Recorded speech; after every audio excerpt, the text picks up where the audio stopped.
implement it for 10 years. It is very important. I mean, this is a 10-year policy, and anyone who truly wants Nigeria to earn and gain from the good of the vast maritime potential that Nigeria has should actually support it. We are talking of a 10-year policy plan that would guide the operations in different subsectors of the marine and blue economy. I think it should be supported. I don't want to think that any person should just hurriedly wake up. These are taking very long time before we are seeing that the policy is being signed, approved. It should. I think we should all think Nigeria first. It's important. It should be Nigeria first. And then you have regulatory agencies. They are there. They are not there to just run about, oh, a new government has come, this is what this government wants. No, they should be professional enough to understand that whatever operations we are running are backed by a policy. That is why we are saying, oh, a policy is good, so that they will have something that is tangible, that can be referred to, that can be a reference point or reference document to say, this was written to guide or to drive this sector, and let's follow it. If we do that, I think it will be good for the sector and for Nigeria at large. I'm optimistic too that it will address training deficits, because Nigeria as a maritime country has not been able to put its act together properly when it comes to maritime education and training. That we still have to go to smaller maritime countries in Africa for certification. Even when you go to an academy in Nigeria, you want to travel out of Nigeria for certification, because the certificate of competency issued by the administration in Nigeria is what you call near coastal voyage, NCV. It's not unlimited, and I don't know why we are delaying this unlimited, but this policy should be able to address that. I was going to say that. Where if you want the best of maritime training, you can get it in Nigeria without necessarily sourcing for dollars to go to South Africa, Egypt, to go and get it. You cannot have this whole vast water space and you don't have the training capacity and capability to churn out the best of manpower. In fact, we shouldn't be just having manpower for ourselves. Nigeria should be exporting maritime manpower. But I believe strongly indeed that with the policy in place, quite a lot will change. Nigeria has the capacity, and there's nothing wrong in boosting capacity through further training. But right now, Nigeria has capacity. Training, we have people who can train, we have professionals who can actually train the younger generation. It's just for us to have indeed the policy drive the things that we're exiting. We are not taking advantage of the master mariners. In fact, you are bringing us now to as they go, who are they raising? Who are they raising? Indeed. To fill the gap. It's important. It's important that they begin to do training for the next generation. It's important. It's a whole lot. And I believe, we all believe indeed that this policy being implemented will do Nigeria a great deal of good in developing the marine and blue economy. And the space for training has not been exhausted. Because we have an academy in Akwa Ibom, we have a university somewhere in Delta, and we have so much youth wanting to acquire maritime training, and these spaces in these schools are not enough. The government needs to do much, especially making private institutions that are involved in maritime training to have the recognized standard that will make them hard to the quality. Yes. Well, I think even what the private sector is doing in the area of training manpower is also commendable. But very limited. It's not enough. It's commendable. It's commendable. The only good thing is that let's be focused enough to understand the need to have more younger people being trained, come in, and at least so that they can have. Talking about understanding the needs, yes. most governors from maritime states, from my point of view, are yet to understand the need for their youth to be trained along maritime careers. Careers. Yes, because you see these governors hardly discussing things that have to do with maritime training. If governors from the coastal states, good. Governors from I was the going to coastal say states that at least they begin to invest in maritime training for their youth. They will have less of militancy. That is another area. I think those who are from the littoral states, Lagos State is doing quite a lot. Delta State is there. Ondo State is there. Bayelsa State is there. Akwa Ibom is there. Cross River is there. And the other states who are from the littoral states, I think they can actually key in and take advantage of this this policy to have a good number of their youth trained in the sector, so that they can gain. They will gain not just for the individuals themselves, but the state itself will also gain from it. I see it as a win-win thing for everyone. It's just for everybody to be awake to it, and then to be able to make decisions that will make each of them be a part of this new phase in the nation's marine and blue economy. There's the aspect of balancing our foreign trade. You know, yes. Nigeria is import dependent. Coming to talk about a national policy on marine and blue economy. Yes. What space or what prominence are we giving to exports? Are we going to continually be importing things into Nigeria? If we are giving space to export, what is Nigeria doing about making our youth, our people, prepared to use the maritime space for export? Because everything keeps coming to Nigeria. If you look at the studio, you look at the street, you look at your room, almost everything you have in your house is imported. Like I mentioned earlier, I think each of the subsectors should now begin to wake up to the responsibilities and the things that they should be doing that will help them or enable them key into their own areas of this policy. I remember that some time ago, about 5 years back, the Nigeria Customs Service started a program to create awareness and train youths on the nitty-gritty of exports and imports. There was a program. I think they should just go back to that document or that program, dust it and bring it up again. That also talks about the need to look at marine and blue economy policy beyond one ministry, because customs is not under that ministry. It's not. So the marine and blue economy policy should be such that it touches all ministries that have to do with that marine ecosystem, including the telecoms, oil and gas, finance, where you find the customs, trade, where you find the NEPC, and the rest. So the policy should be one that should bring everybody together for the good and growth of the nation. But I still have this fear. The fear of government agencies trying to, rather than operate as partners, compete or having this corporate ego struggle amongst themselves, where they should be the people partnering with other ones. It brings us back to the SDGs. We see that, like, the SDG 17 encourages people and agencies to partner. There's no time. If people take partnership as a forefront in anything they are doing, then it will be a win-win for everybody. One agency, one ministry can't drive the entirety of this marine and blue economic policy. It's not possible. It intersects different sectors. It intersects different industries, and it will only pay us all for them to cooperate, partner where need be, so that we can have good outcomes. Yeah, as we round up, for the good of this policy and make it beneficial to everybody, all government agencies should, as a matter of importance, see themselves as children of one parent. Same parents, not rivals, everybody working for the common good and for a family.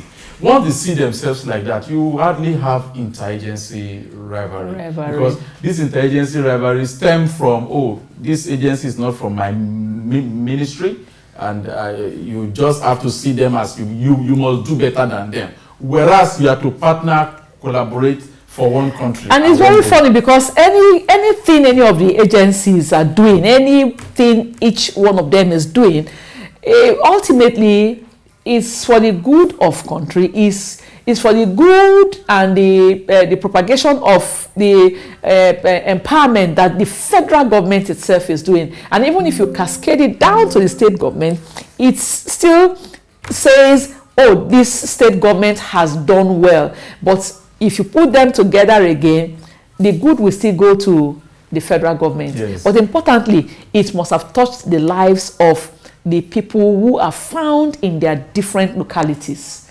And I think that is all that we need as a people. Yeah, the policy is laudable. It has raised our expectations, our anticipations. We look forward to seeing it manifest in a way that will impact positively in the entire maritime space, and Nigeria will be better for it. We'll keep a tab on that.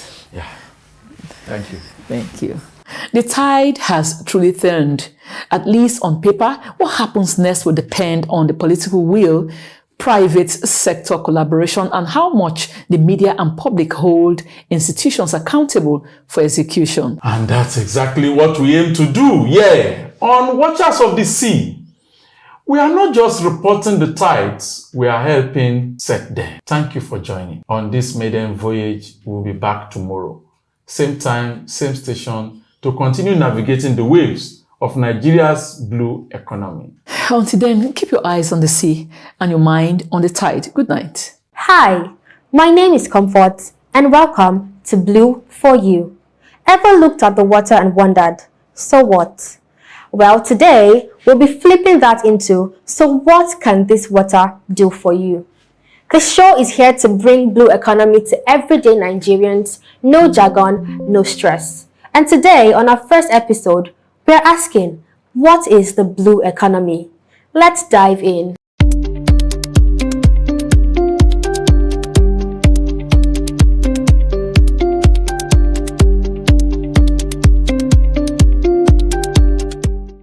The blue economy is everything that happens on water for survival, money, and national growth. It covers jobs like fishing, ports, water transport, tourism, boat making, agriculture, even protecting the oceans themselves.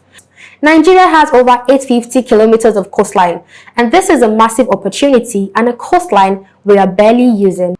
In 2019, the blue economy was valued at over $1.5 trillion globally, and it's expected to double by 2030. So the big idea is this: what the land can do, the water can do too, and maybe better. Because the future is floating, and Nigeria must learn to sail. Most people don't know what it is yet, but that is why the Blue for You exists. We're talking real people and real voices, and putting water on the radar. You know, I always saw water as chill time, beach vibes, and boat rides. But today, I learned something else. Water is wealth. Fish farming, shipping, coastal tourism, these things can fuel millions of jobs in Nigeria. And here's a fun fact: 90% of global trade moves by sea. So let's think differently. The water is not just for watching, it's for walking. Thanks for being part of the first episode of Blue for You. Next time, we're heading to a fish farm to see how young Nigerians are creating income from sources of water.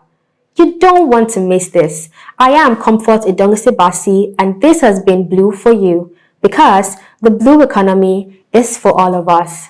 Thank you. From ports to paddles, coastlines to careers, Blue for You is your weekly dose of maritime discovery.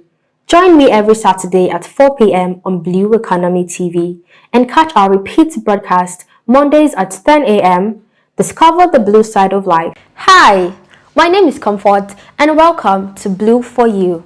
Ever looked at the water and wondered, so what? Well, today we'll be flipping that into, so what can this water do for you? The show is here to bring the blue economy to everyday Nigerians, no jargon, no stress. And today, on our first episode, we're asking, what is the blue economy? Let's dive in.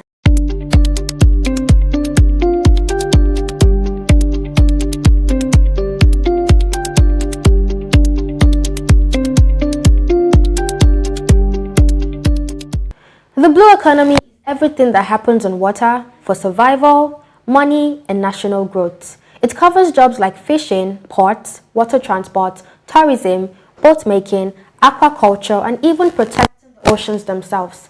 Nigeria has over 850 kilometers of coastline, and that is a massive opportunity and a water highway we are barely using. In 2019, the blue economy was valued at over $1.5 trillion globally, and it is expected to double by 2030.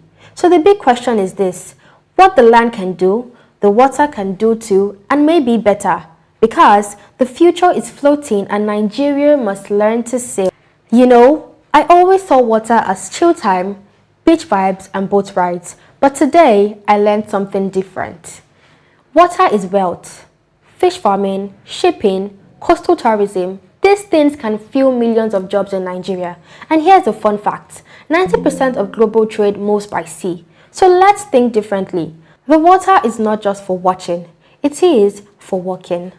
Thanks for being part of our first episode of Blue for You. Next time, we're heading to a fish farm to see how young Nigerians are creating income from water. You don't want to miss it. My name is Comfort Idongisebasi, and this has been Blue for You, because the blue economy is for all of us. From ports to paddles, coastlines to careers, Blue for You is your weekly dose of maritime discovery. Join me every Saturday at 4 p.m. on Blue Economy TV and catch our repeat broadcast Mondays at 10 a.m. Discover the blue side of life. Every morning, along Nigeria's 850-kilometer coastline, a ritual begins. Fishermen, some as young as 15, cast off with hope in their nets, but fewer fish return with them each day.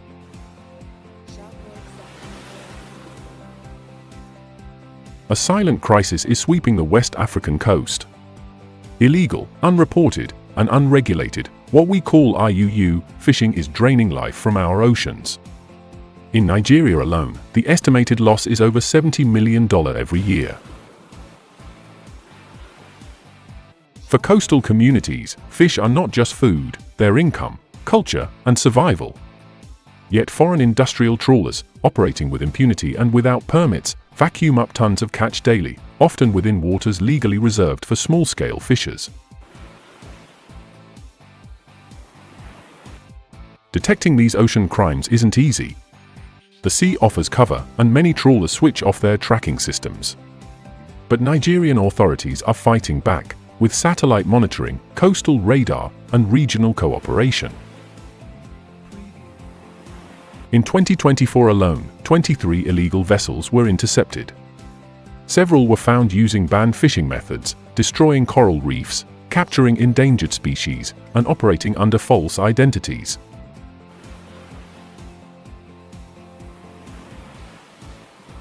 The loss isn't only ecological. It's economic and generational. Young people, seeing no future in fishing, leave for cities. Women, who dominate fish processing, face shrinking income. Nutrition suffers as local protein sources dwindle.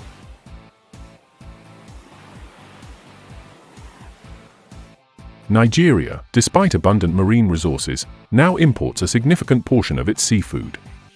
That's not just inefficient, it's a national security risk. But there is hope, and it starts with people. Community-led patrols are proving effective in deterring poachers. Youth and women are being trained to document illegal activity using mobile technology.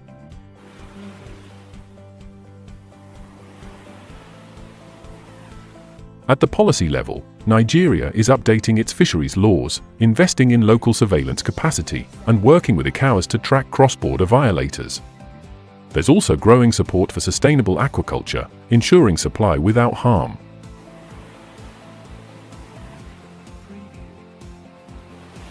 The ocean has fed us for generations. But without action, it will grow silent. Together, governments, communities, and consumers, we can defend our waters, restore our fisheries, and build a legacy of abundance. Fish for the future. Because our oceans feed more than our bodies, they feed our future.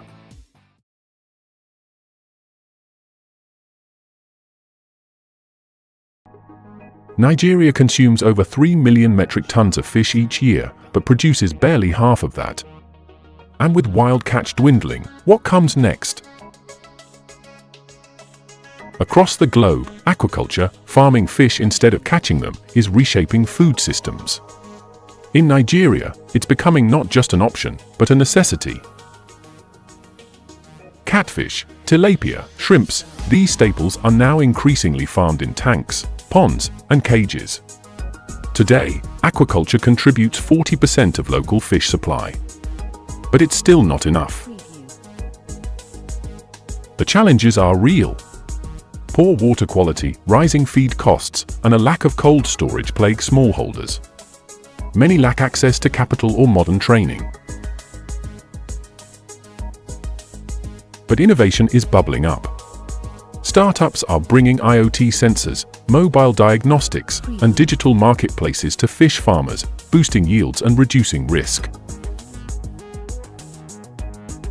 Fish is more than food, it's a source of protein, jobs, and resilience. It prevents malnutrition, empowers women, and supports millions of livelihoods.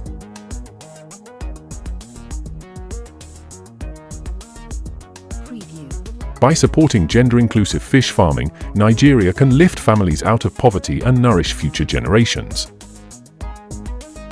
To feed tomorrow, we must farm the sea today.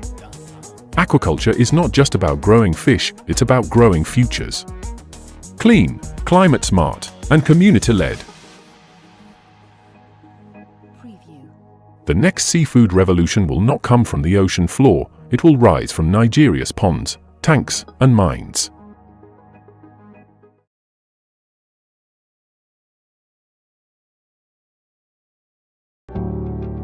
For centuries, coastal communities have lived in harmony with the sea, managing, respecting, sustaining. But that balance is slipping away. Marine policies often come from faraway cities, detached from the rhythms of the tide. Meanwhile, the people who know the sea best are often unheard. Studies show that co-management, shared responsibility between government and locals, leads to stronger enforcement, sustainability, and resilience. In Ibino and Elage, fishers, women processors, and local leaders are setting their own rules, limiting gear, closing spawning zones, and reporting illegal boats. They know that the sea gives only when respected. And when communities feel ownership, enforcement follows. Tools are evolving. Smartphones now track fish stocks. Sea rangers collect data. And fisherwomen use mobile wallets to organize cooperatives. These are not just governance models, they are movements. Proof that sustainability grows stronger when rooted in culture. Governments may draw borders, but stewardship begins at the shoreline. When coastal voices lead, the sea listens, and so should we.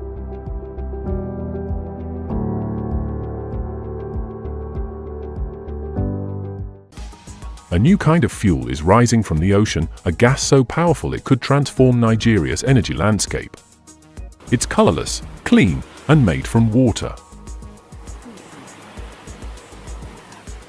Hydrogen is the universe's most abundant element.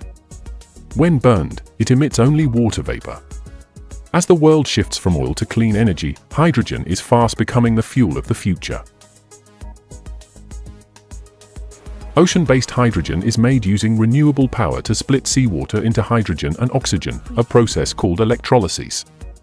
It's green, scalable, and ideal for a country like Nigeria, rich in coastal wind, solar, and tidal energy. Green hydrogen could decarbonize Nigeria's shipping sector, electrify remote communities, and power cleaner industries. Already, universities and startups are piloting projects along the coast. New jobs, clean innovation, and export potential, Nigeria can become a hydrogen hub for Africa. From our oceans, we can fuel our future. The hydrogen revolution is here. Let's make it Nigerian.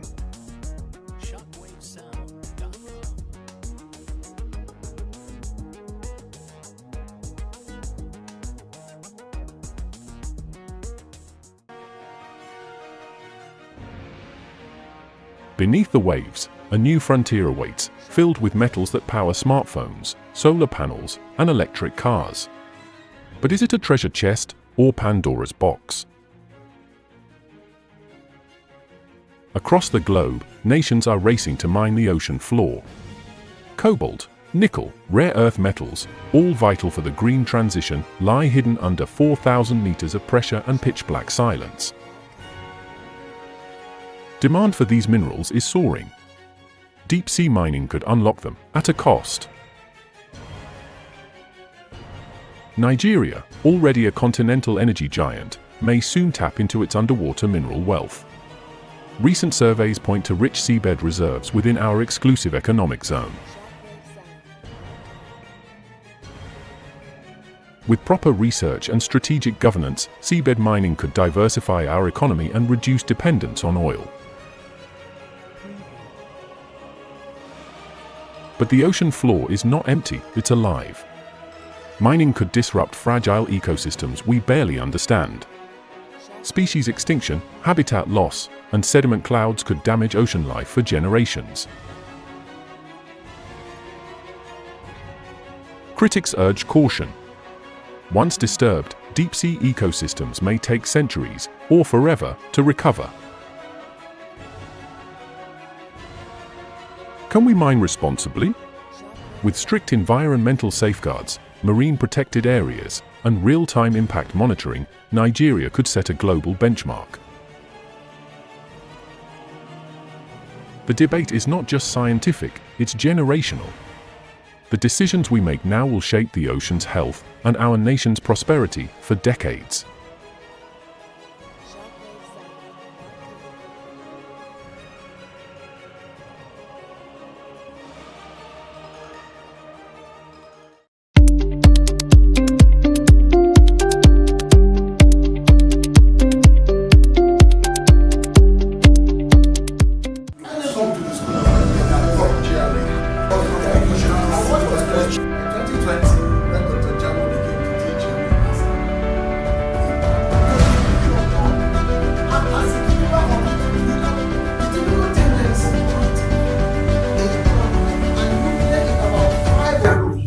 Sit in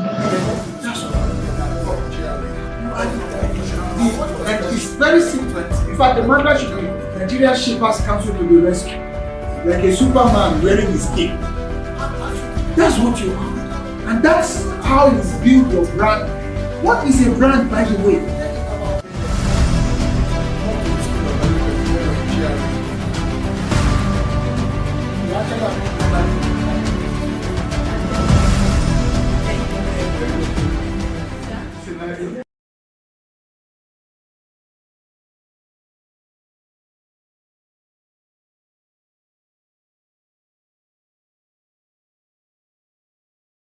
Think the sea is far away?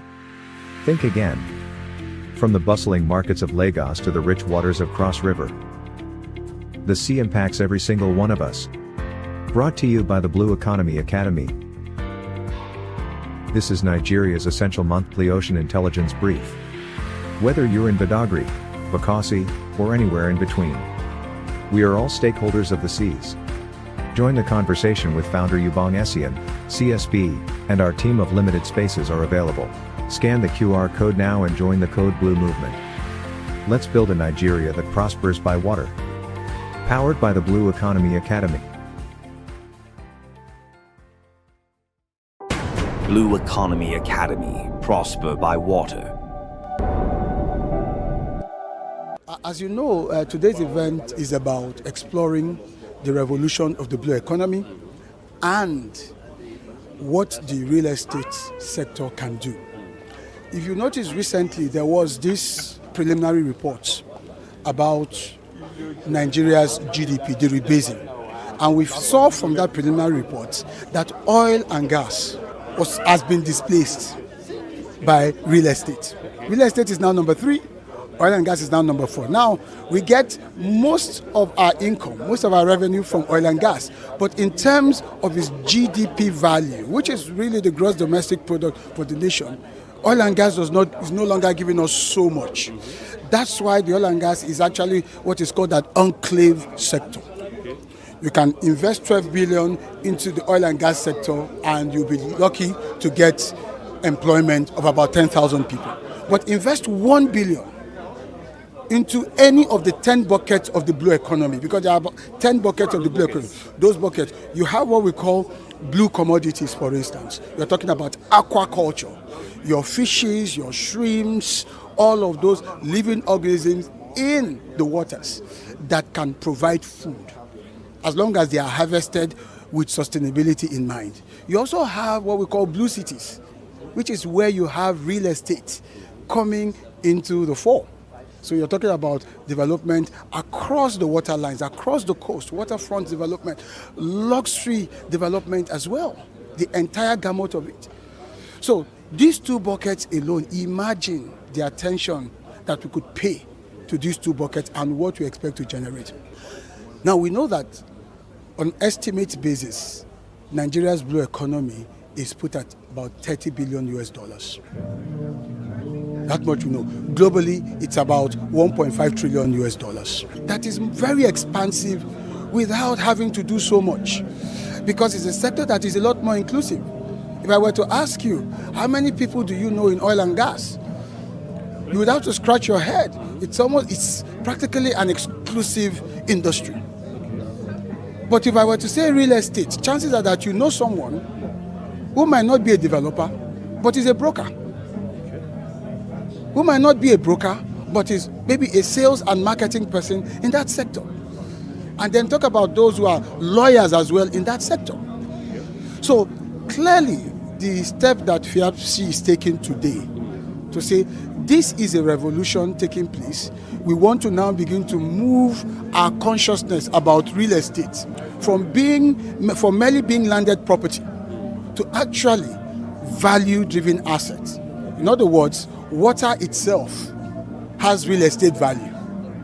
And because of all of the activities, economic activities that can take place on it, underneath it, around it, in terms of the communities, in terms of the mineral resources within it, and of course in terms of the kinds of buildings you can begin to create, you can actually have estates, aquatic estates. Okay. So I'll play the catch-up game, because you spoke so much about the blue economy. Like we're just getting used to it. Or this administration that had a Ministry of Blue Economy. So I'll play the catch-up game. Absolutely, we fast-track the process by moving from mere advocacy towards engagement. That's how we fast-track the process. So, for instance, you have in this room about 100 professionals in the real estate business, not just the Nigerian body, but of course you have for instance, you have the president of FIAPC Africa and Near East. So there's already international collaboration and expertise in this room. What I would say to FIAPC today is commence engagement. I'm told that there are commissioners from Lagos State that will also be part of this event. We don't have time for advocacy again, talking about whether it's important, talking about sensitizing ourselves. The world has moved. Yes, it's an emerging trend, but like you rightly asked, are we far behind? Yes, we're trying to play catch up now. So, FIAPC should start visiting all the governors of the 8 littoral states, from Badagry in Lagos to Bakassi in Cross River State. Those are 8 littoral states. You should be talking to the governors. Governors, can you help us? Can you provide us enablement along the coast? Can you open up those frontiers? Because the 8 littoral states are the first frontiers as far as the blue economy is concerned. Then you have 20 other states inland, but they are connected by water transportation in one way or the other. Those are like the what you call the blue corridor states. So can FIAPC reach out to the governors, engage with them, and then create what we now know today as PPPs? All right, state governors, if you can open up the space for us. The real estate practitioners know how to find their way. We know that. We see estates all over the place. Many Nigerians have been buying into them, and so they've taken the lead without waiting for government.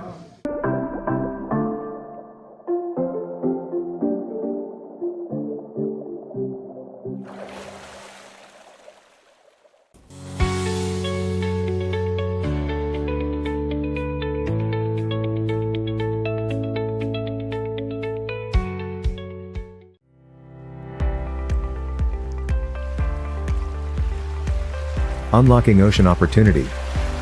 Let's prosper by water. From Badagry to Bakassi, Nigeria's coastline stretches with promise.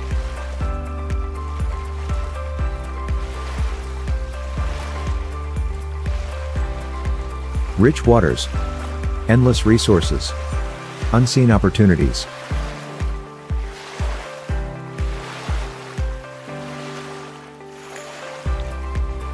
But for decades, we've remained sea blind, despite being surrounded by water. Nigeria has looked inland for growth. The maritime economy remained hidden in plain sight. The vast potential of the blue economy, untapped, unspoken, unrealized. Then came a vision. The Blue Economy Academy was founded to change the tide. A bold institution created to eliminate sea blindness and usher in a new wave of prosperity by water. At the heart of the academy lies a strategic framework. 10 key inclusion buckets that capture the entire spectrum of the ocean economy. From ports to policy, fish to finance. BEA connects every drop of potential. Through executive education, stakeholder town halls, awareness campaigns, and hands-on training. BEA is bridging Nigeria's knowledge gap, one course, one conversation, one community at a time. From our monthly Mastering the Blue Economy Executive Intensive, to grassroots projects like the Ocean Literacy Program and the Campaign Against Sea Blindness. BEA is for everyone: students, professionals, policy architects, investors, innovators. All united by one call, to help Nigeria prosper by water. The Blue Economy Academy has already made waves. National press coverage, government recognition, community trust. It is becoming the lighthouse guiding Nigeria's blue renaissance. This is your call to board the ship. Join as a member. Learn. Collaborate. Lead. Be part of the movement to unlock our maritime future. Blue Economy Academy, prosper by water. Eliminating sea blindness.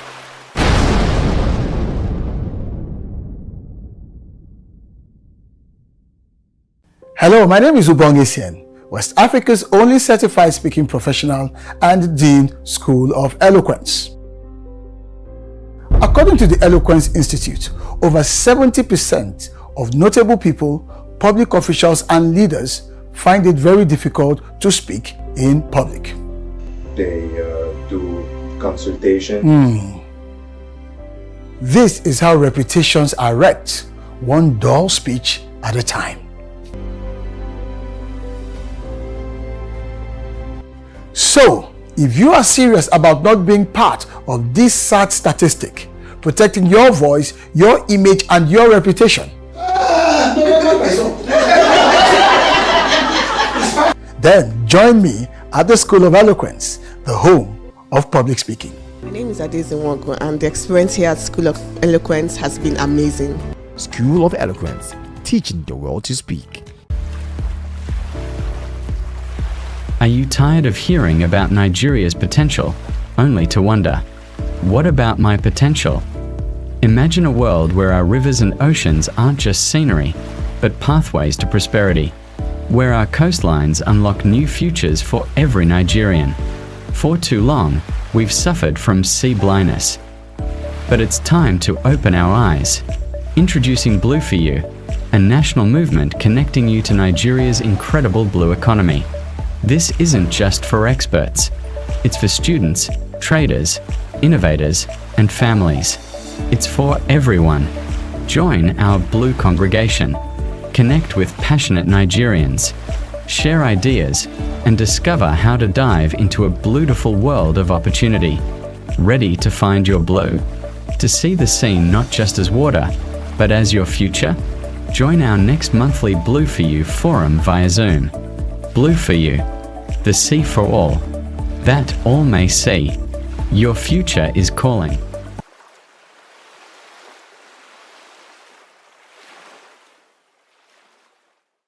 Life at sea is difficult enough. Let's not make it harder. I'm Ubong Isien, certified speaking professional and founder of the Blue Economy Academy. As the world marks the Day of the Seafarer, under the powerful theme, my harassment-free ship. The message must echo beyond the moment. Our seafarers, those courageous men and women, face storms, isolation, and sacrifice every day. But what they should never have to face is harassment, abuse, or indignity on board their vessels. For women seafarers, this danger is often multiplied. Many of them suffer silently, marginalized, disrespected, or even violated. And all this without protection or justice. We must call this out. We must change it. A ship must be a sanctuary, not a threat. One where every woman is safe, every voice is heard, and every act of misconduct is addressed without delay. At the Blue Economy Academy, this is a moral and strategic priority reflected in two of our foundational pillars. First, Blue Governance and Justice, which demands stronger laws, enforcement, reporting systems, and ethical leadership at sea. And second, Blue Talent, because we cannot build a sustainable maritime future while neglecting the very people who power it. The Nigerian seafarer, whether male or female, deserves more than a struggle. They deserve global relevance, respect, and recognition. Many of our seafarers remain undertrained, underpaid, and underprotected despite their potential and the sacrifices that they continue to make. We must change that. It's time to benchmark Nigerian seafarers against international best standards. It's time to invest in their welfare, dignity, and growth, not just as workers, but as ambassadors of our maritime future. Let's make every ship a place of professional pride, mental peace, and personal protection. Let's create a maritime culture that sees harassment as an emergency and not a hidden habit. Because a true blue economy is not just about what we can extract from the sea. It's about how we treat the people who live and work on it. So, to every Nigerian and global seafarer, we just want to let you know that we see you, we thank you, we stand with you. May your voyage continue to be safe, and may your ship be harassment-free. May your future be even brighter than your past. Thank you from all of us here at the Blue Economy Academy. Happy Seafarers Day. Indeed, it is your harassment-free ship.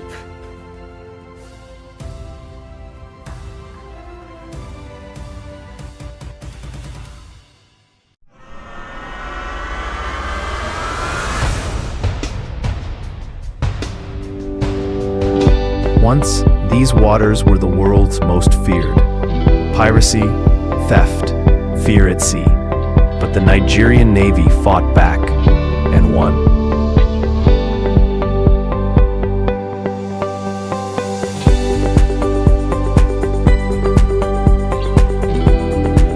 For 3 years, our seas have been calm. Piracy defeated, waters secured, the Navy victorious. But calm seas alone are not enough. What next? Empty coasts, idle hands, youths with no trawlers to work on.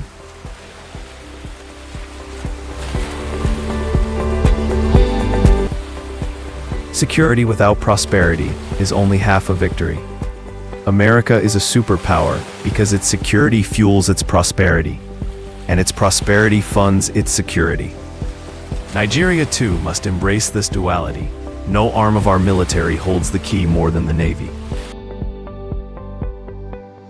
The old battle was pirates, oil thieves, and poachers.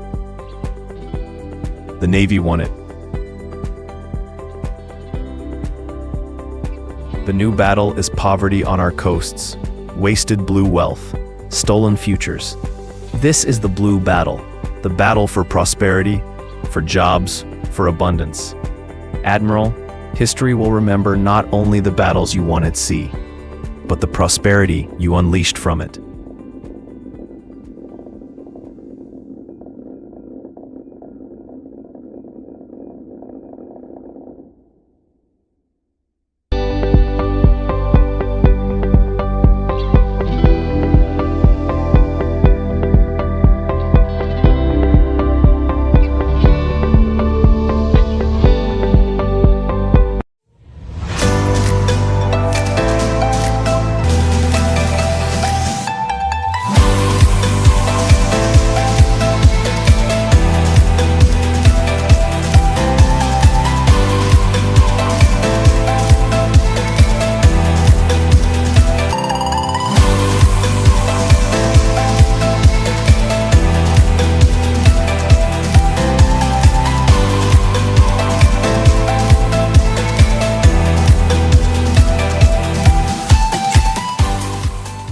day, sir.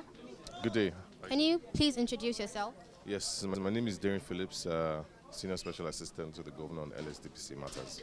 So we all know that public speaking is also tough. It's not just about speaking, it's also about handling tough situations. So I want to ask, why do you think people fear public speaking? Well, with what I've learned, public speaking, the issues most people encounter is the fact that they are thinking of how they look. They're thinking of what they're saying. They're thinking of themselves in that situation. But once you step out of that mindset and start thinking of what the people are going to benefit from that conversation, the knowledge you're going to spread, the information you're going to give them, once you make that shift happen, it completely dissolves that fear, because then it's not about you and you're just focused on passing that message across and getting people to understand what you're saying. That was really beautiful. So I want to also ask, with the way digital economy is evolving, how do you think public speaking plays a role in the success of businesses in this digital era? I mean, in this digital era, especially the era of social media, everybody's concerned. Everybody's essentially a public speaker, because with your phone, you can talk to the world. That access has never happened anywhere in the world. But this time period, you have the voice, you have the platform to be able to talk to the world, which is the reason why most people should, not only learn public speaking, but communication. It's such an important and useful skill that you just have to engage in, you have to perfect, you have to constantly practice to get ahead in this digital world. Okay, thank you so very much, and thank you for your time. Have a lovely day ahead. Thank you so much. Good morning, sir. Good morning. How are you? I'm doing okay. You look good, by the way, and congrats on your induction, sir. Thank you very much. Okay, can we know you, please? Okay, my name is Dr. Lanre Ategbero. Okay. What do you do? I'm into real estate. I own a real estate company here in VI. We're into real estate agency, management, development, and all. Okay, so I want to ask you how public speaking has played a role in you pitching to clients or trying to pitch for a position or something in the real estate industry. Oh, well, public speaking is, it's part of our daily activities, because for you to market whatever product you have to speak with people, and you have to speak with them in a way they will understand to be ready to deal. Otherwise, it might be a put-off if you can't convey your information politely and accurately. So public speaking is part of our business. Okay, so do you have any special skill that you use to grasp the attention of audience or clients? Talk of that, well, that would be about the way I manage my clients in terms of the disposition. You give them this aura that will make them welcome to you, and they will be ready to do business with you, which is what I think I have. Thank you very much. I endeared my clients to me. I see that already. Thank you very much. Thank you for your time, sir. Have a lovely day. You're welcome. Thanks. You too. Bye. Good day, sir. Good day. Nice to meet you. Hey, my name is Comfort. My name is Kenny Wankwa. I'm a real estate agent, broker, and I'm also the Young Professionals Council president of FIAPSHI. That's really nice. So I want to ask how public speaking plays a role in building trust and credibility in the real estate industry, as you have to market land, apartments, and properties. How do you build trust and credibility with public speaking? Okay, I would say that public speaking is, I think, one of the best skills you can have.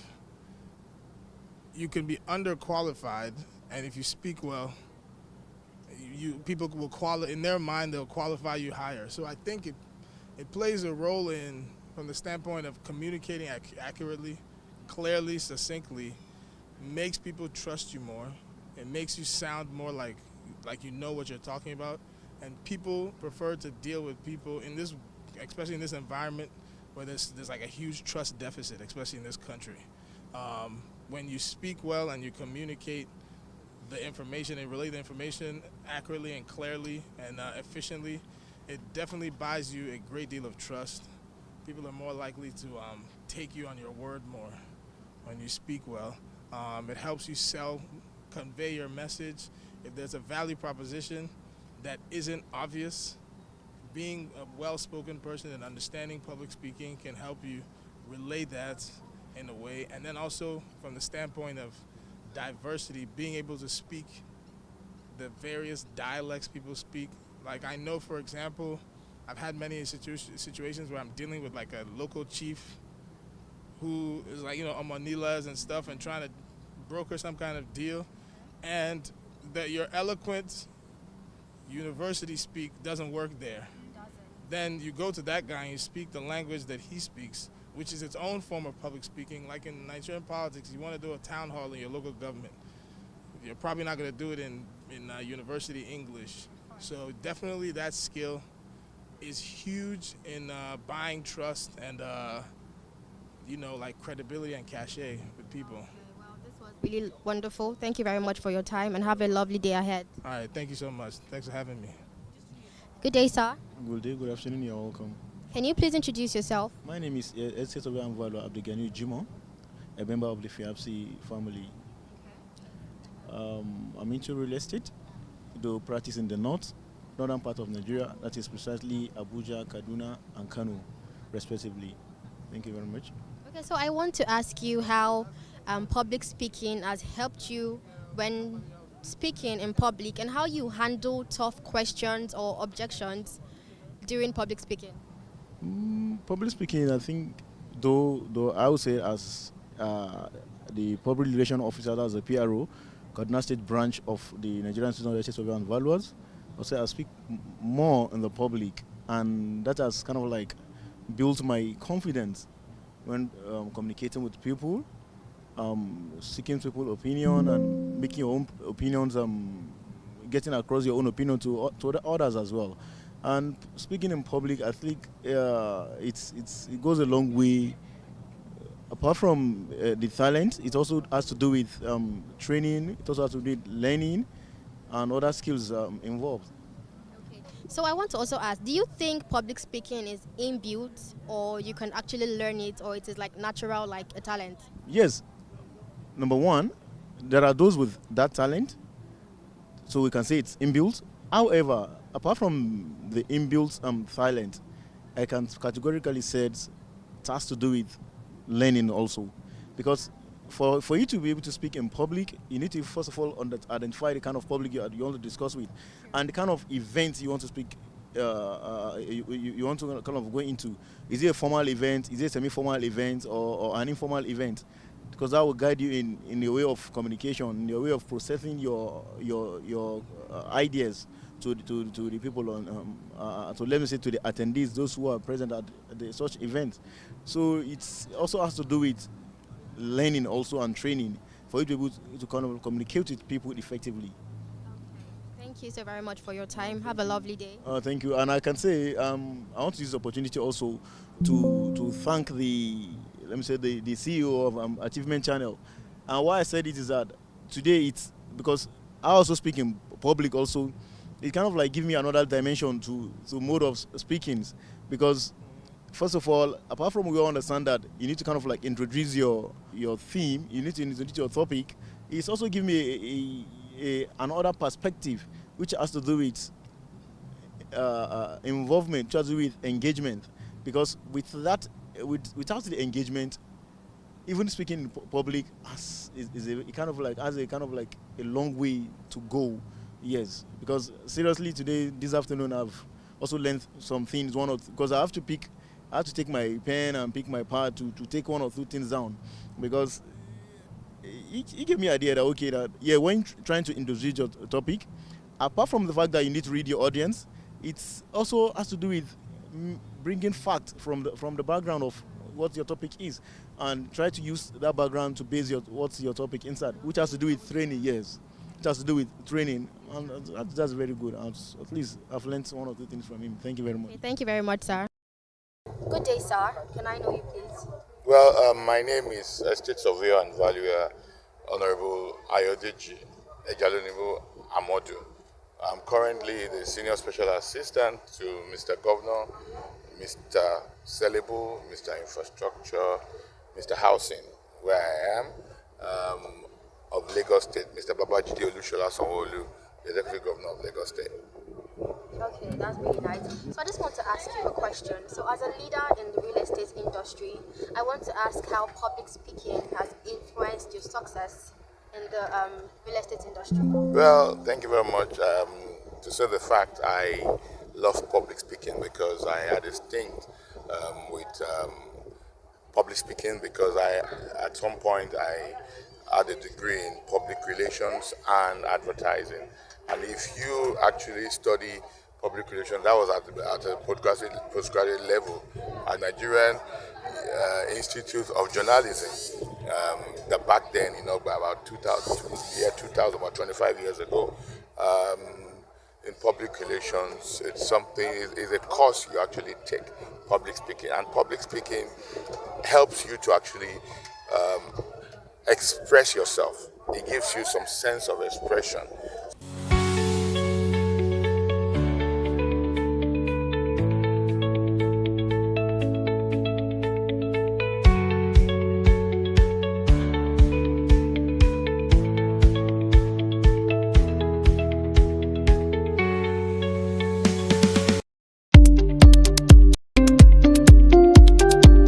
The sea is more than just water. It's our future. From Badagry to Bakassi, Nigeria's coastline is over 850 kilometers of untapped opportunity. The blue economy is woven into every part of our lives. We are all stakeholders of the seas. From the Blue Economy Academy, Code Blue is the brief designed to eliminate sea blindness. Get the critical insights you need to prosper by water, economically, environmentally, and educationally. Don't miss this opportunity to join the conversation. Limited virtual capacity. Scan the QR code now to join the movement. Let's build a Nigeria that prospers by water with Code Blue. In the heart of Africa's coastline lies Nigeria's greatest untapped opportunity. Yet too many remain sea-blind, unaware of the wealth beneath the waves. The Blue Economy Academy was created to eliminate sea blindness and unlock prosperity by water. With 10 dynamic sectors, from blue commerce to blue ventures, we offer a clear, practical framework. Join as a student, professional, executive, or a titan of the ocean economy. Gain access to premium courses, join national working groups, and connect with a growing community. Let's make the blue economy work for Nigeria. Join the tide of change. Become a member of the Blue Economy Academy and help Nigeria prosper by water.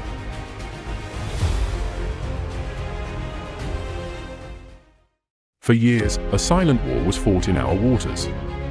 A fight against pirates, saboteurs, and criminals who threatened our nation's economic lifeblood. This is the story of a force that stood ready. A navy that answered the call. The Nigerian Navy has won the first half of the victory.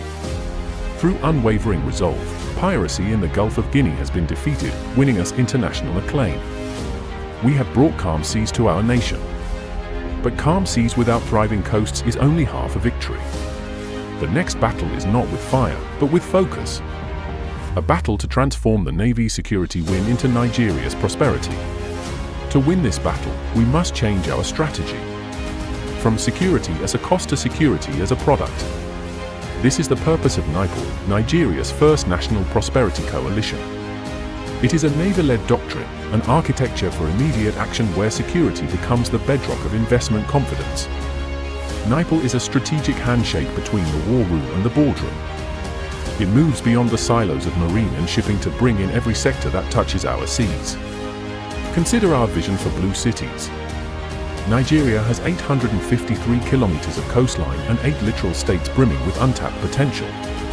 The private sector is ready to invest billions in coastal resorts and infrastructure, but they need an assurance no other institution can provide. NIPOL is that assurance.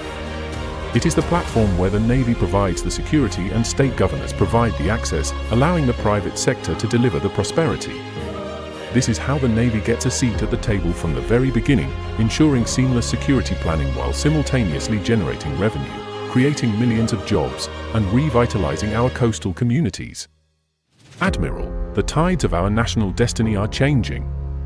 For the first time, a dedicated ministry and a national policy have given us the mandate to act.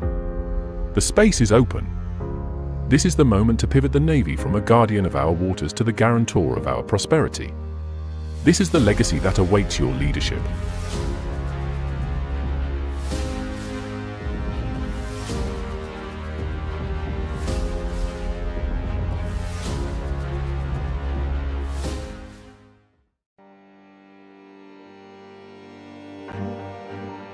When storms hit, mangroves stand between destruction and survival. These blue forests are our first and often last line of defense. Mangroves store up to 5x more carbon than rainforests. Seagrasses purify water. Salt marshes prevent floods. Together, they form a climate shield. In Nigeria, over 1/3 of mangroves have vanished, leaving coasts exposed and communities unprotected.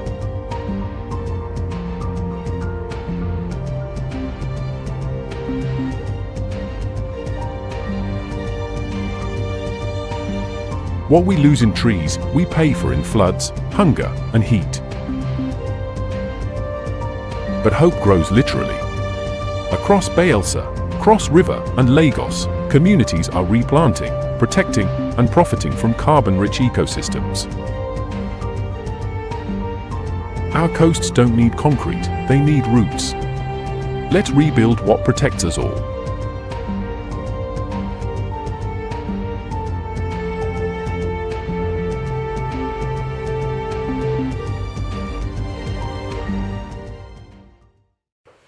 Nigeria has officially entered Code Blue, a new chapter in ocean intelligence powered by the Blue Economy Academy. Code Blue is our monthly national briefing series that brings together policy minds, industry leaders, and civic stakeholders to make sense of the opportunities that lie offshore, underwater, and on our coast. This is where we turn maritime insight into national strategy. Our maiden edition on July 29, 2025 sets sail with a landmark focus, Blueprint to Reality, mainstreaming Nigeria's 10-year marine and blue economy policy. We will unpack what the policy means beyond the paper and spotlight what government, industry, and of course citizens must do to implement it. With reflections from key public and private players, Code Blue aims to move Nigeria's blue economy from vision to value. Join us for this inaugural virtual voyage. Let's deepen the maritime awareness, shape national direction, and anchor new conversations that make Nigeria prosper by water. Welcome on board. Nigeria has officially entered Code Blue, a new chapter in ocean intelligence powered by the Blue Economy Academy. Code Blue is our monthly national briefing series that brings together policy minds, industry leaders, and civic stakeholders to make sense of the opportunities that lie offshore, underwater, and on our coast. This is where we turn maritime insight into national strategy. Our maiden edition on July 29, 2025 sets sail with a landmark focus, Blueprint to Reality, mainstreaming Nigeria's 10-year marine and blue economy policy. We will unpack what the policy means beyond the paper and spotlight what government, industry, and of course citizens must do to implement it. With reflections from key public and private players, Code Blue aims to move Nigeria's blue economy from vision to value. Join us for this inaugural virtual voyage. Let's deepen the maritime awareness, shape national direction, and anchor new conversations that make Nigeria prosper by water. Welcome on board.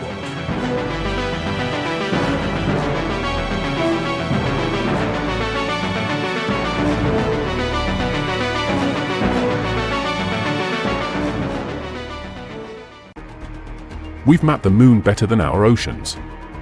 But that's changing thanks to AI, satellites, and smart tech that listen to the sea. A smart ocean is an informed ocean. Using sensors, AI, and cloud data, we can monitor fish stocks, track pollution, and even forecast climate threats. In Lagos, youth are coding maritime apps. In Calabar, AI tools are tracking trawlers. In Bayelsa, fishermen use SMS alerts to avoid toxic blooms. From oil tracking to weather alerts, data is becoming Nigeria's most powerful coastal tool. To lead, we need access to global tools, local training, and indigenous innovation. Ocean intelligence must be open, inclusive, and African-led. The ocean speaks in data. It's time we listened with purpose and with code.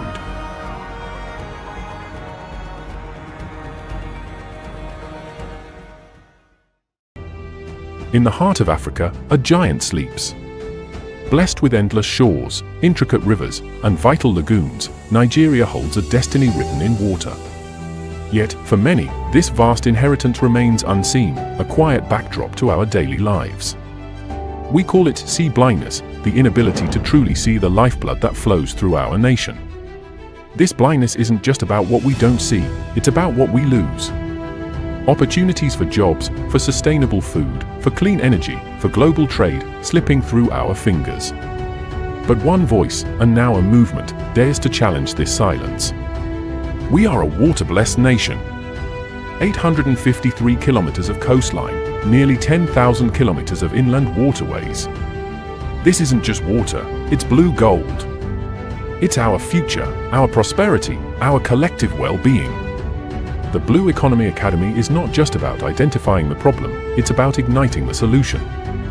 Through Blue for You, we are building a national movement, a blue congregation, to awaken this sleeping giant. It's about empowering you. Our mission is clear, the sea for all. That all may see. We believe that when every Nigerian sees the potential, they will own their role in building this incredible future. This is our moment. The time to turn potential into prosperity, to heal our waters, and to build a beautiful world for ourselves and generations to come. Your journey into the blue economy starts now. I invite you. Join our monthly online forums, become part of our Blue congregation. Let's share ideas, ignite passions, and together transform Nigeria's destiny. Your future is calling. Answer the call. Dive into your blue.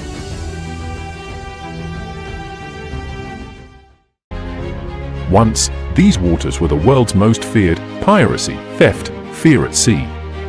But the Nigerian Navy fought back and won. For 3 years, our seas have been calm. Piracy defeated. Waters secured. The Navy victorious. But calm seas alone are not enough. What next? Empty coasts. Idle hands. Youths with no trawlers to work on. Security without prosperity is only half a victory. America is a superpower because its security fuels its prosperity, and its prosperity funds its security. Nigeria too must embrace this duality. No arm of our military holds the key more than the Navy. The old battle was pirates, oil thieves, and poachers. The Navy won it. The new battle is poverty on our coasts, wasted blue wealth, stolen futures. This is the blue battle, the battle for prosperity, for jobs, for abundance. Admiral, history will remember not only the battles you won at sea, but the prosperity you unleashed from it.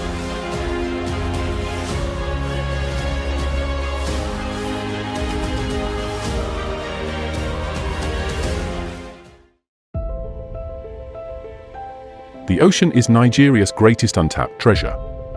From Lagos to Calabar, from Badagry to Bakassi, our waters carry the power to feed us, connect us, and propel our nation into prosperity. Yet for too long, we have turned our backs to the sea. Today, that tide must change. Our ocean is more than coastline. It is 853 kilometers of opportunity, 200 nautical miles of economic promise, and a lifeline for over 200 million Nigerians. 90% of our trade moves by sea. Millions depend on fisheries for their daily bread. And from offshore oil to renewable energy, our waters are the foundation of our survival. But with great wealth comes great responsibility. Our obligation is clear: to protect our waters from pollution, piracy, and neglect, to keep our seafarers safe, to sustain marine life for future generations, to govern our waterways with justice and foresight. If we fail, we risk not only our environment, but our very future as a maritime nation. Yet within every challenge lies opportunity. The blue economy can generate millions of jobs for our youth in shipping, aquaculture, shipbuilding, tourism, and marine technology. With innovation, skills, and vision, Nigeria can rise as Africa's true maritime giant. Our opportunity is not tomorrow. It is here. It is now. This is why the Blue Economy Academy exists, to eliminate sea blindness and ignite a blue awakening in Nigeria. Through knowledge, advocacy, and action, we are sowing the seeds of ocean literacy, so every Nigerian can see the water not as a boundary, but as a bridge to prosperity. All I want to do is to simply lead a blue awakening in Nigeria, to help my country prosper by water. On this World Maritime Day, Nigeria joins the world to say, our ocean, our obligation, our opportunity. Together, let us awaken to the power of the blue. Together, let us prosper by water.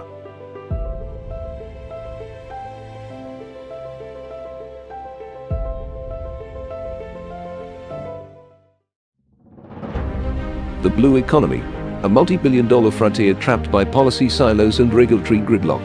To unlock this wealth, technical expertise and political action must align. I founded the Blue Economy Academy to provide the leadership required. We convene the experts. We assemble a cast of policymakers, industry players, and financiers every month to huddle around prevailing ocean matters. Code Blue is Nigeria's monthly ocean intelligence brief. We convert ocean intelligence into policy action, milestones, and investments. Access the strategy now. Scan the QR code. Stop talking potential. Start executing the plan. Prosper by water. Glue code activated. Nigeria's monthly ocean intelligence brief. Nigeria has officially entered Code Blue, a new chapter in ocean intelligence powered by the Blue Economy Academy. Code Blue is our monthly national briefing series that brings together policy minds, industry leaders, and civic stakeholders to make sense of the opportunities that lie offshore, underwater, and on our coast. This is where we turn maritime insight into national strategy. Our maiden edition on July 29, 2025 sets sail with a landmark focus, Blueprint to Reality, mainstreaming Nigeria's 10-year marine and blue economy policy. We will unpack what the policy means beyond the paper and spotlight what government, industry, and of course citizens must do to implement it. With reflections from key public and private players, Code Blue aims to move Nigeria's blue economy from vision to value. Join us for this inaugural virtual voyage. Let's deepen the maritime awareness, shape national direction, and anchor new conversations that make Nigeria prosper by water. Welcome on board. The ocean covers more than 70% of our planet. It generates life, connects economies, and holds boundless opportunities for sustainable prosperity. But for too long, Africa, and Nigeria in particular, has overlooked the vast potential of the blue economy. That's why we created the Blue Economy Academy, BEA, to equip professionals, policymakers, and entrepreneurs with the actionable knowledge to unlock the wealth of our ocean-based industries. The Blue Economy Academy is Nigeria's first specialized training hub, focused on preparing industry leaders for the evolving ocean economy. We train professionals in maritime, fisheries, offshore energy, coastal development, ocean finance, and governance, providing them with knowledge you can use. Our training model is built on 10 core pillars, covering every major sector of the blue economy, from sustainable shipping and offshore energy to ocean governance, climate resilience, and entrepreneurship.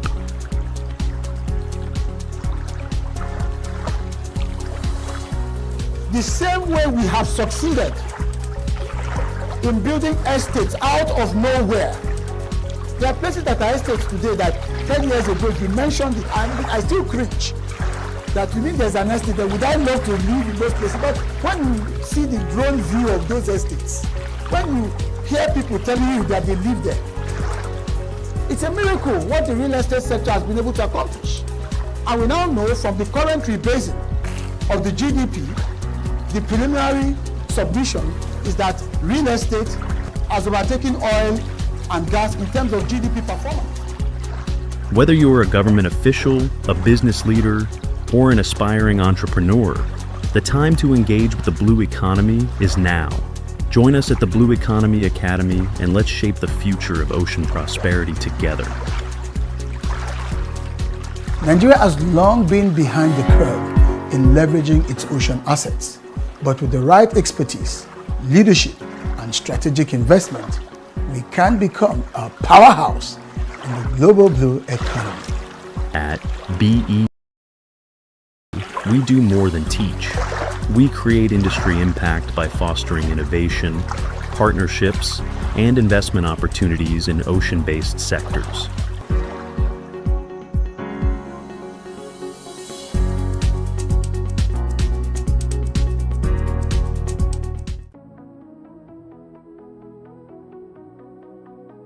In the heart of darkness lies the power of light. Nigeria, rich in sun and oil, often overlooks a third gift, the ocean's energy.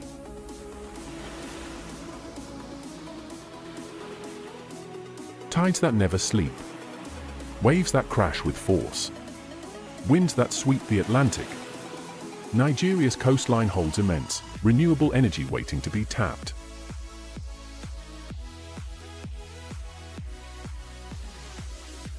Globally, ocean energy is scaling fast. In West Africa, Nigeria is best placed to lead if it invests. New projects are exploring wave buoys, underwater turbines, and floating solar arrays. Startups in Lagos are working on energy harvesting seawalls and hydrogen extraction from seawater. With the right research, we could power homes, desalinate water, and energize ports, all from our waves. Challenges remain.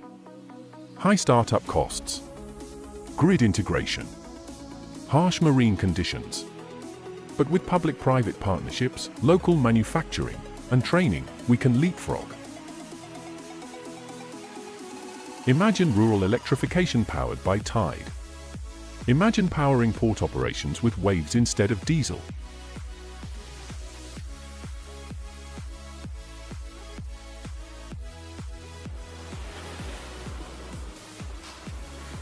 Our oceans move endlessly, so should our imagination.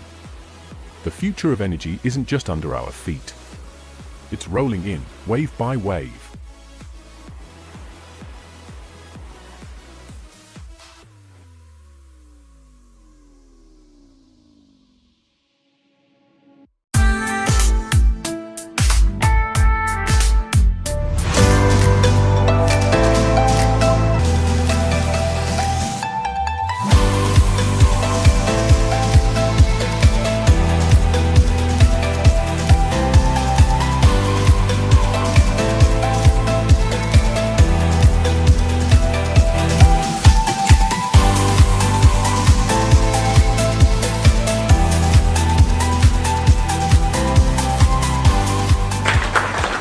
Is West and Central Africa's only certified speaking professional.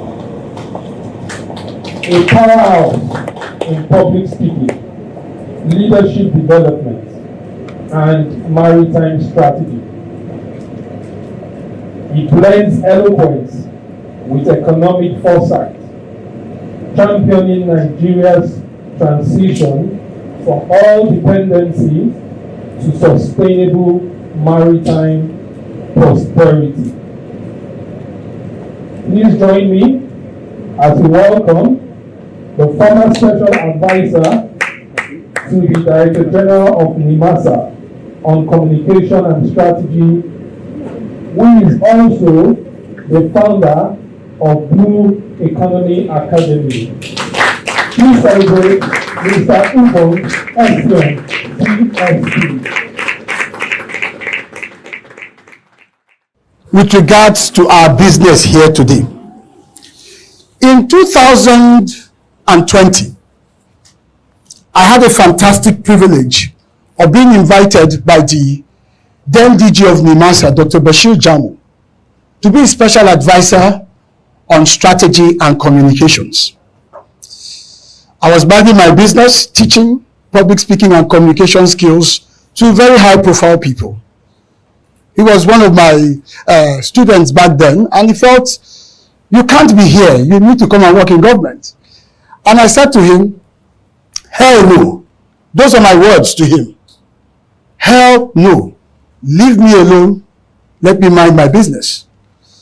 Until my wife intervened and my mentor, a man I respect so much, Professor Patu Tony, a man that I always say taught me a lot of what I know today, got on the phone and said to me, Ubon, what are you waiting for? You need some experience in government.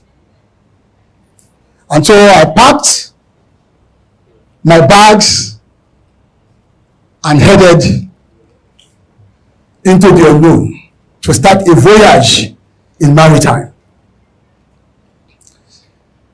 Now I was thrown into that sector without any orientation. I had to work at the highest level with the chief executive day in, day out. And I had to learn very fast. The politics of it, and I'm glad I have an SSA here so he understands what I'm talking about. The politics of it, and of course, the technicalities of maritime. And one of the things I quickly discovered, which is really what is going to buoy what I share with you today, was that the real money is not in how much NIMASA collects or was collecting, or in those contracts. The real money, the real wealth was in the maritime sector itself. The entire ecosystem of what we now know and recognize as the blue economy. But before I proceed, permit me to also extend my respect and acknowledgement of the presence of the SSA to the Governor on Housing Ministry of Lagos State, Honorable Ayo Amodu. Honorable, my apologies, sorry, this just came to me. So we're in good hands. We have two SSAs here. So I feel a kindred spirit knowing the roles of special advisors to principal officers. And one of the things that I learned quickly, and I had what I would call the fortuity of leading, was the agency's Blue Economy Initiative, which we called From Crude to Blue. We are coming down to the real estate sector, but we need to know where the journey began. In other words, we had to start a conversation about our reliance on fossil fuels. Of course, it brings in most of our petrodollars. But does it really bring in, as a sector, the developmental expectations in terms of economics? 6 years ago, it was a report in the Nation newspaper. NLNG and NCDMB signed a $12 billion deal for LNG Train 7 to employ 10,000 people. Please, I want to crave your indulgence. Let's just deal with estimate values here. Can someone help me calculate $12 billion across 10,000 jobs? How much will it be per job? Anyone with any device, please. Help me out. $12 billion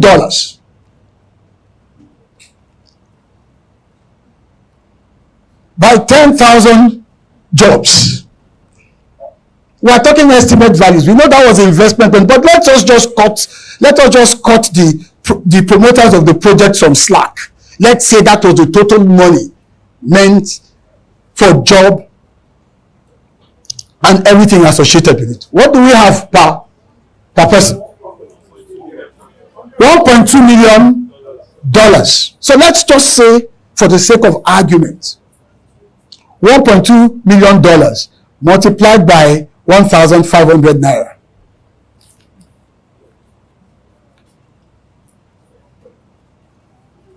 How much? 1.8 billion.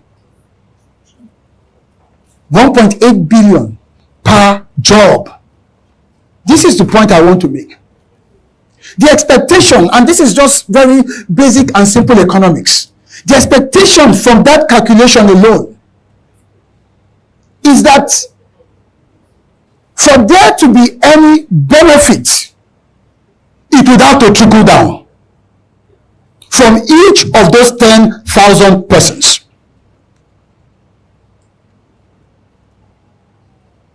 What is called trickle down economics. So if 5,000 of us decide to go and stash 50% of that money somewhere in the US, what is its economic value? It's practically zero. This scenario is just an example of how enclave in nature, how restricted in nature the oil sector is. It demands huge investments, huge capital outlays per project. But its economic effects is so limited, so restricted. That's why if I were to ask each of you here, if you know anyone that works in the oil sector, you'll have to rack up your head. It's an exclusive economy, it's an exclusive club. Nigeria cannot grow economically on the strength of an economy that is on the strength of a sector that is exclusive, enclave by nature. We have seen it. And so it makes sense for us to say, out of that 12 billion, estate surveyors and valuers, were we to invest just 1 billion out of that 12 billion in real estate, what do you think will happen in terms of employment? I'm asking you, anyone? This is an open conversation now. You know your numbers, you know your business.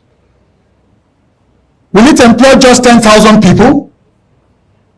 Estate players in the estate sector, will it employ just 10,000 people? Give me a guess. Give me a guess. $1 billion investment in real estate across, maybe let's say a PPP project. Let's say we're building some smart cities. Let's say we're building some set of estates. Can someone give me a number, please? Pardon? Over 20,000? Any other person? It certainly will be much more than 12 billion to 10,000. So I share this with you to present to you a picture of two cities, a tale of two cities, or a tale of two economies. Oil and gas, which we have relied upon to drive our economy, and then the blue economy, which in itself is an emergent economy, an expand sector. And we're going to see some of the thinking behind it. And if I am able to help everyone in this room, whether you're a policymaker or a practitioner, to shift your thinking, then the possibilities will be endless. So, the blue economy and the real estate development, the sea of opportunities before us. The World Bank tells us that if the ocean were a country, it would be the 7th largest economy in the world. Let's start with that premise. the 7th largest economy in the world. The 6th largest economy is the UK. So after the UK, the ocean economy would be the 2nd largest in the world. For very obvious reasons. 70% of our planet is water. 70%. And the economic sustenance of the planet itself, apart from the biology of it, is water. How? Global trade.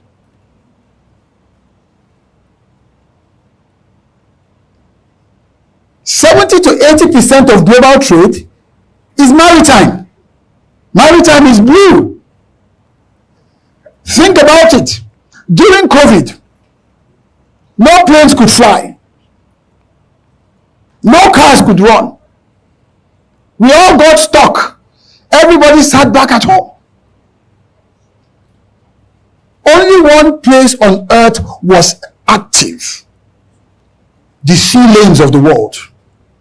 Transporting goods, supplies, equipment to help nations survive. Why? Because most of what we consume is delivered to us by water. So this is another important premise, because we do not understand the context. Every attempt we make to try to break into the blue economy from a blue cities perspective, which is one of the buckets of the blue economy, will challenge us and could even discourage us. So whether we like it or not, this is what the blue economy is about. So let's look at some definition of the blue economy, and let's take what the World Bank tells us about the blue economy. The World Bank says that the blue economy is the sustainable use of ocean resources for economic growth. It didn't say for revenues, and we have to begin to shift this mindset away from revenues. Revenues are essentially meant to be a fallout of actual growth. There's too much fixation on revenues without growth. It is not a sustainable approach. Revenues are a given when economic growth takes place. If you are generating so much revenues and it leaves nothing in terms of economic impact and growth, what it means is that when next we go in search of revenues, we have to increase the toll. That's what it means. So the oceans are there untapped because there's no growth. And all of the values. So whether we're in government, the fixation of revenue, the fixation towards revenue, or the fixation on revenue has to be modified, has to be tempered. Likewise, for those of us in business who are also fixated on revenues, how do I make money? It is not a sustainable approach without creating growth. Because what guarantees revenue in perpetuity is ensuring that the growth engine continues to run. If you're coming constantly for revenues, like the concept of Stephen Covey's work, 7 Habits of Highly Effective People, when he talked about the golden goose, the goose that lays the golden egg. Each morning the farmer goes in, the goose lays an egg, he takes it to its golden cells. Every morning he keeps going. Then he got so tired, he said, look, why don't I just slice the goose open and take all the eggs? Well, there's a problem with that. In the final analysis, you can take all the eggs, then there's no more goose. That's a classical example of over-fixation on revenues alone, or on making money alone. There must be growth. The farmer ought to have been thinking of, oh, all right, I have one goose laying a golden egg. What do I need to do to expand capacity? That's what the blue economy is about. So it is a call to us to know that we must take steps, make the necessary commitments, make the necessary investments towards ensuring that there's growth, and then the money we're looking for will come. There's money, the blue economy.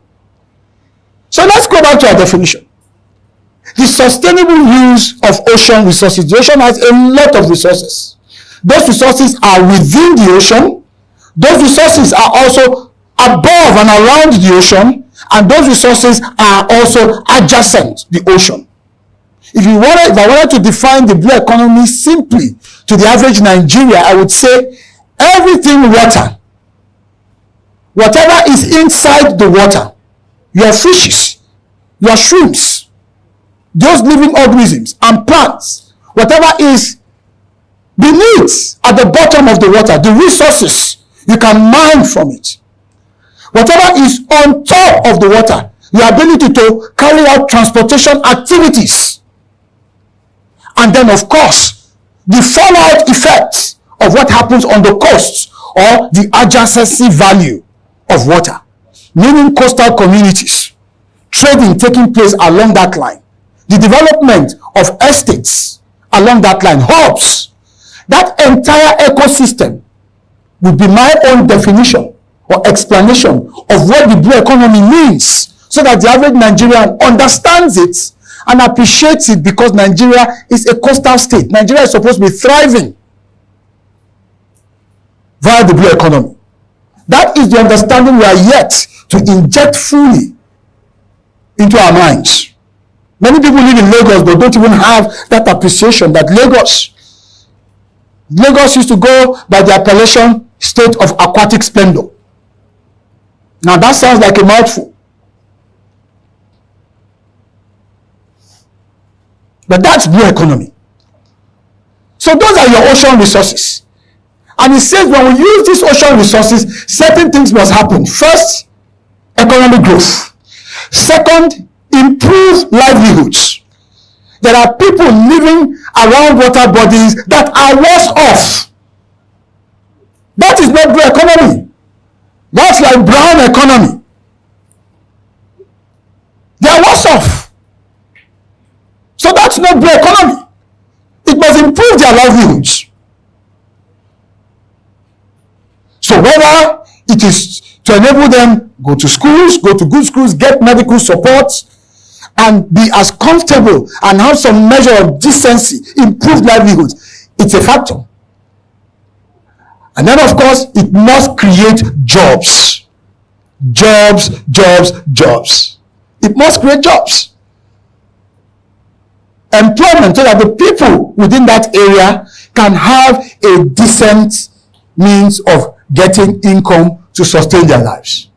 And then, lastly, it must also preserve the health of the ocean ecosystem.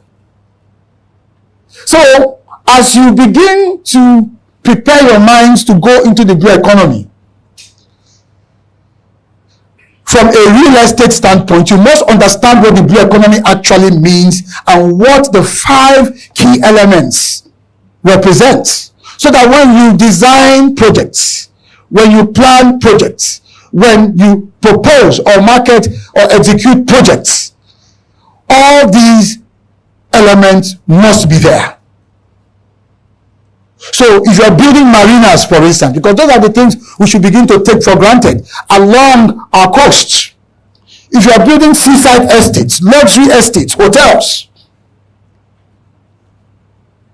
which cost so much more to be in, or take, we shouldn't go too far, take the Eco Atlantic, for instance. If you're doing all of this, you must keep in mind whether you're participating as a financier or participating as a transaction advisor or participating as a natural builder. You must keep these things in view. Sustainability, economic growth, which is where you make your money, improving the livelihoods of those within that context, making sure that you're asking yourself, how many jobs are we creating? And then ensuring that matters such as pollution are addressed. We take a look at our water, there's so much that needs to be done in that regards. Plastics in waters everywhere. These things have to be looked at collectively to ensure that we meet the definition of what the blue economy actually represents. I'm going to move on by showing us some facts and figures concerning the blue economy and why it is such an imperative. Globally, the blue economy is worth about $1.5 trillion. $1.5 trillion globally. Africa has managed, according to the AFDB, to capture about 296 of that economic value. And then Nigeria is positioned as having 10% of that. Understandably, we have a very expanded coast. From Badagry here in Lagos to Bakassi in Cross River or thereabouts, 853 kilometers. These are just conservative estimates to show us the potential. $30 billion. Can the blue economy bring us at least $1 billion? $1 billion is how much in Naira terms? 1.5 trillion? Is it? 1.5 trillion. These are the considerations, these are the things we must have at the back of our minds as we engage in this conversation. And I'm hoping, which is going to form one or two of my recommendations, that FIABC can begin to take the lead. Not just in advocacy. We are past the stage of advocacy. We are way, way, way behind. I'm talking now about engagement. Reaching out. Reaching out. Yes, we need policies. But don't wait for policies. I remember one of my famous motivational quotes. I used to do a lot of motivational speaking when I first started out some 25 years ago. It says, I couldn't wait for my ship to come in, so I had to swim out to it. I couldn't wait for success to come to me. Yes, that's the exact quotation. I used to use it back then. If you ever read the Achievers Manual that I published back in the day, I couldn't wait for success, so I had to swim out to it. So FIABC, NIESB, that's the mindset you must have. You do have government officials here. I am sure for a state like Lagos, Lagos is the center of excellence. Lagos always leads. There are some policy initiatives. We see that even in the various designations. But there are some policy elements that you are going to have to be the one to prod them to do. That's why it's called private sector-led initiative. 13 years ago, Jeff Bezos, founder of Amazon, because he wanted to deliver packages swiftly, after starting Amazon Prime, which was one-day delivery, was not satisfied with just one-day delivery, he wanted instant delivery. So what did he do? He started test running drones to deliver packages within 30 minutes. That was 13 years ago. So 2002, yeah, 2025, 13 years ago. So 2012, I beg your pardon. And 60 Minutes had an interview with Jeff Bezos, and he said, look, I've done this. The problem that we have is that the FAA, that's the Federal Aviation Administration, they are so far behind. What we are doing, what we have just test run is confusing them. Think about it. Sometimes it has to be that way. Sometimes it has to be that way. That's why it's called a partnership. Government needs all the partnership it can get from those of us in the private sector. all the partnership. And don't just sit back and wait for policies. You can no longer rely on just advocacy and appeal. You've now got to move into engagement. And when we're talking of engagement, you're saying, for instance, Fiapsi, we're going to visit the governor of Lagos State. Lagos is a coastal city. We have some leverage. Some of our members are in the cabinet. We are not going there to say, Mr. Governor, as you know, the blue economy is this, that, and the other, and we need to tap into it. The ship has left the shore on that long ago. Kenya is doing far better than we are. We are behind, but we have the mass to actually, once we get it right, overtake any African nation.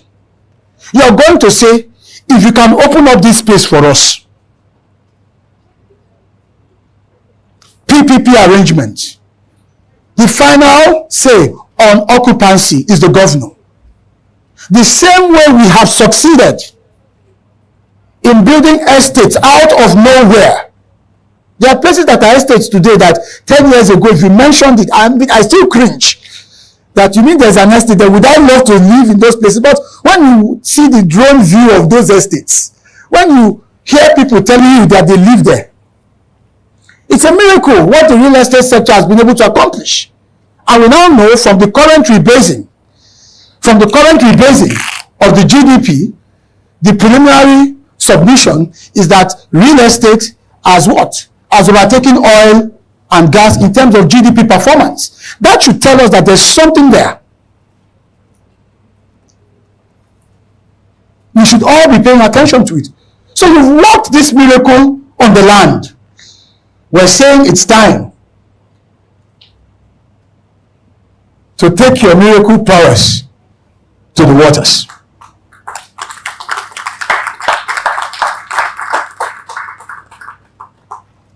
Is it going to be easy? No.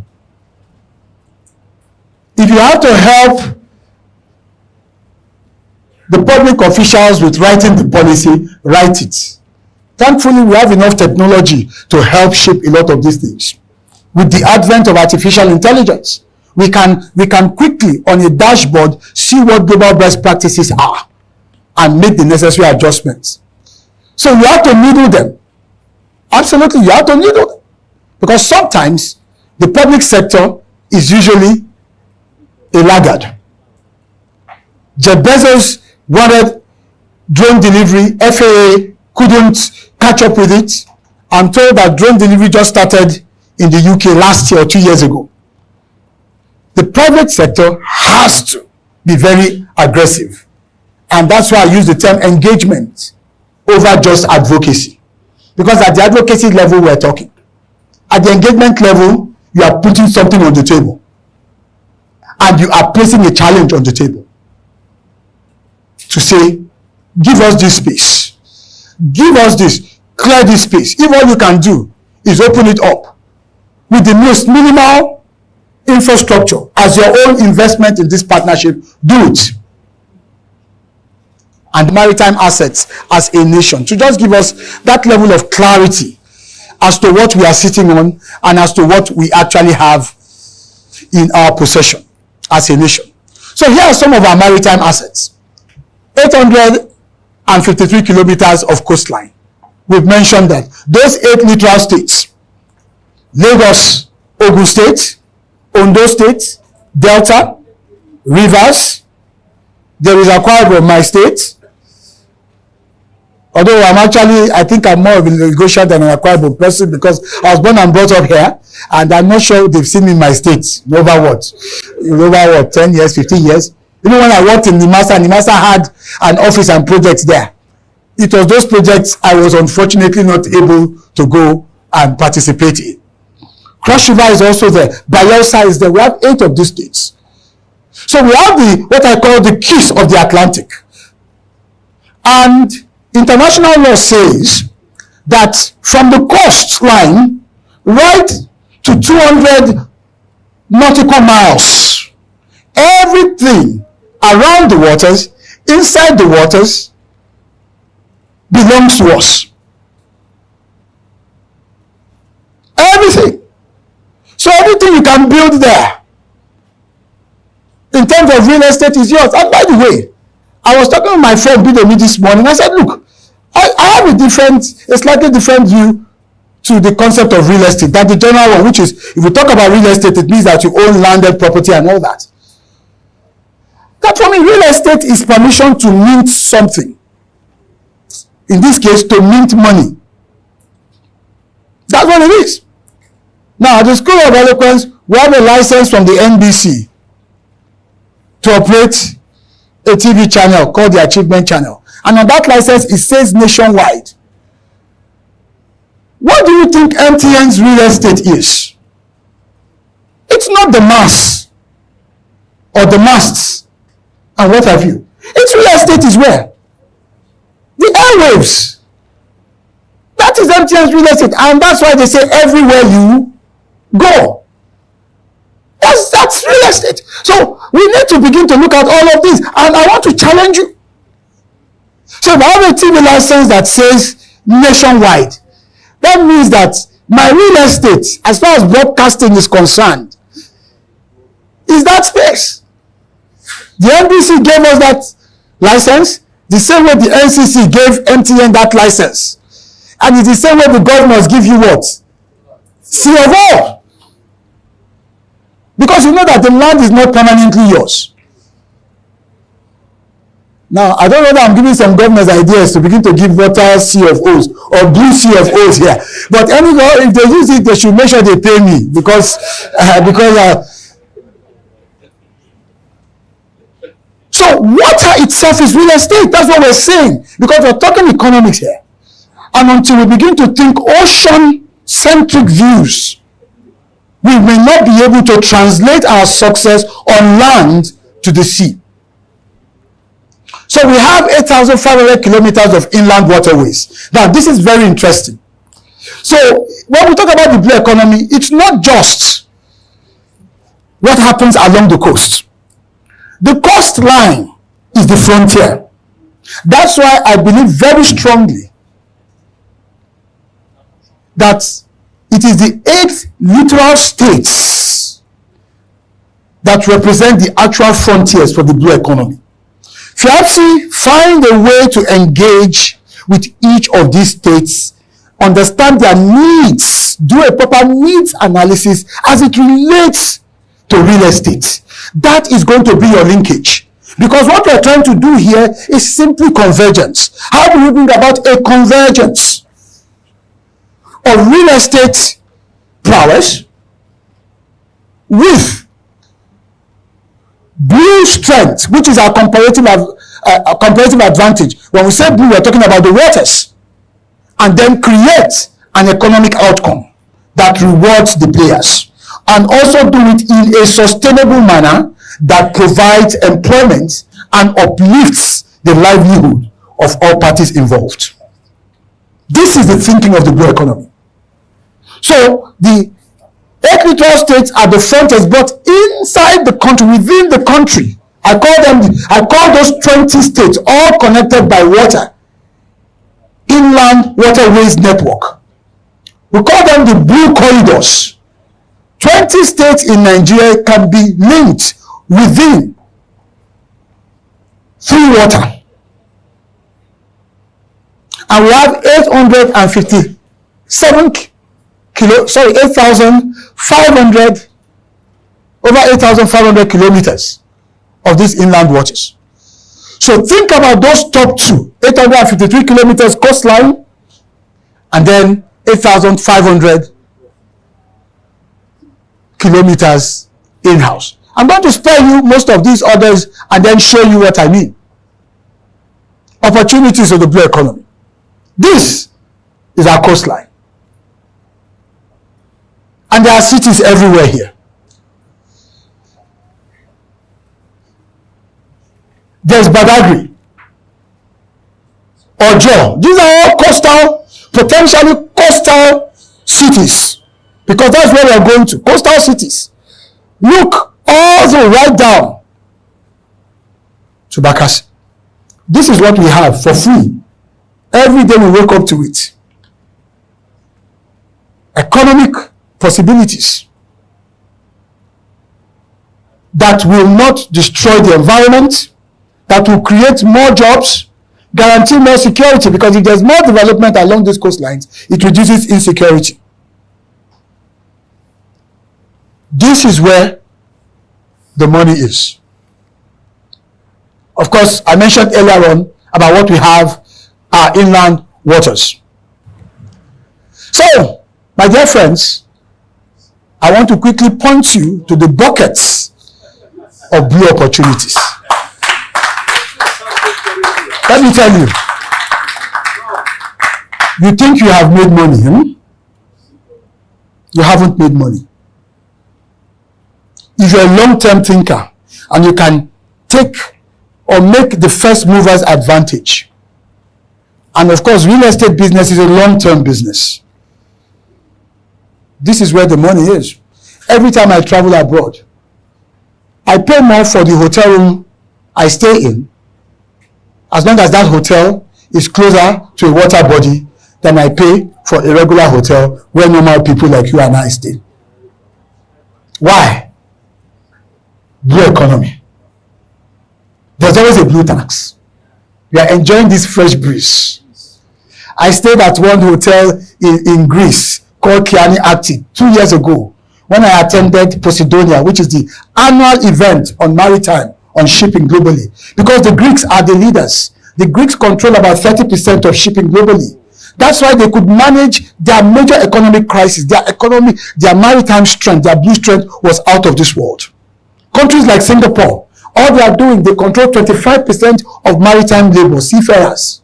So imagine what those young boys from ships are repatriating.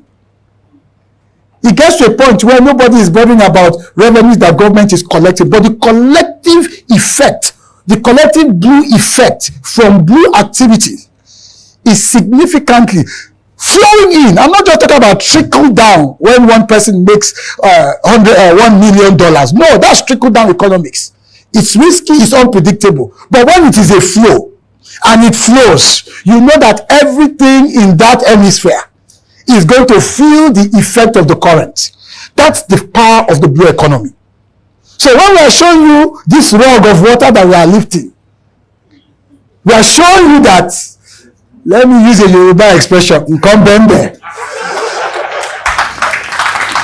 That's what we're telling you. That's what we're telling you. So it's a bucket of blue opportunities. So I'm just going to leave you, before I go into Q&A, by just showing you the 10 buckets of blue economic activities so that you can decide which one you want to fetch from. The 10 buckets. That's why we call this an expanse economy. You don't need to be too sophisticated, having learned special drilling skills to participate. Just look for which bucket is nearest to your capability and begin to show interest. So what are those 10 buckets?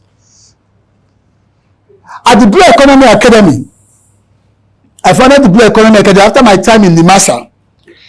I said to myself, okay, I've had government experience, and it was a fantastic privilege, and I'll always be thankful to my boss, Dr. Jamo, who fought tooth and nail. He fought his way to ensure that I took up that job, up to the point of getting my wife involved. You know, when your wife comes and says to you, why don't you rethink it? It means that even in your house, you can lose elections. I'm telling you. That's what it means. And so I took on that job, and I learned a lot because I actually participated. All the things we did, we came up with a document called From Crude to Blue. I was sharing that with the chairman, with the chairman of Lagos FIAPSI. Sorry, Lagos NIESV earlier on. And so these are the buckets I want to show you at the Blue Economy Academy, which was what I started after I left Nimasa. And look, I don't want this knowledge to go to waste. Let's begin to share knowledge, inspire people, educate people about the blue economy. So there are 10 buckets, and this is where I'll leave it and take questions. Bucket number 1, as you can see, is what we call blue what? Blue commerce, trade, shipping, movements of goods and services. Can you imagine blue commerce? Moving palm oil to Lagos by sea. It will be cheaper. You'll be able to do more volumes. You'll evade, the usual wahalas on the road I will not mention. And then you'll be able to do so much more. Blue collar. So transportation itself is one. The second one is what we call blue bounty. Blue bounty simply means aquatic life. In terms of fish, shrimps, and the ton of what you can harvest for food. The third one is what we call blue power. Sustainable energy. Nigeria still has a lot to do in that regards. Renewables, wind farms, and all the rest that we can get. As we're struggling with our power as a nation, it has to be one of the options that we incorporate into our energy mix as a nation. Then the one that I think concerns you the most is blue cities. Coastal infrastructure. Coastal estates. I would prefer to live near the ocean and enjoy the breeze. Because the breeze is better if you're nearer the ocean. Have you noticed? It's better. Then you have a host of others. You have blue capital. How do we raise money? And Fiapchi, this is going to be very important for you to engage and encourage your financiers to begin to think in terms of what we call blue bonds. Blue bonds. We have a series of programs at the Blue Economy Academy where we go into each of these buckets. It's a course you take for about a month to understand the total dimensions of the blue economy before you begin to get involved. Blue capital, because our finance just institutions need to learn these things. We now have green bonds. There are various ways to raise money, raise capital for your projects. But if your players or if your financiers don't have the understanding and what the rules are, they are not going to be able to provide that support meaningfully. Then there's blue governance and justice, and I'm glad we have a government presence here. There is the kind of awareness that is required to function in that space. So lawyers have a place here. If you're a lawyer, I would advise you to begin, if you are serious about the economics of your profession. This is one of the most untapped aspects of the legal profession. I could count the number of maritime lawyers I met during my 3 years at NIMASA. And yet, that was a sector that required so many lawyers in terms of specialization. Not to talk about blue governance and justice. Then Blue Nexus is about biotechnology and all of the various intersections of technological applications to drive the blue economy. Then we have blue climate. It's very important for those of us who care about the environment. Thankfully, every state now has a Ministry of Environment, and there are actions being taken because we must be stewards, worthy stewards of the environment. As we take resources from it, we must preserve it so that there will be a place to go back to continue and make it sustainable. And then we have blue talents. I mentioned the Philippines. 35% of seafarers in the world today, global supply of seafarers, are Filipinos. Pardon? You consent to it. Thank you very much. They are Filipinos. And you know the interesting thing? In maritime, you get paid in dollars. Because maritime is international. So blue talent is there, capacity building there, and then finally blue ventures. The kinds of businesses we need to set up. Young entrepreneurs need to begin to think. Startups in the blue sector, in the blue economy. So these are the things I want us to understand. It is not in my place to educate you. I am the least qualified to educate you when it comes to the specs of your business in real estate.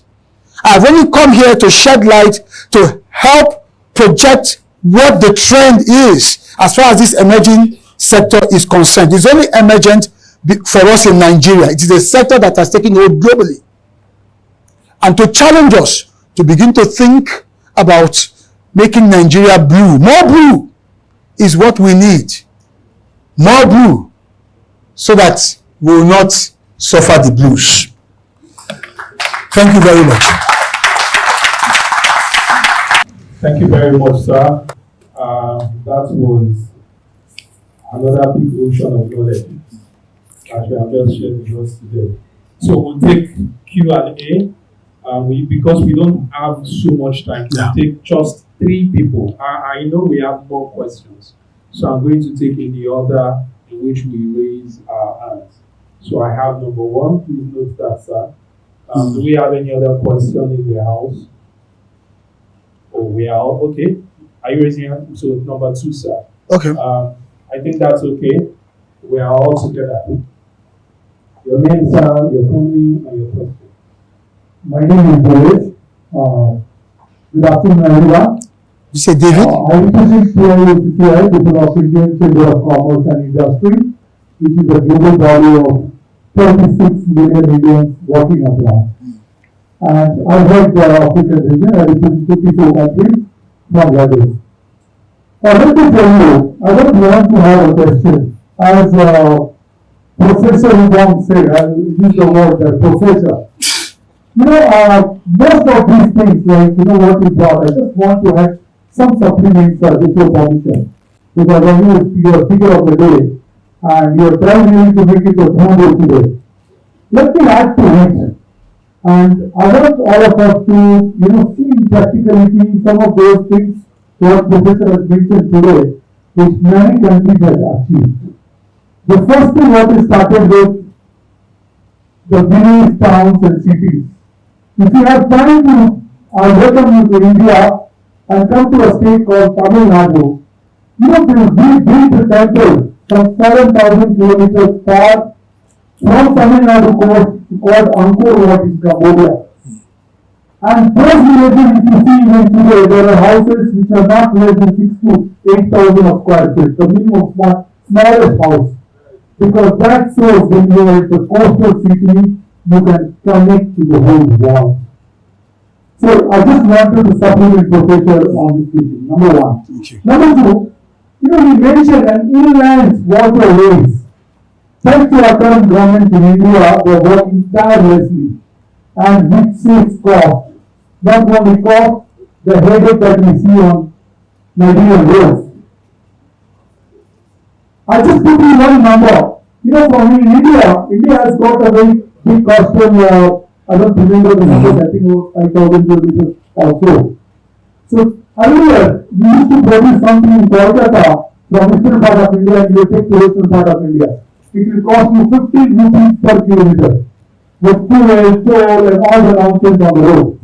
Because to tell you, Nigeria is just a pilot of India, what India used to be for 20 years ago. So you've seen all those things. So today, the same thing, you pay 1.5 rupees. You see how the water line can help us. We're struggling on the road and the quantity. So Professor, that is the second thing that I wanted to supplement. Right. Thank you. The third thing that what I wanted to add to this gathering here is, let me tell you, yes, it is not a matter of government. Those who are still sleeping and waiting for the government to do, government may not come. Whose government is that? Who they represent? Who are those gentlemen sitting on the office? Please, go and engage them. He's right. The whole world is waiting not for advocates. They have done enough advocacy has gone. If you don't engage, the delay is yours. Your country is established. You are established. Thank you very much, sir. Thank you very much. Appreciate that. Thank you very much, sir.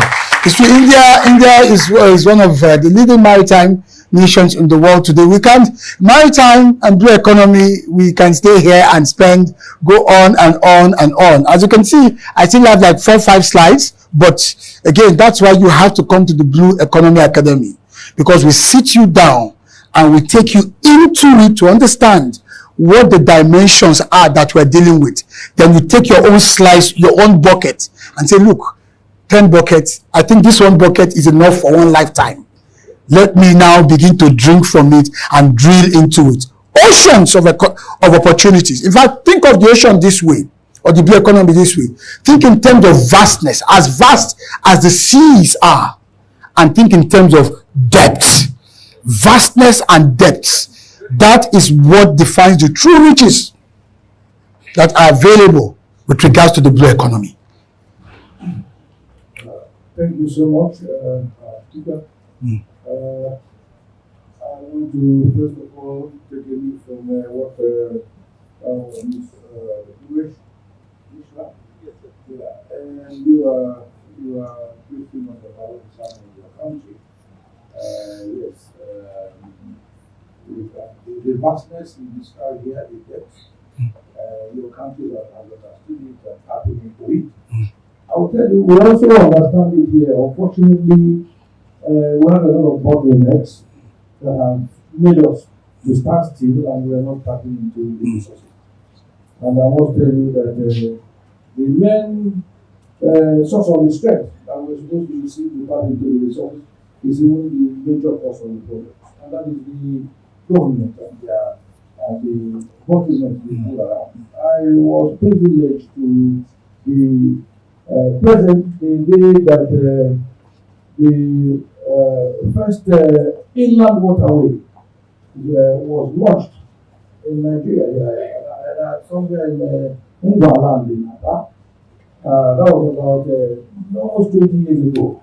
I was there. And then everybody that came was talking about how the economy is going to produce an area that has not been tapped into. You have explained here now how you travel from your country to another country you mentioned, how the developments have sprung up and then dead areas have just come alive. Yes, and that was the target of what was happening at but after that date, the whole thing was standing still. The people who were looking this idea, many of them went bankrupt because of the problems they were having with the government. Everybody in government wanted to come and have a piece of the game and forgot what they were supposed to do. Asking for the own, if you don't want to give me part of this whole thing, the whole matter will die. And later, after some years, I was not hearing that, they said the first inland waterway that will launch in somewhere in Kaduna State. One of the ones that was happening in the people that made it most are not even having it. And so, when you talk about the government is, we shouldn't wait for the government. Oh, we have to wait for them. Because generally speaking, it's not as if we don't know what we are supposed to do. You are here with packed with knowledge about what we can do, and I'm sure so many of us who have known this. Yes, every day, our eyes are open about the vastness of the economy. And I must tell you, I want you to help us now. How do we navigate ourselves out of this bottleneck? Go by the gate and feel that we build up people to go. Or is it lack of talent, or is it lack of knowledge? We don't know that. So until that thing is unwound, we will not move anywhere. Thank you very much. Thank you very much. As one who has worked in government, I agree with you. Government is that space. Government all over the world, it's not just Nigeria. Government is always a laggard. We must understand that. All over the world. We can argue the degrees to which this happens or that. For instance, you have in America now, the government wants to create a Department of Government Efficiency because it feels, the current administration feels things are not as efficient as they should be. That's the nature of bureaucracies. That's why I said, that's why I mentioned that quotation, that I could not wait for success. So I swam out to it. Engagement is very important. For instance, one of the things, when we started engaging the state governors, we realized that by going there, telling them this is what we have on the table that we are about to do, and you might miss out, that was enough to trigger a response. That's why it's a partnership. That's why I said advocacy will not cut it anymore. We've got to think engagement. There's no government you will go to and put some value on the table and there will not be some level of conversation, because here's the mindset of those in government, that when you come to them, it's as if you are looking for something. That's the typical mindset. But we now need to reverse that look, we are bringing something. There are 8 neutral states. Fiancé cannot engage with all 8 and not get a positive response from at least one. through its network, its alums, probably there might be a FIABC member, maybe honorary member, that is a governor or a deputy governor or secretary to the governor or an influential person in government or in one party politics or the other. There has got to be. Because what I found is that everyone is connected to everyone. But the question is, are you willing? Are you ready? That's what needs to happen. So engagement will trigger things. It might not be enough of what you want, but that can start the process. I can say that out of experience, that the one or two private sector people that came, for instance, she's late now, and God bless her soul, bless memory, Lady Margaret Orakusi. Now, if you go to somewhere around Oyigbo, there's a jetty being built there. I don't know the state of that jetty now. During my time in Nimasa, Margaret Orakusi was probably one of the very few persons I could count the stakeholders that didn't come to Nimasa asking for something, looking for a contract or asking for anything. When she came, she was putting on the table, we could see the maritime project she was doing, and the concern for us was how to not miss out. How to not miss out, we needed to at least find a way to associate with what was going to become a success. She had land cleared, that place was a massive heap of refuse. And she had reclaimed land, she had already cleaned the environment, she was doing that with NIWA and other agencies, and Nimasa had an environmental role to play. I was a special advisor to DG on strategy and communication. It wasn't something it wasn't something I had to struggle with. She had already made a compelling case. This was not somebody coming to take. This was somebody coming to say, look, I've already gone ahead of you guys. It just so happens that I need you to sign off on this or that. This train has already left. We need more of that mindset if we are going to succeed. So success does not come easily. We all have to go out. That's why I said we have to swim out to it. Kogi State is a confluence state. It even makes it a greater, for instance, I mean Kogi as an instance. Visit the governor.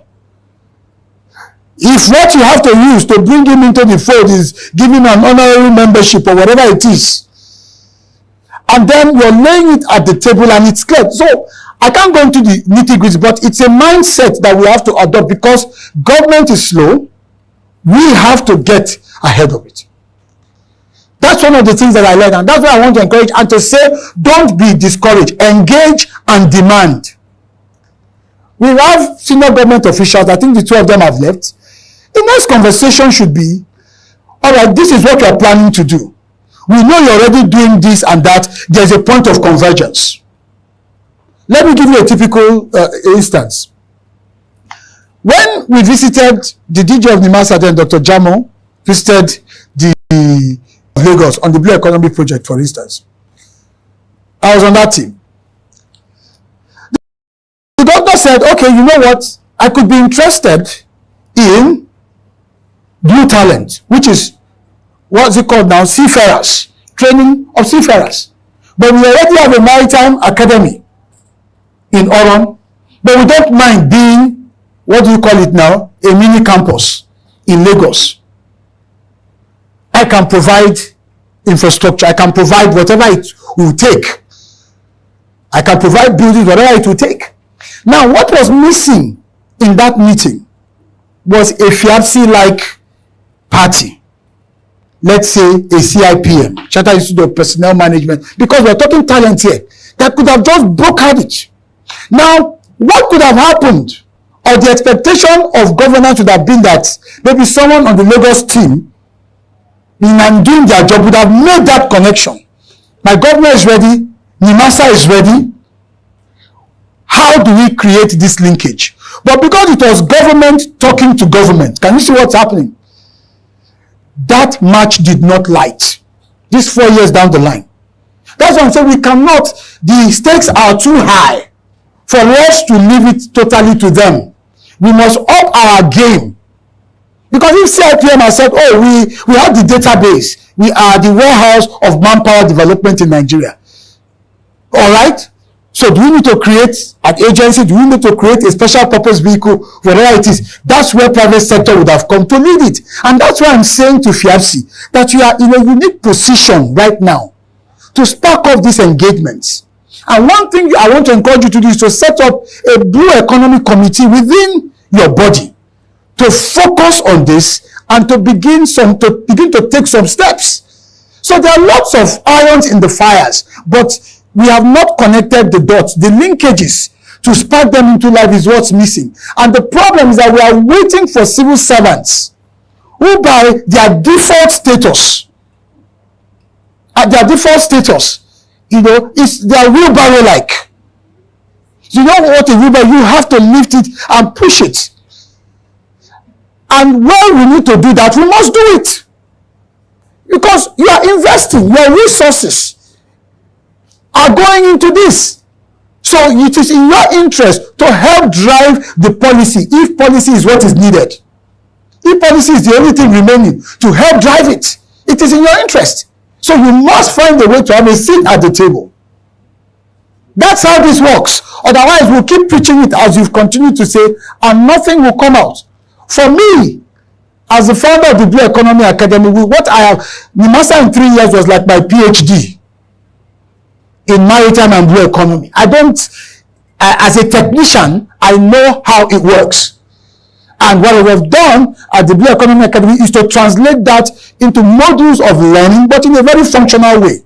Not academic now. These are the things you can begin to do. Calls you can begin to make. Just like you have Lagos Business School.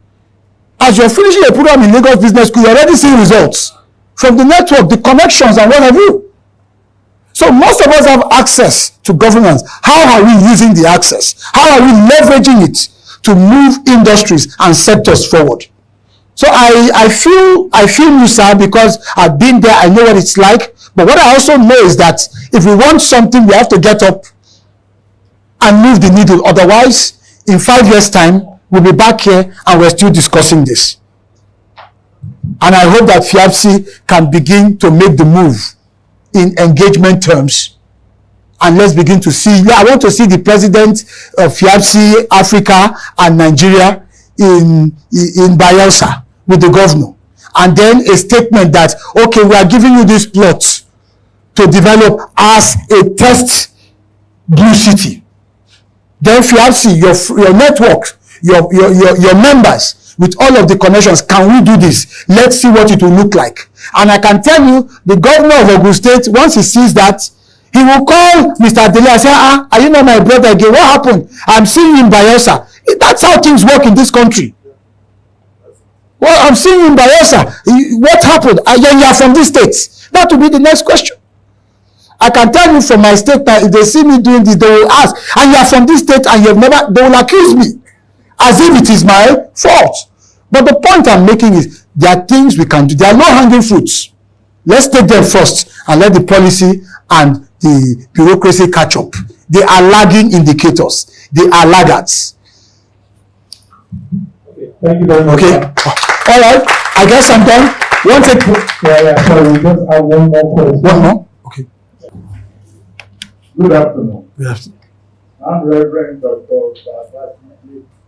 David. I'm from New York City. My question to my honorable, you are very inspiring, your message, and eloquent.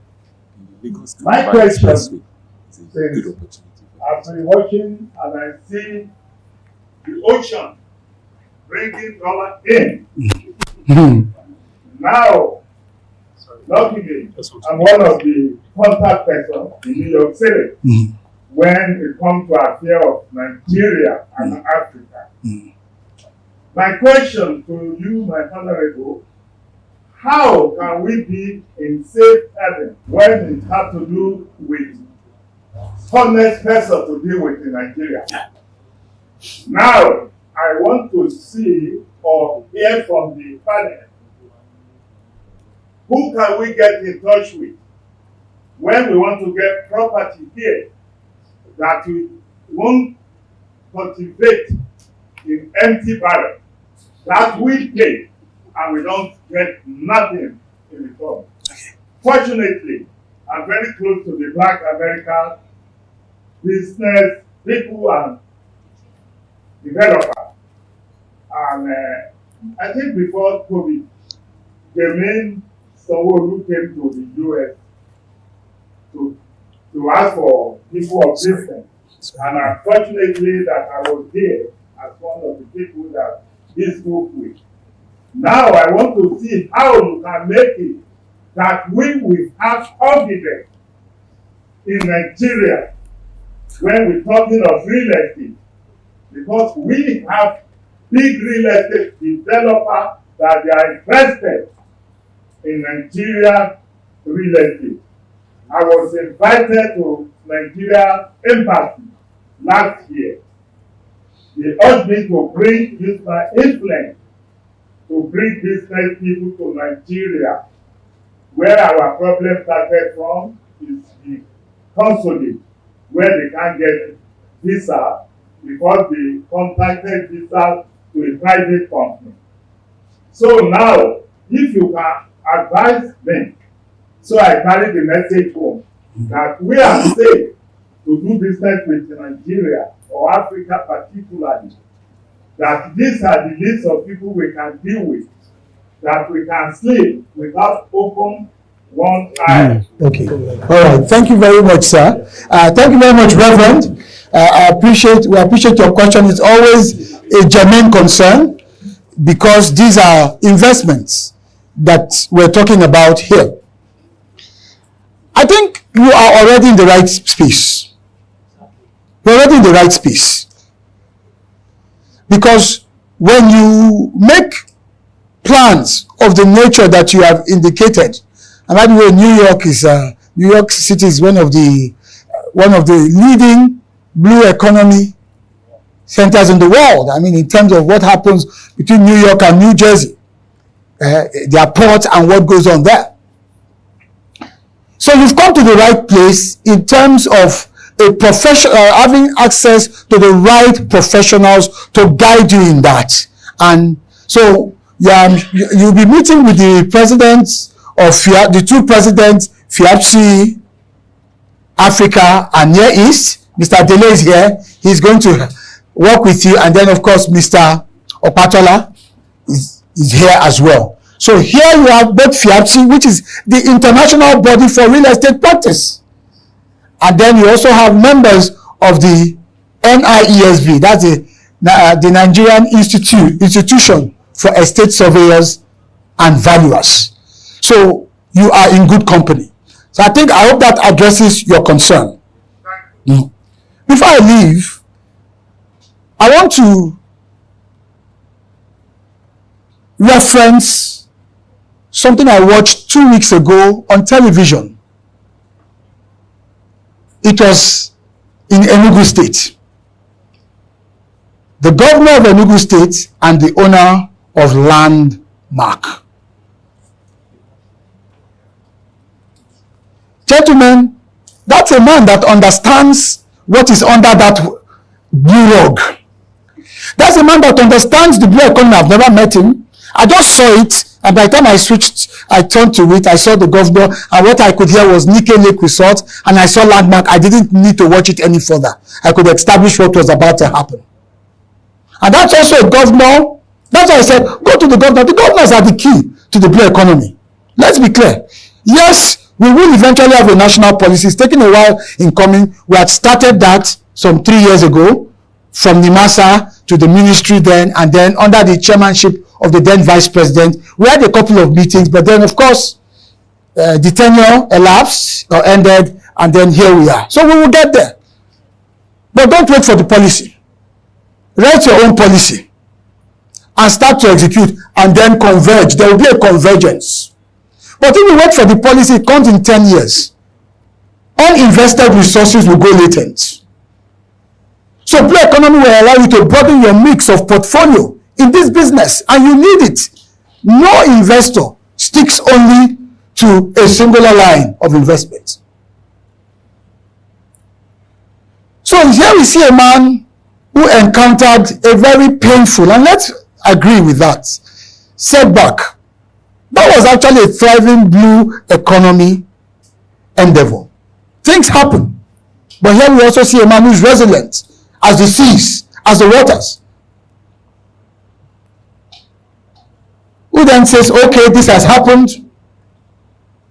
Rather than throw his hands up in the air, blame, whatever, accuse, he locates another playing field, another watery playing field, a blue playing field. Nike Lake Resort in Enugu used to be a very fantastic place. And here we see a man, that's a blue economy, that he decides to move from the coast, because Landmark was on the coast, and decides to say, well, if the coast is giving me stress because of the construction of the Lagos, that's the coastal highway, which in itself, if accomplished, or when accomplished, will actually add significant value. But do not wait. We don't know when it will be accomplished. The man goes from the coast, from the coastal side to the blue corridor. That is how this game is played. How? Sitting down with the governor. The governor did not need to think twice. This man has something on the table. Gentlemen, that's the point we are making. He engaged, he didn't advocate. So I want to encourage us, and I look forward to our continued relationship, because already NIESB, FIAPSHI have, even though they've not given my certificate yet, I have it. I can walk in at any time. And I want to assure you, from the School of Eloquence to the Achievement Channel and to the Blue Economy Academy, we will always continue to support you, to work with you. We've got loads of programs, and ensure that we drive this together, because this is what will save Nigeria. It's our word that will save Nigeria. Thank you very much. Thank you very much. Let us continue with the organic round of applause. Thank you very much, sir. Appreciate it.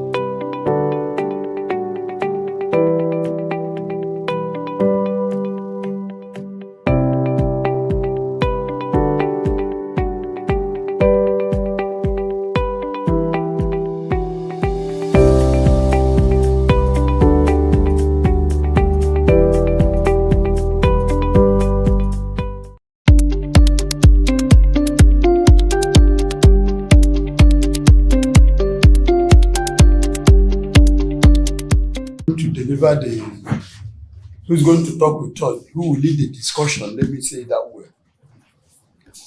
has been one of us in the industry. So there is nothing you are going to hear today is probably through practical experience, because he has passed through several ladders in this industry. One, he worked as a SA media to the master DJ, Dr. Jamu. That was his last port of call. And thereafter, before then, he had a school in Lagos, a very thriving school, called School of Eloquence and Communication. I'm sure most of you have been hearing of it. That's the owner, the proprietor of School of Eloquence and Communication. His name is Dr. S.N. Ubong. So let's give him a round of applause, please. Thank you. Thank you. His paper or his discussion this morning is very broad, because I know he has navigated well in the industry. And when we were discussing, I told him, listen, I beg, so many things are involved. You have to go through the nitty-gritty. In fact, his paper is 4 papers in 1. So it's going to be holistic. Sir,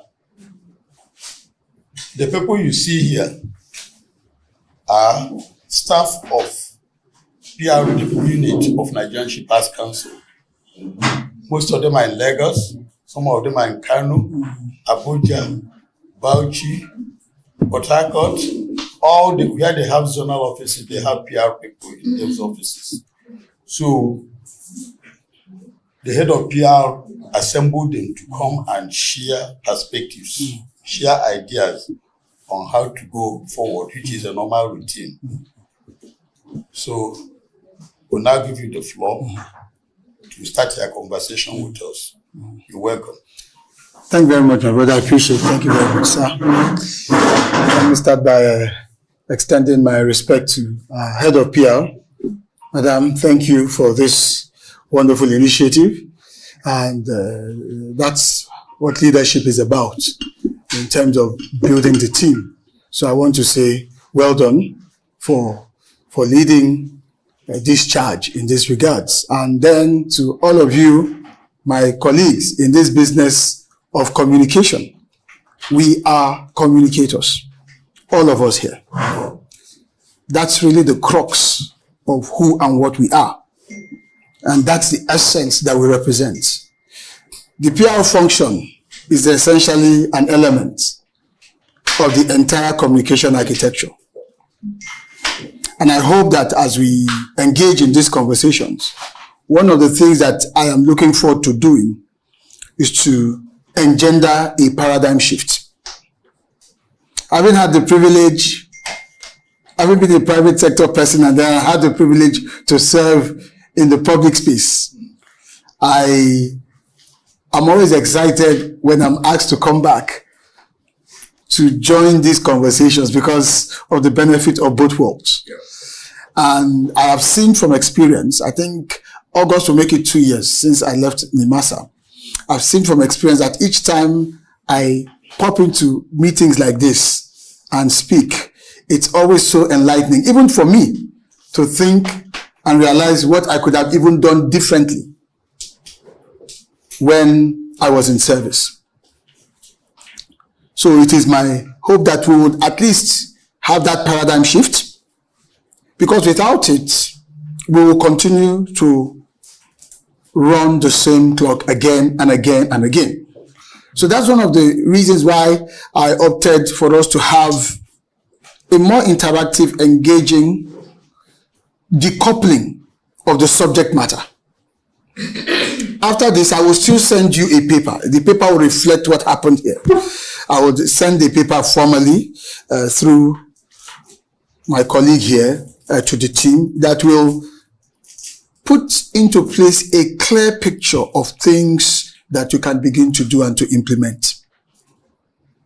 So I'm very thankful for the privilege of joining you here this morning. As I said, I do have a bit of history with the Nigerian Shippers Council, not even a bit of history. It's a rich one, especially during the time of Malam Hassan Bello.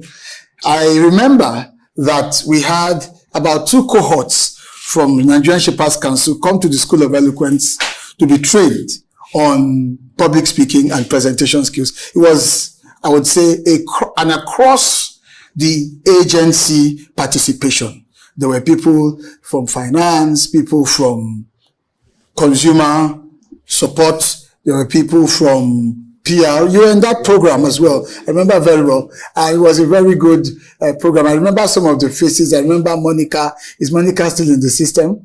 I remember Emeka Ogaba and painfully the late, no, it wasn't the PR, the late, no, not Patricia. Is it Eunice? And I've forgotten his full name. Yes, Eunice, yes. Yeah, was in training, yes, sadly. So we do have that history of maritime. My life in maritime has been a very interesting one. I never knew that I would eventually work in maritime, but I had always supported so many people in the sector. They would come to the School of Eloquence, then we're in GRE Ikeja.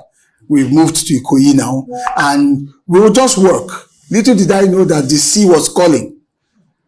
And by 2020, when Dr. Jamo became the DG of NIMASA, he practically ambushed me and said, you have to come in and work. And I'm thankful as I look back to him for insisting, because I said no for 5 months.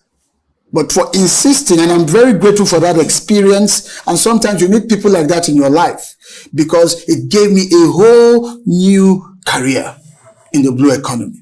So I'm very grateful for that. So today we're going to converge. We're going to converge communication tactics, essentially. Even though you're referred to as the PR unit, we're going to converge communication dynamics into that space in our port community system, where Shippers Council operates as the economic ombudsperson.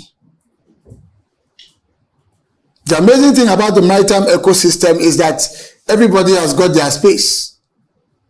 For us back then in the master, it was all about safety and what have you. But for you, it's pure economics. And so, as we start this conversation to engender a paradigm shift, the first thing I want you to note is that you must see yourselves as communicators, first and foremost.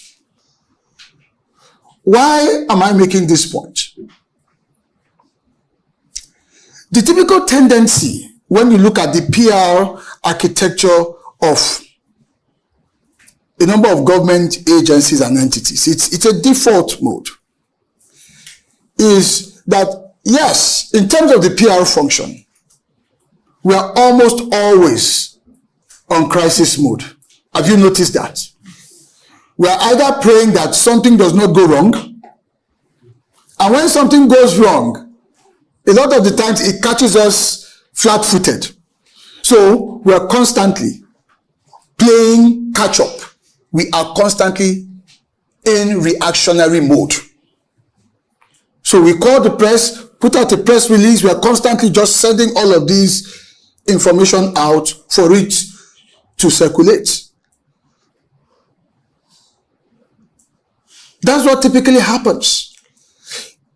And the maritime space, being such a volatile operating environment, because there are just so many players doing so many different things, from security to safety to trade, so much just keeps going on. We're here, a lot is going on. We have no clue what's going on.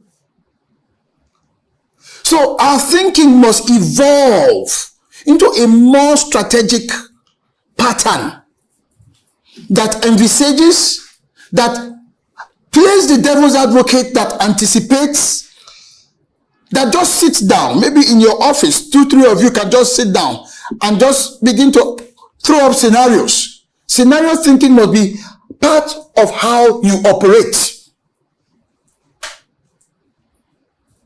Why? So that when it's time for the actual PR function, because it is a leg in the entire communication system, you'll be able to use PR to service the needs of the publics in a way that it burnishes your reputation, rather than trying to use PR as a tool to solve all forms of crisis that requires communication. So we need to think broadly. Because if we keep relying on that PR mentality,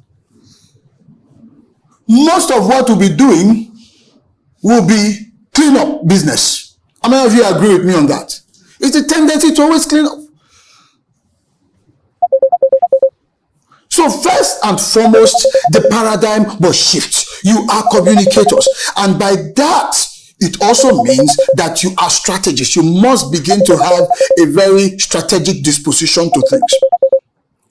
When I worked with my principal, back then the master, I would sit down, sometimes I'll sit down with him at home and tell him, what if as we sit right now, some seafarers are being kidnapped? Right now. We don't know what's happening out there on the ICs. And we said, why are you thinking that? I said, it's my job, it's communication, what we need to anticipate, because these are part of the occupational hazards. What if, as you see it right now, there is a very serious argument or a very serious rift between port operator A and freight forwarder B that had probably been brewing some 3 months ago when the vessel left China. with the cargo. Because your business, really, the football in your playing field is cargo. That's the football. In your playing field is cargo. And the players, typically your terminal operators and the shippers. And the enabling law that sets you up says first and foremost, protect who? Protect the shipper. But you have evolved over time to realize that beyond protecting the shipper, you need to have your hands on the entire economic activities within the port community. Hence the role of a PER, Port Economic Regulator. These things are going on. What we just do not know. And so the thinking, as I said, you must think communication, and then your mindset must be more strategic. It must be communications and strategy, or strategic communication. PR being a leg. We will know when to deploy PR.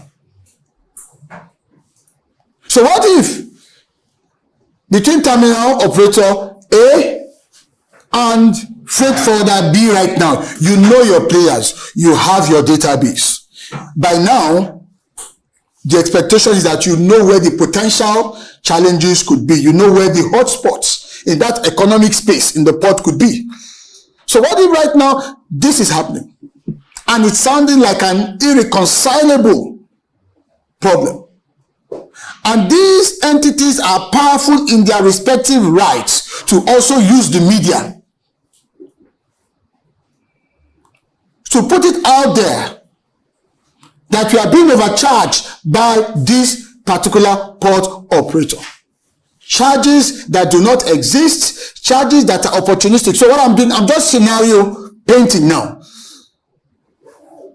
What if that's going on and you didn't get to have a sense of it? Do you have, and this is the question I'm asking you, a playbook for dealing with such a situation from a communications standpoint? We're not talking about the units in charge of consumer protection and what have you.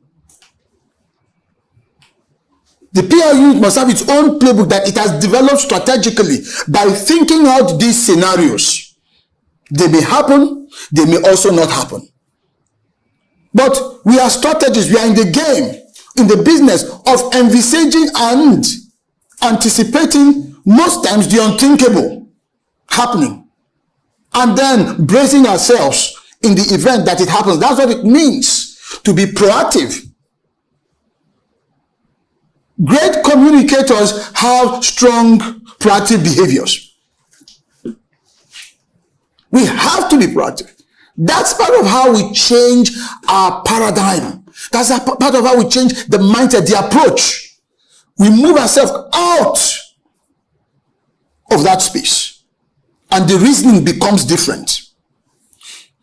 If you are able to make this leap or this transition in disposition, let me tell you what happens. It begins to cascade into, number one, how you operate inter-unit or interdepartmentally. It changes the kind of question or the kind of data or the kind of information request you make of your other departments and units that are on the front lines. Why? Because you're looking at the matter strategically with a view to a certain outcome. And what is that outcome? You want the perception about Shippers Council to be in alignment with the mandate of Shippers Council.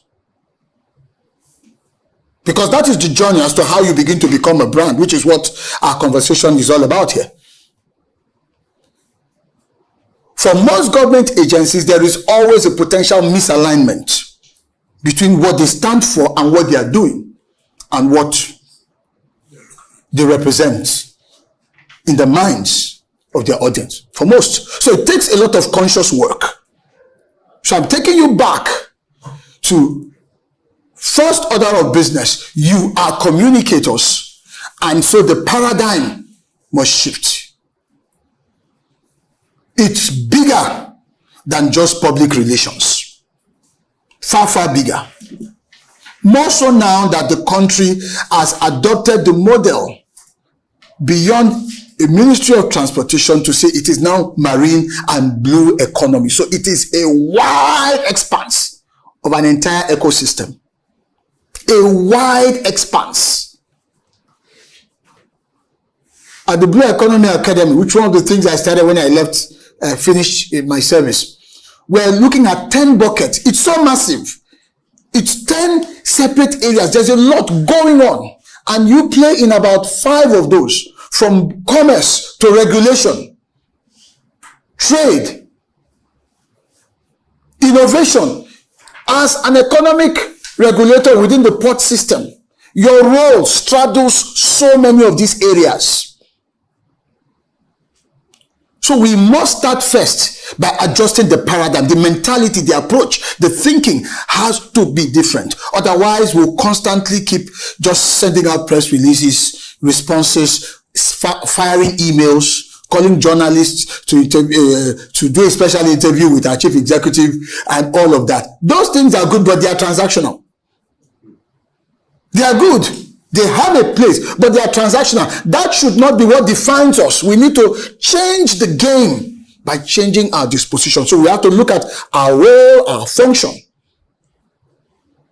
Because what that designation as Port Economic Regulator gives to you is saying that right up to our tables with regards to this water that we drink, agree that the content of the water might have been procured locally, but the raw material for this container may have likely been imported, or at least some element here, even if it is just the branding. What that is saying to us as the Port Economic Regulator is that your impact doesn't even end in the ports. It ends on our dinner tables. It ends at even the point of purchase and consumption. So how you regulate and how you or how Nigerian Shippers Council regulates and how you as a public relations unit or the communications arm communicates must be in alignment. And so we need to begin to roll back and challenge our current paradigm that puts us into the thinking, the reasoning, and the acting as communicators who are driven essentially by a sense of a strategic outlook. Part of it includes scenario painting. If we do that, it changes our modus operandi within the organization. That for me is the first point, or should I say the first challenge I want to lay down. And I hope that it carries on into your conversation, since this is a retreat, to ask yourselves, in what ways can we challenge how we look at things? And I say this also out of experience. Being able to change that mindset requires, as a communicator, you deal with issues either in anticipation or practically immediately as they arrive. In the media space, there's a newsroom mentality. None of you should be sleeping with your 2 eyes closed. None of you should be sleeping with your 2 eyes closed. Because, number one, we're a government agency. Number two, we are there to render services. And number three, in that your ecosystem, or in this our ecosystem, I don't know why I keep using the word here, I'm still part of, this is still my constituency. In this ecosystem of ours, the stakeholders are not pushovers. They are not pushovers. They are not small fries that you can just wish away their issues or just sort of like take your time in dealing with. There could be ramifications. So the paradigm must change. I'm happy for us to engage in very practical, functional terms with ideas. We can open this bit up a bit for some discussion as to what are some of the practical things that we need to do. Remember, our goal is focused on branding. How do we move the Nigerian Shippers Council into a brand? Right, let me read out the topic that was sent to me for discussion, as it gives us an additional sense of perspective. So we said, promoting the Nigerian Shippers Council, Port Economic Regulator, as a brand,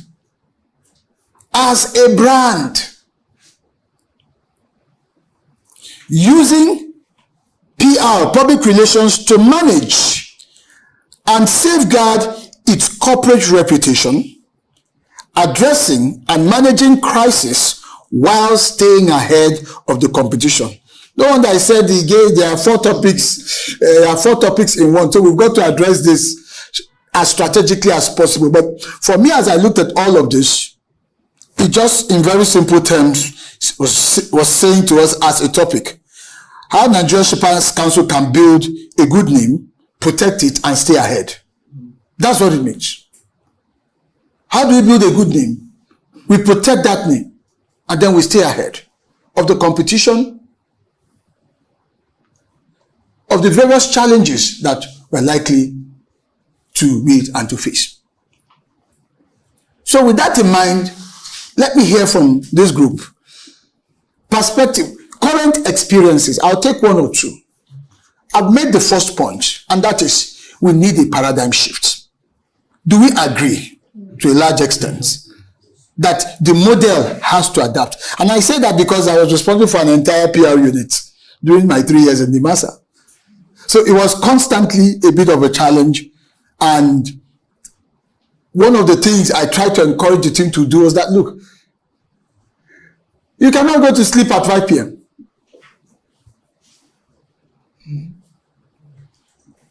You can't. Because, number one, a number of things, and let's level with each other here. Your principal will constantly be under attack, whether you like it or not. For good reasons, for whatever, especially for political reasons. We know that. Because those roles, that's what it comes with the terrain, especially in the maritime sector. It is your responsibility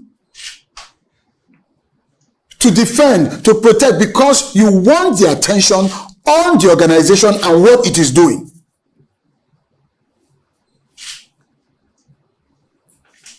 Number 2, the potential volatilities in your modus operandi in the sector, going on at the ports, going on along the entire environment of the ports. Matters like congestions that we used to deal with back then. Thankfully, Apapa has so improved. I visited Apapa 3 weeks. I couldn't believe that it took me, less than 20 minutes from Ikoyi to get to Apapa. I was pleasantly surprised. So kudos, Shippers Council. I expect that was part of a major stride in terms of your work, because when that congestion was a problem, it was really more of an economic problem it was creating. That's what it was creating. And whose lap does it fall to? Nigeria Shippers Council. Because the port doesn't just end inside the port. The contiguities around the port, the enabling factors for quick evacuation of goods, quick in and out, it's your problem. So you could not have afforded to sleep. And so what should be the nightmare scenario for you now is worrying that it could happen again. So what is in your playbook as a PR unit for that? That's why I said the paradigm has to shift to become much more strategic. What if the build-up begin again? How will you communicate it? How will you deal with it? Of course, management will do its job, but from a public relations standpoint, how will you deal with it? Another point I want to ask you, now that we are enjoying that reprieve, the corridors have become very easy to navigate. How are you leveraging it as gains to strengthen Nigeria Shippers Council as an entity so that it becomes a brand? Because what happens is that there is peace in town. Everybody now goes to sleep. Praise God. That peace is gain.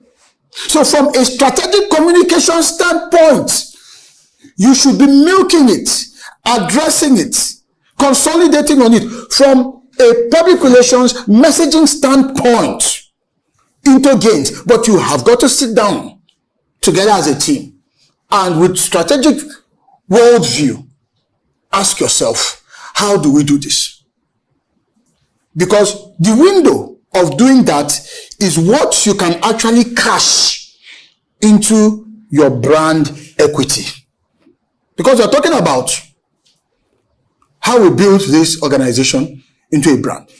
Everything we do or fail to do as communicators is affecting the brand status, for good or bad.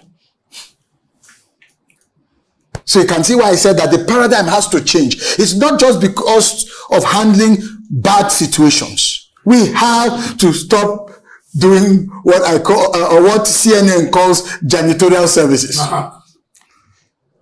It's CNN that came up with that term, that terminology. Why? During the first tenure of Donald Trump, he would say so many things, and then the White House press unit turned into a PR machine. They were not communicating strategically on issues. So without people like Sarah Sanders, who's now governor in Arkansas, she was always at the forefront. And anytime Trump has gone to say whatever, has done whatever, the next thing you see her there trying to walk it back. And CNN named it aptly. All right, Sarah Sanders was around to, of course, do some janitorial services. We are not janitors. We are communicators.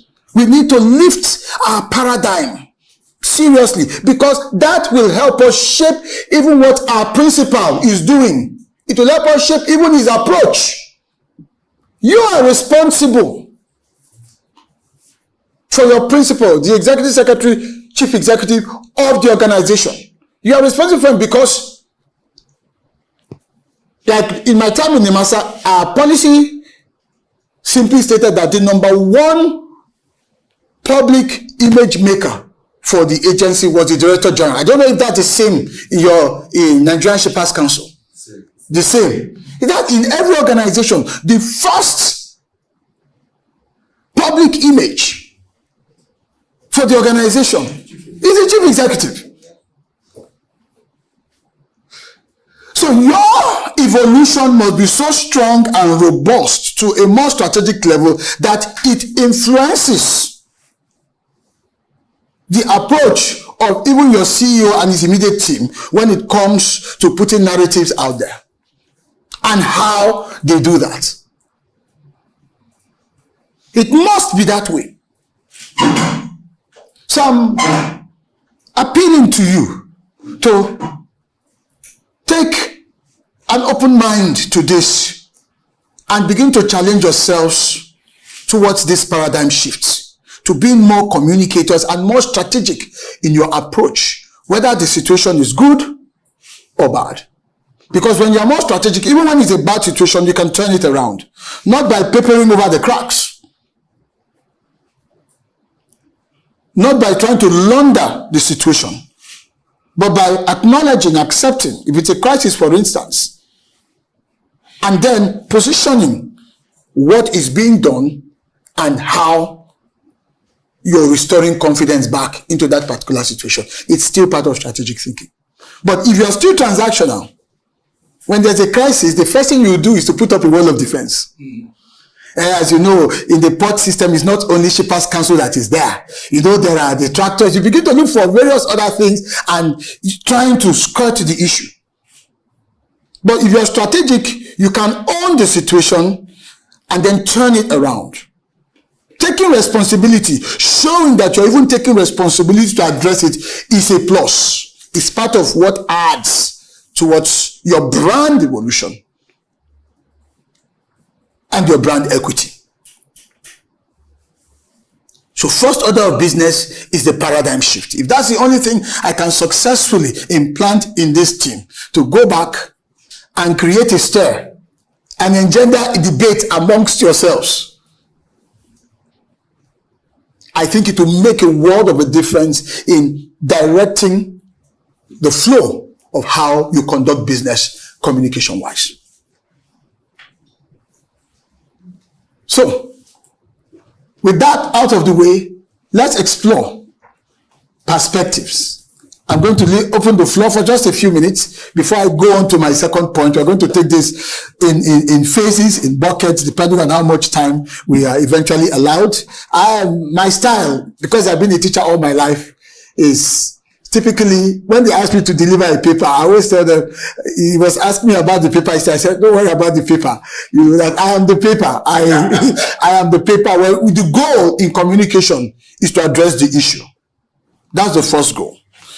Because it's a retreat, that's why I didn't really bother about having a written speech. We will have all that we've discussed. You're going to get it in a clear paper format that strengthens the team.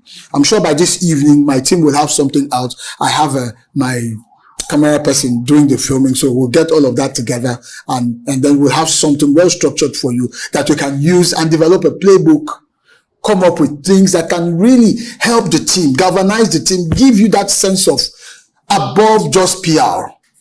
We are communicators. So let's deal with this. There's nothing too problematic, too negative that we cannot absorb, we cannot handle. And by the way, you're not the one necessarily responsible for the negative developments. Sometimes bad things happen in some sectors.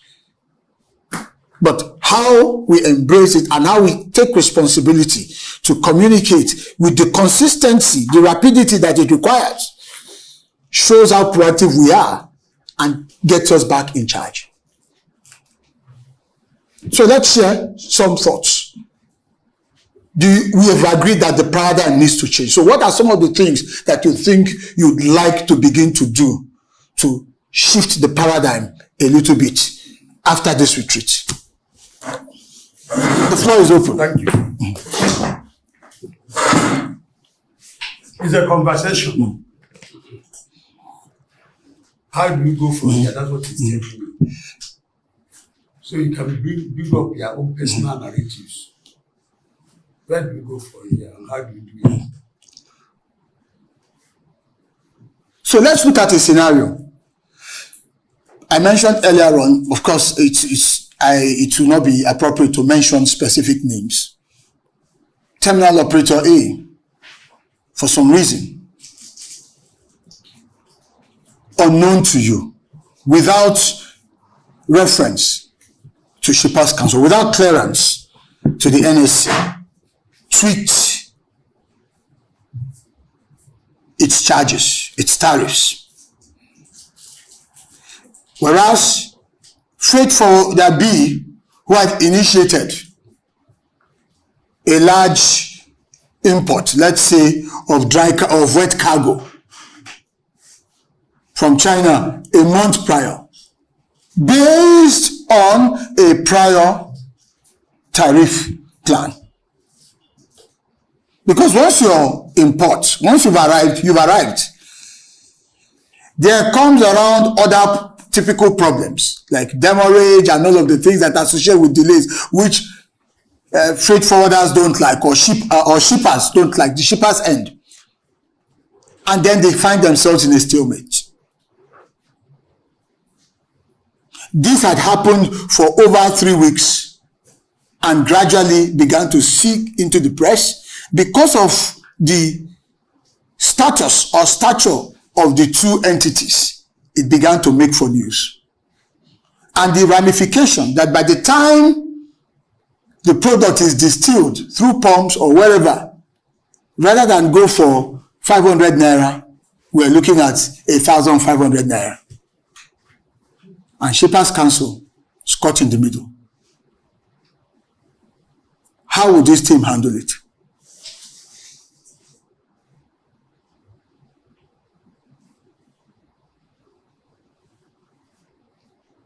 It's a question put to all of you. Yes. Now, Please. let's hold on. Martin, I know you are senior staff. Put this scenario which happened with Shippers Council about 2 or 3 weeks ago. We were all there when they said One, what in One has increased charges.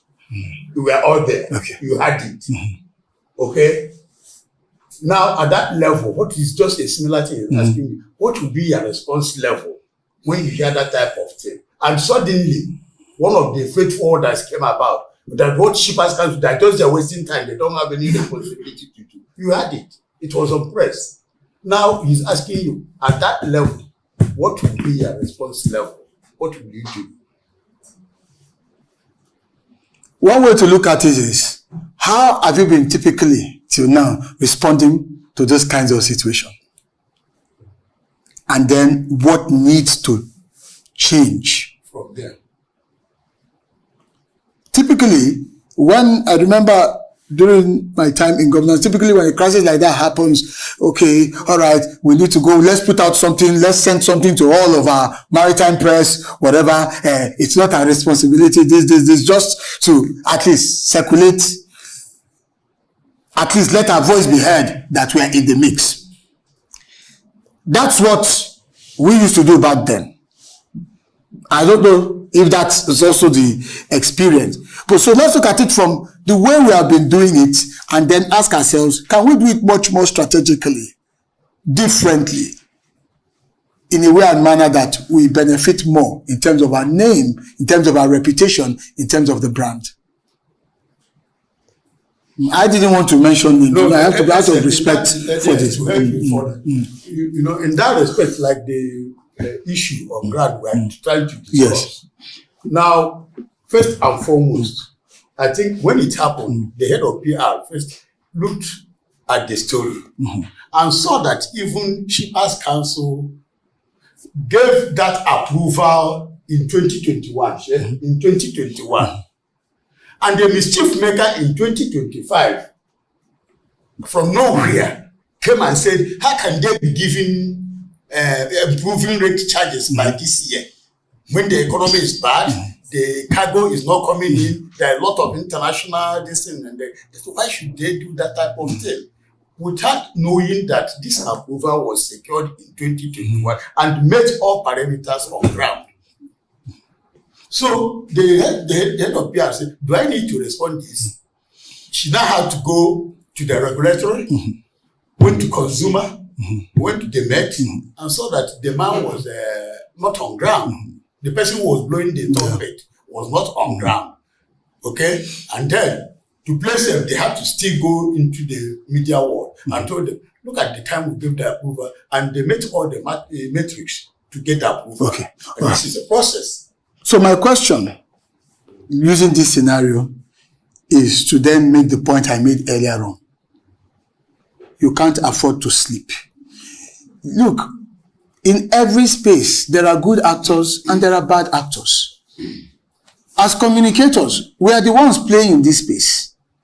We cannot afford to be logical in terms of our approach, thinking that every other player is logical. No. Being paranoid must form part of how you operate. And there are so many scenarios like this. So, a clear case of a bad actor. But who is taking the hit? Who takes the hit for it? It's your brand that takes the hit for it. That's the issue. It's your brand that takes the hit for it.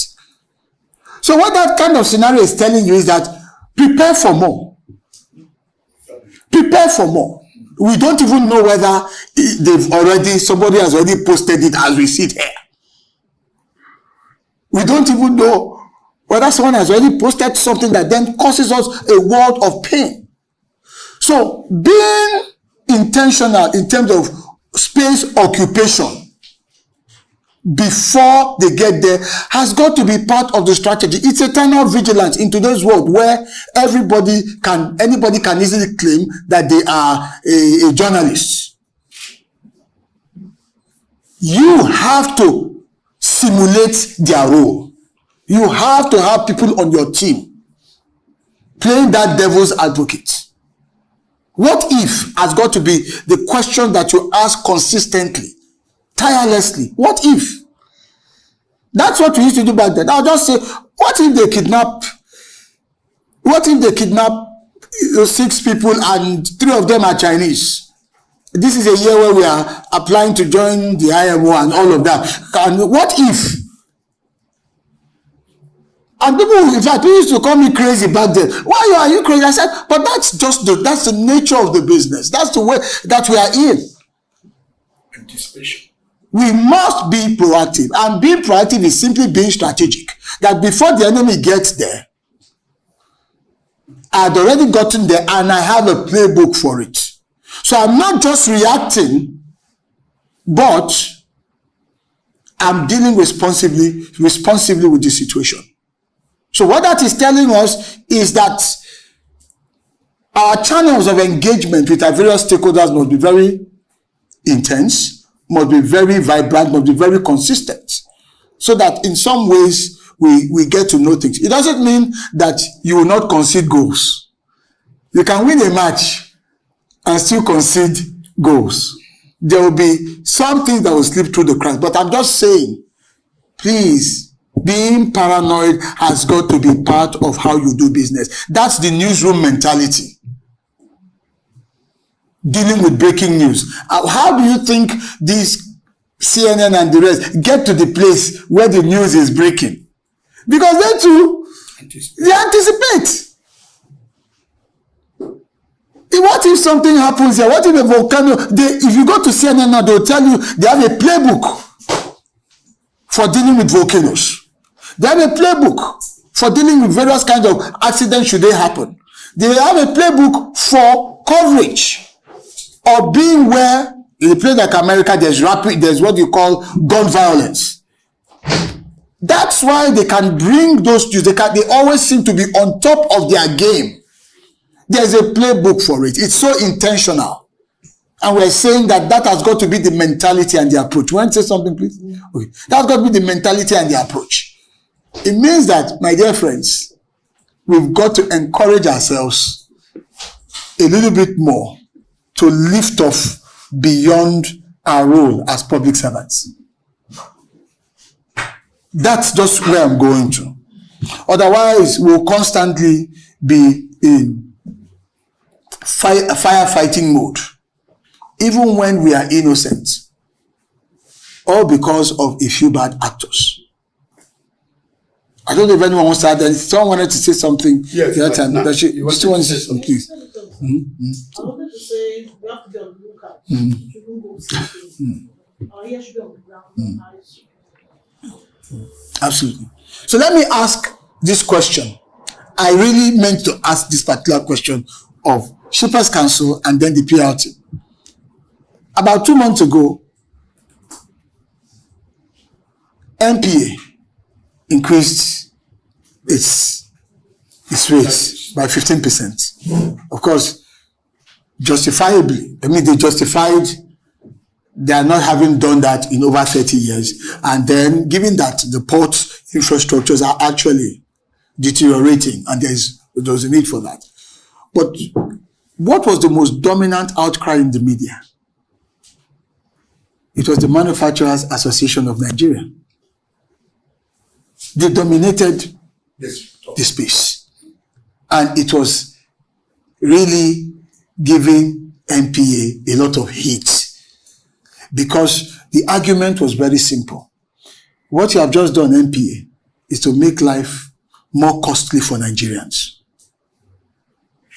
And you see, that is a very simple story that sticks. You don't even need a specialist to craft that press release. You don't even need a press release for that. By increasing your rates, it means that everybody along that value chain will also increase. And who bears the cost? By the time you answer the generality of Nigerians, the common man pays for this. But in fairness to them, it It was justifiable because they have to, I mean, the money has to come from somewhere. Otherwise, there will be no more ports if we continue at this rate. If the system collapses, what happens? The rate we are all complaining about spending more, we will still come back, we will still all have to spend that more. Only God knows under what circumstances. So I'm putting a question to the Nigerian Shippers Council. What was your position in that development? Because one of the things I did as I was preparing for this paper, I was searching, looking for a statement from Shippers Council. Listen, let me help you. And there was radio silence. Let me help you. Okay. I'm going somewhere with the issue of silence, but yes. You know how it happens. Now, you see, we have a problem in this country. The position of MPA is that I'm the landlord and in charge of the post and nothing has changed. The position of the federal government in terms of trade facilitation, protecting the interests of the shipper and port economic regulation squarely is on Nigerian Shippers Council. Now, the federal government has told MPA severally that once it is issue of charges, Shippers Council must be taking, they must tell us what to do. Without considering that, without listening to Shippers Council, they went and raised the charges. Now, Shippers Council played safe. We don't want this interagency trouble. The next thing you will hear everywhere now, they have their money, they have their strength. They may even go to the presidency to malign everybody in Shippers Council. You know them. Yes. And you know everybody in that place now. Once you give money, the news changes.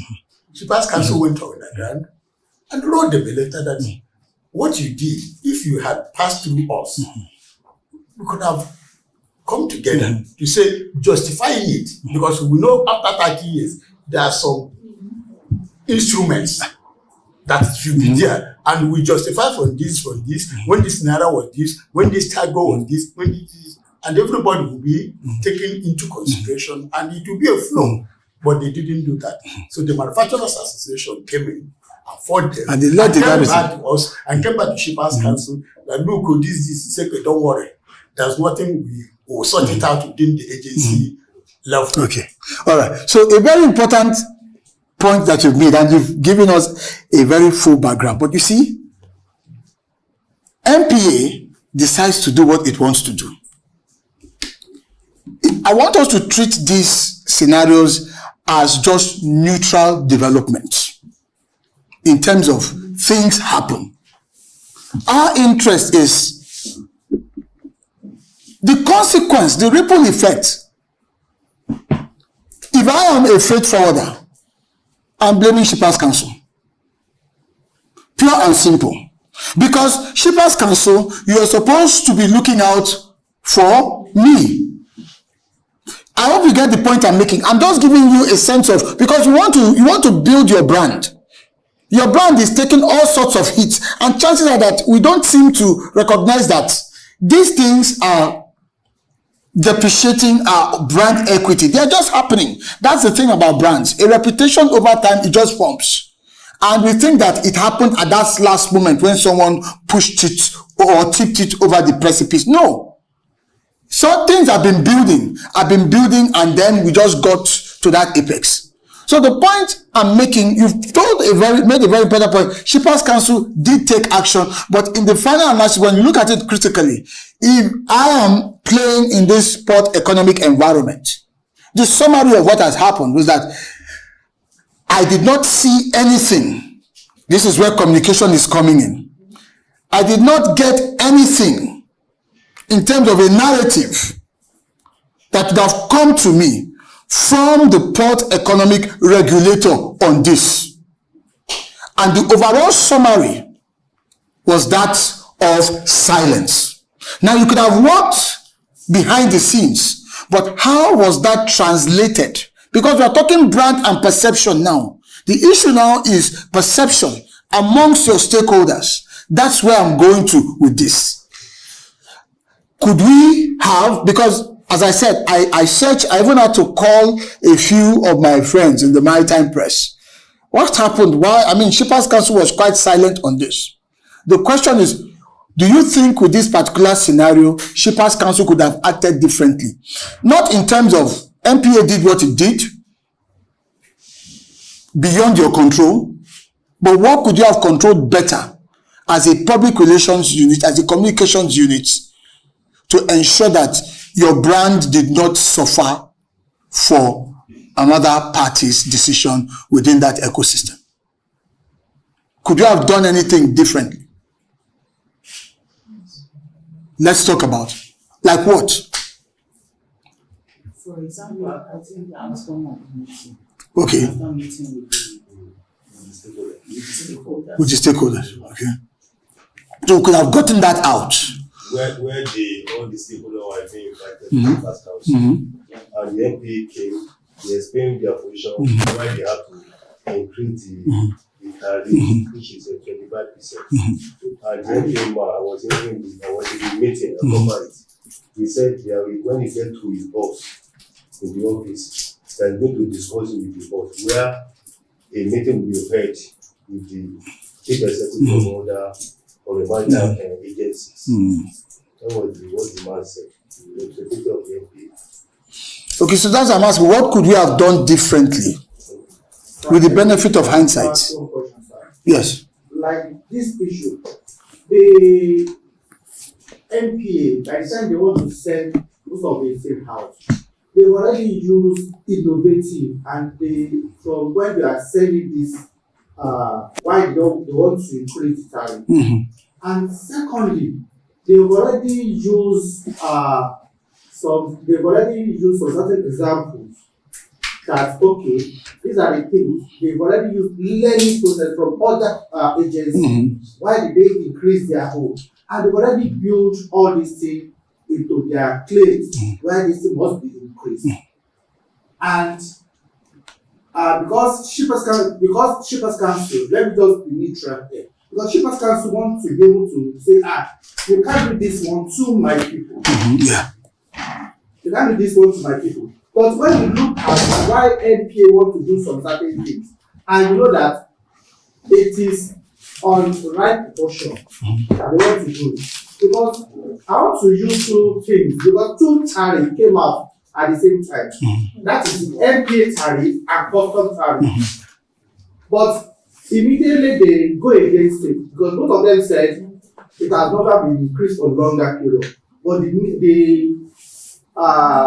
customs code has been, it's just like a new one that was what to introduce, give to the public.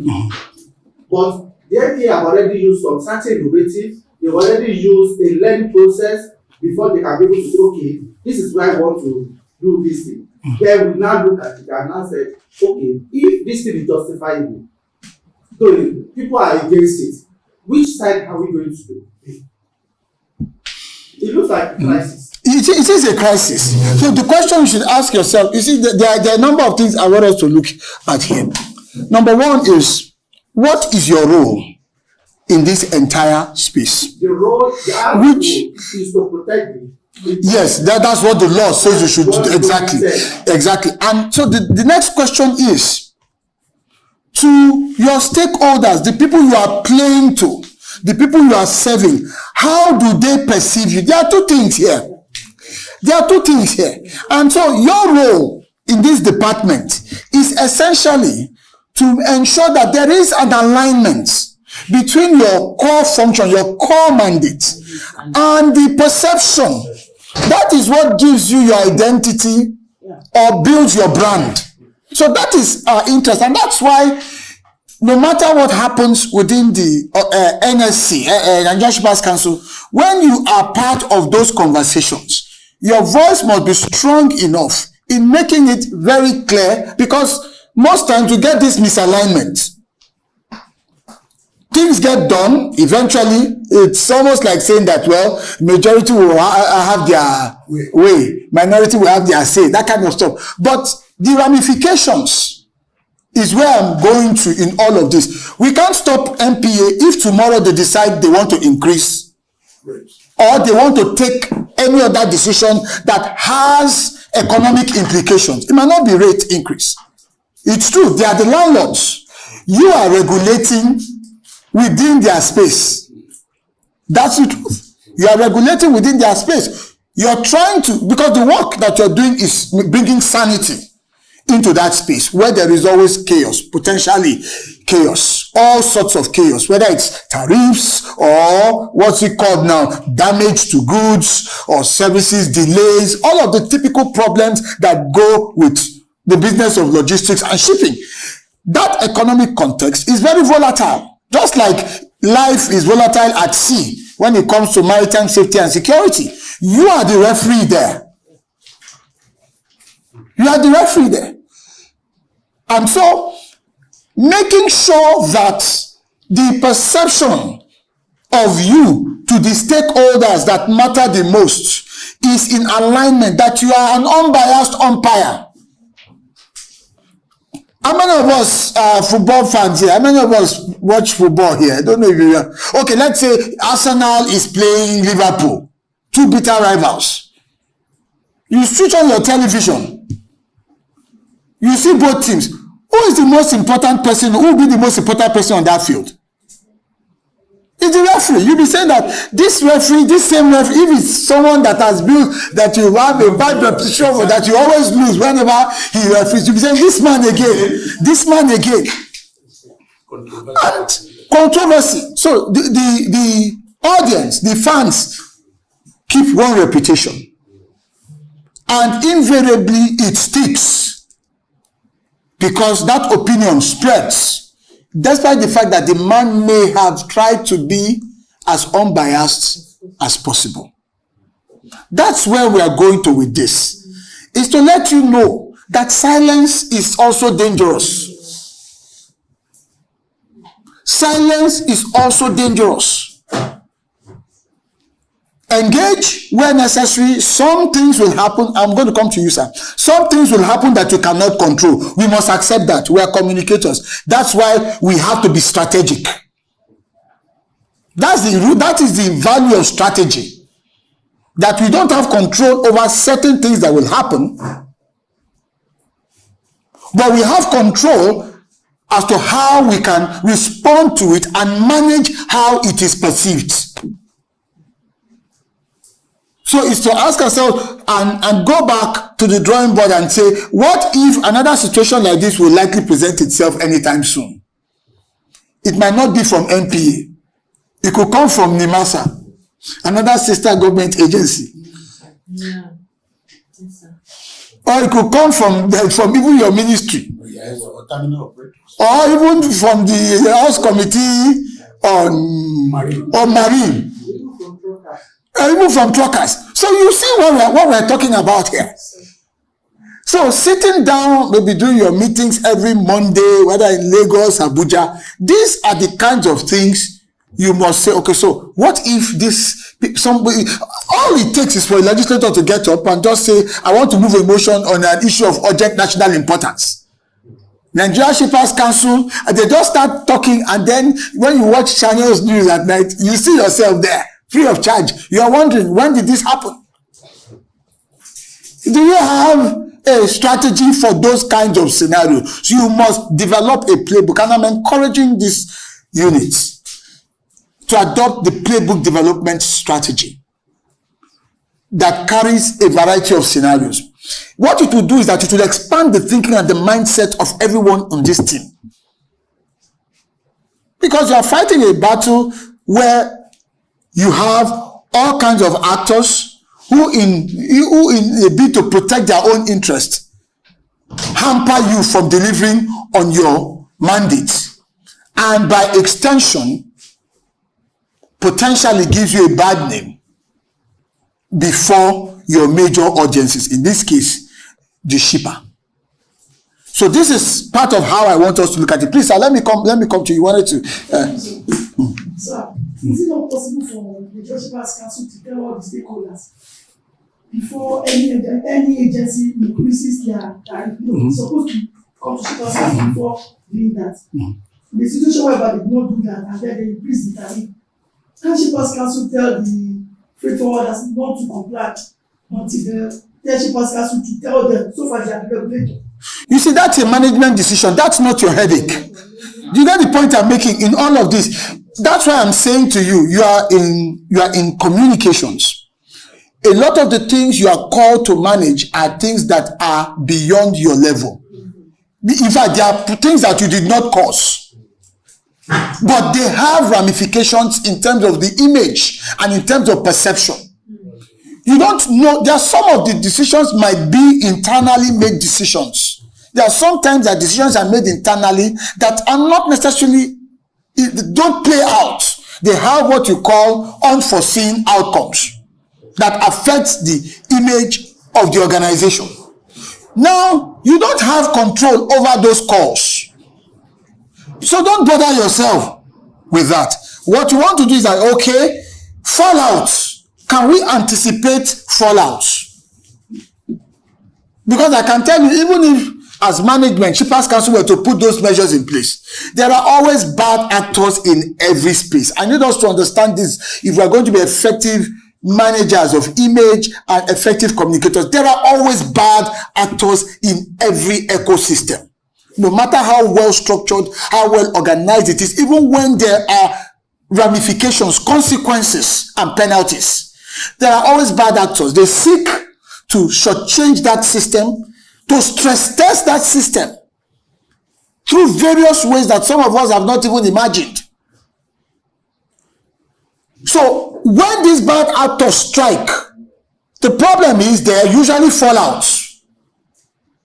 And those fallouts have reputational consequences. They have potential impact on our brand, on our names, on us as an institution.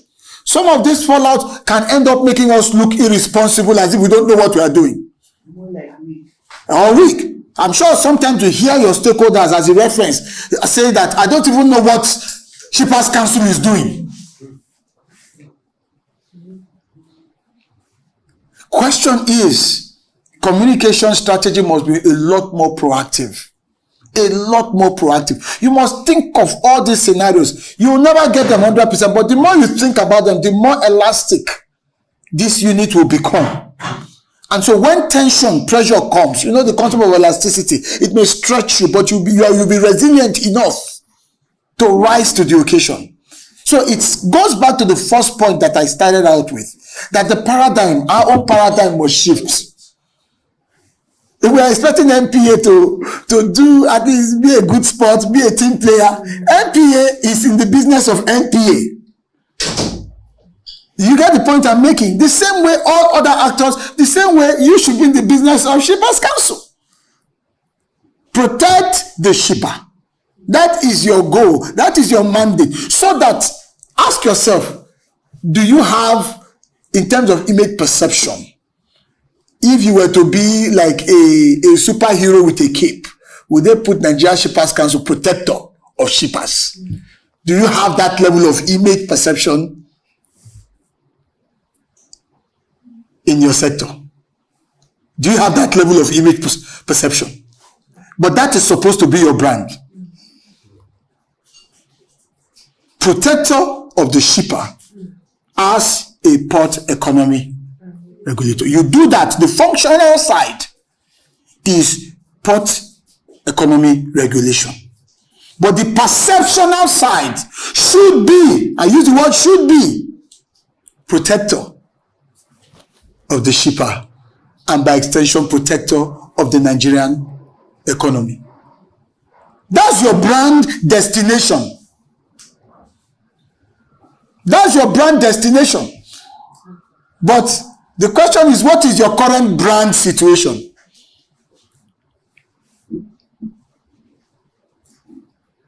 Your brand destination is that you are the rescuer. It should be a case of Shippers Council to the rescue. Nigeria Shippers Council to the rescue. That's your brand destination. So there are two things we are looking at here. But your brand situation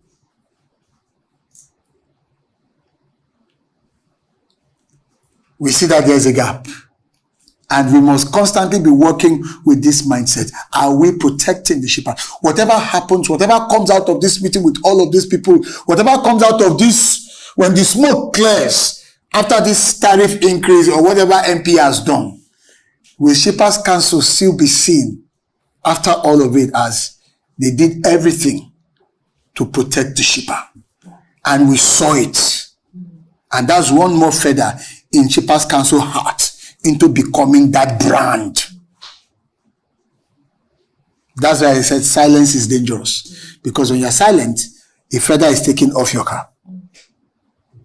When you're silent, in fact, in communications context, silence is often interpreted as complicity. I'm telling you, perception-wise, should they did this to us, you people did not say anything. What is that saying? What is that telling you? That they are part of it. So you must fight for your reputation intentionally. And that's another point I want to make. Intentionality is very crucial in all of this. Regardless, yes, your sister agencies, fine. Working for the same government, that's true. But you have clearly delineated sets of functions.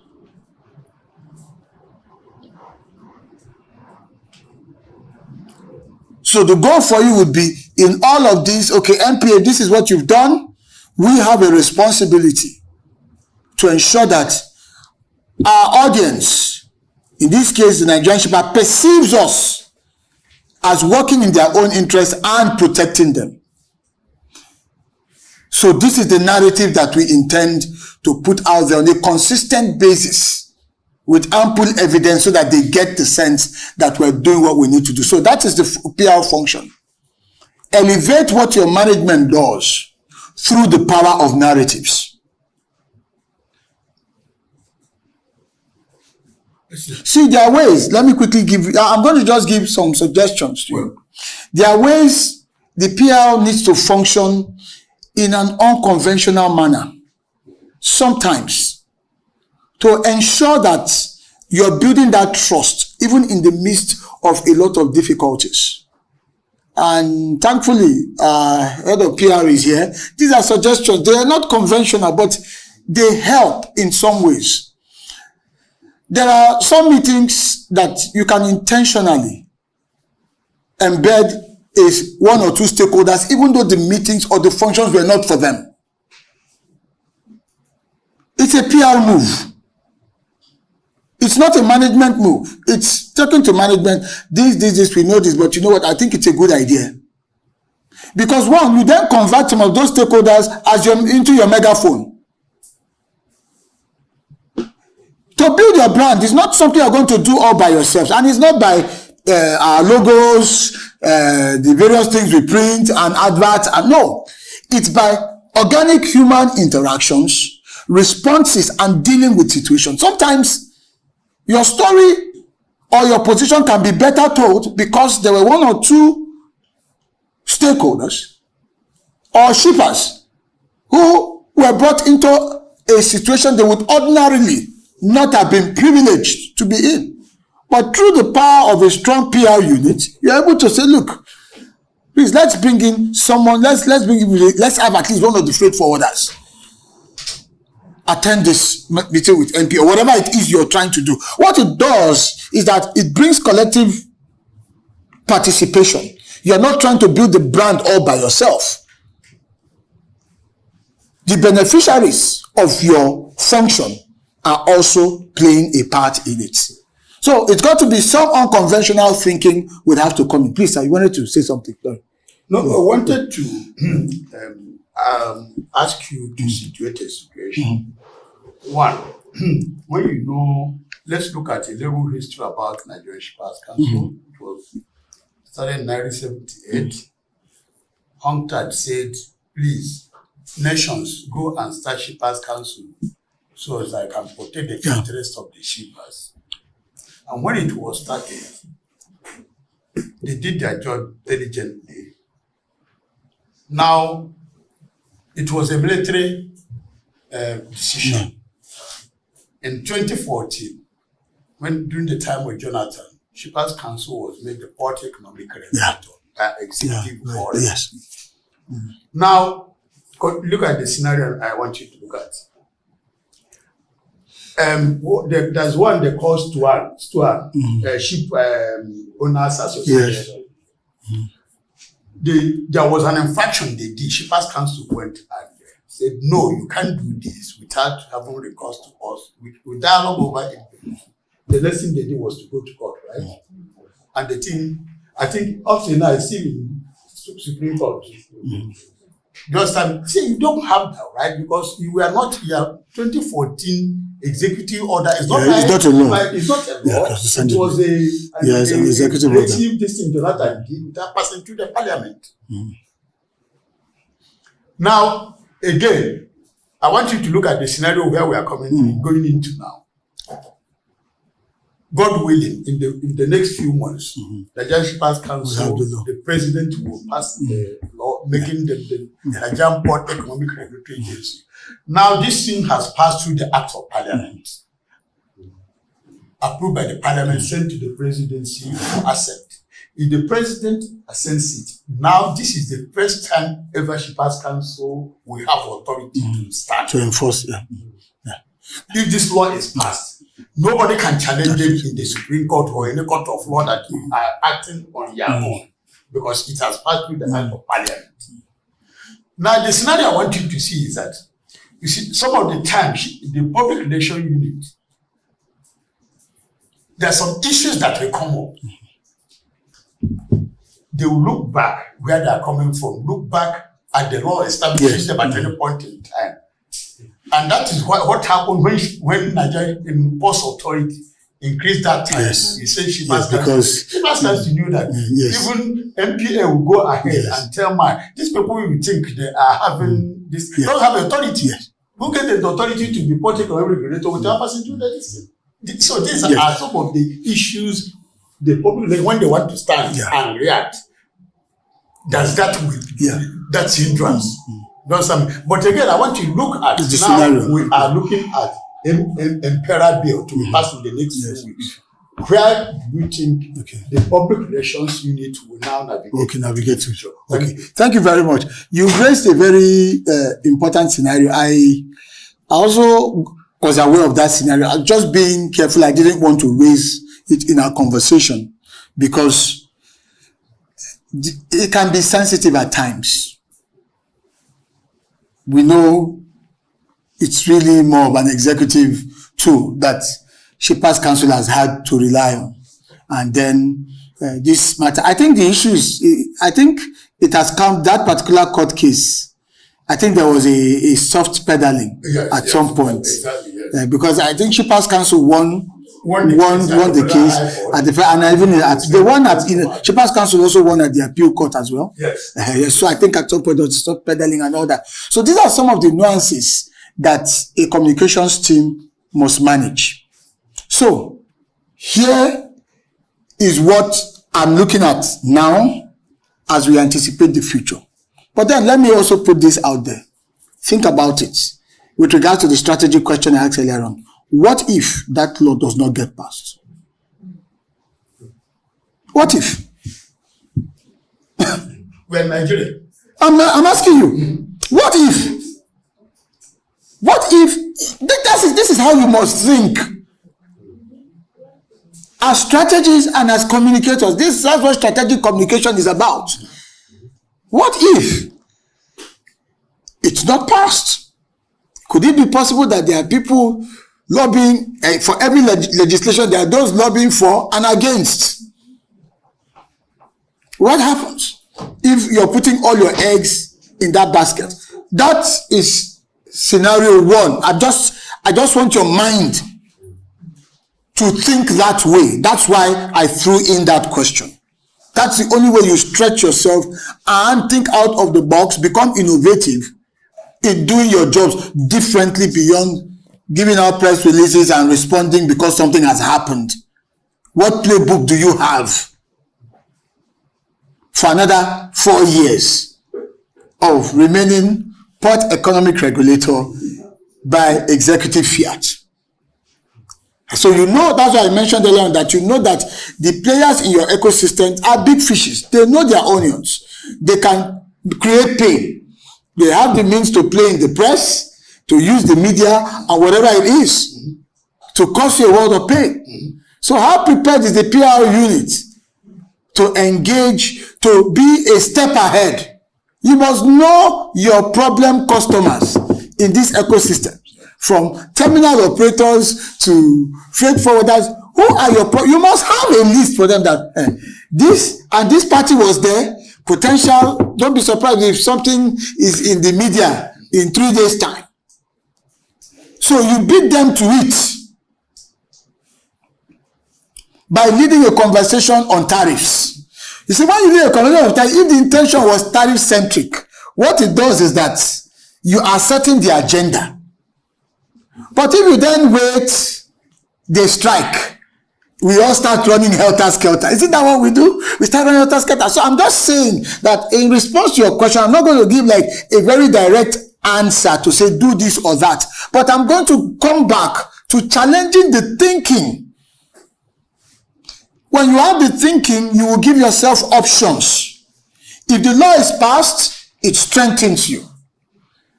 But again, the law could be passed, and execution, which is not your responsibility. Remember, you don't have any managerial execution function here.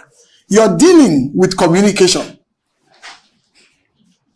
If the management does not execute things in a manner that strengthens you, how do you handle it? Communication-wise. We are managers of outcomes here. Let's be clear. That's why, with reference to his question, what can Shapers Council do? I said, no, let's bring our minds to. Our problems can be created from within, in as much as most of them are coming from without. That's the truth about it. So we have to stand ready to manage the reputational side, the communication side, and part of it is being proactive about it. So part of being proactive is not to overhype the issue. In case, what if it doesn't get passed? How does it leave us? Where does it leave us?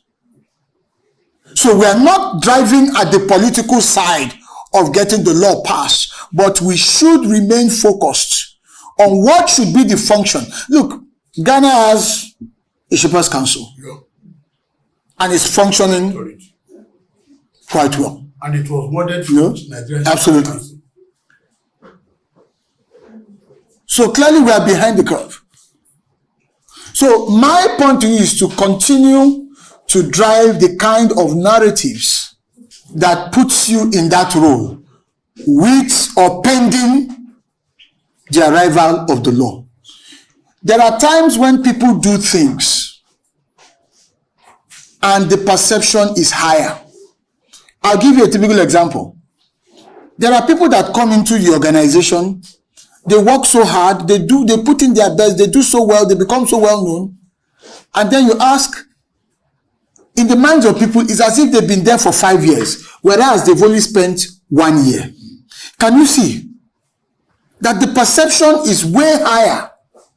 That's their brand perception is way higher than the actual fact on ground. So I'm saying that you have to drive the narratives.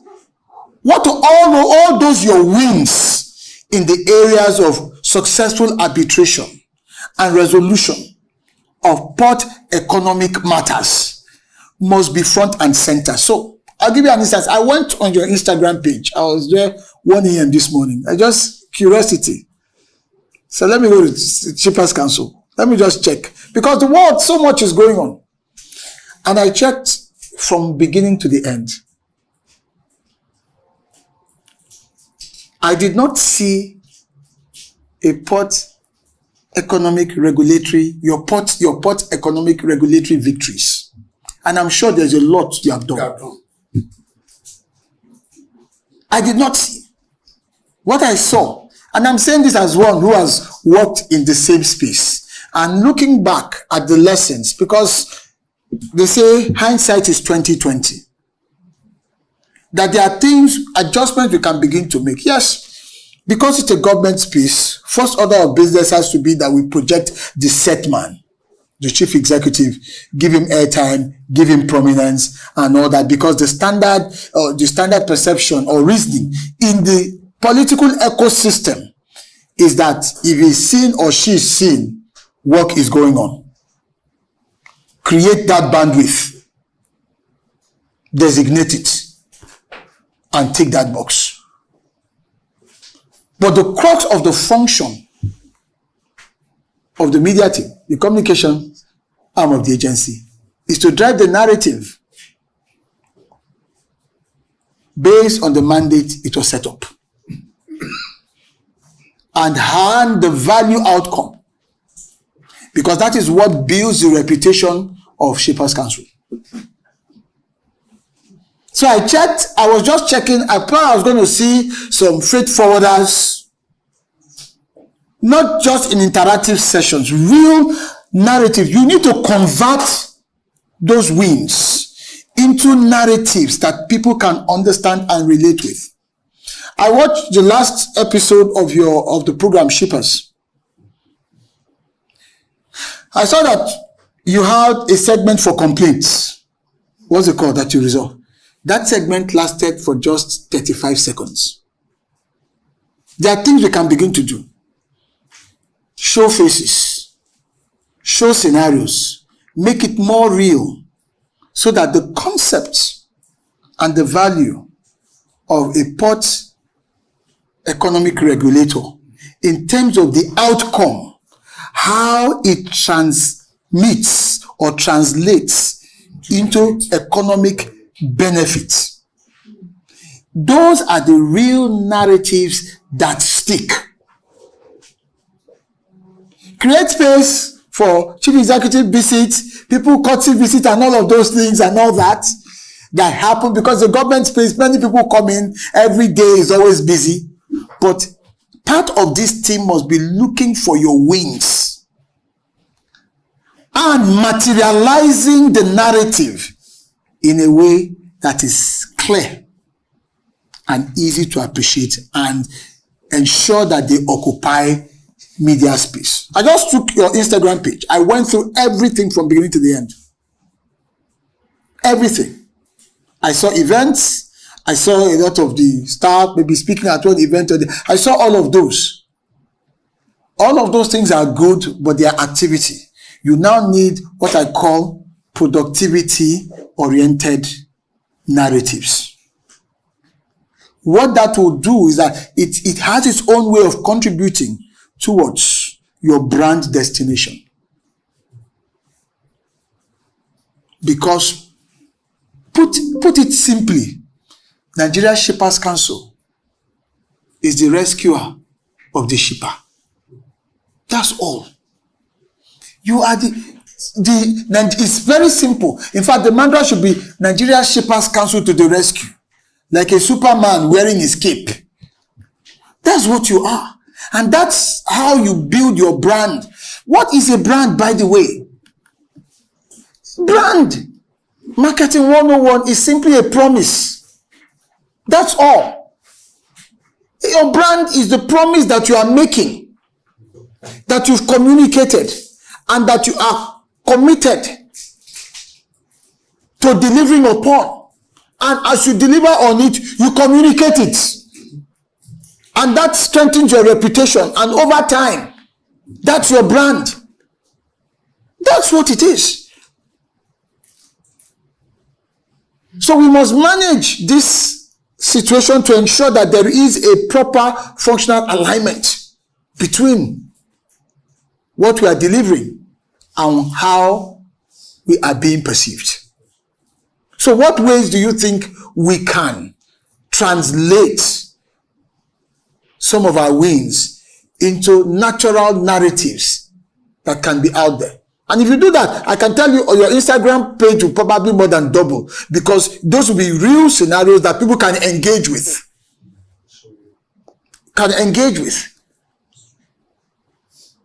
Because as Hassan Bello used to say in those days, that we are all shippers. Once you put something in an envelope or whatever it is, you order something that it comes to you.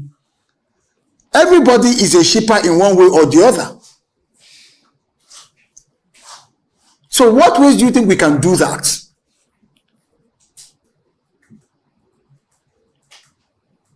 How many of you have been to your Instagram page here in recent times? Someone is smiling there. That means she hasn't been there.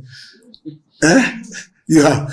Okay, show of hands. How many of you have been to your Instagram page? Let's count. Let's take a census. Head of PR, so at least get to see your team and see what's going on. Okay, so let's say out of, maybe let's say 30% or 40% of the group. How many of you have watched your TV program on YouTube?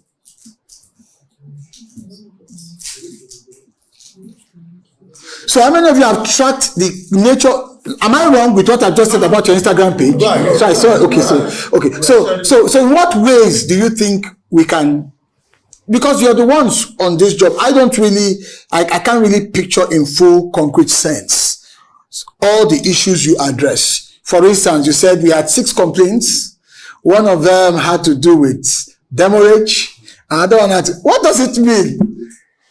It does. I get the point. It doesn't stick. The point I'm making that what does it mean? It's just like data, some information. But could you translate that into much more concrete narratives, storytelling? Yes, sir. That particular segment, if you can reimagine it and make it weekly, it's a good start. It's at least another component that helps your brand, because it's appealing to your ecosystem, those that need to know. Yes, please. So I think we should just do like a turnaround, concentrate more on that, because that's the stakeholders we're dealing with. Then I think the other activities, you can now make them like more of tidbits. Okay, the ES executive visited this.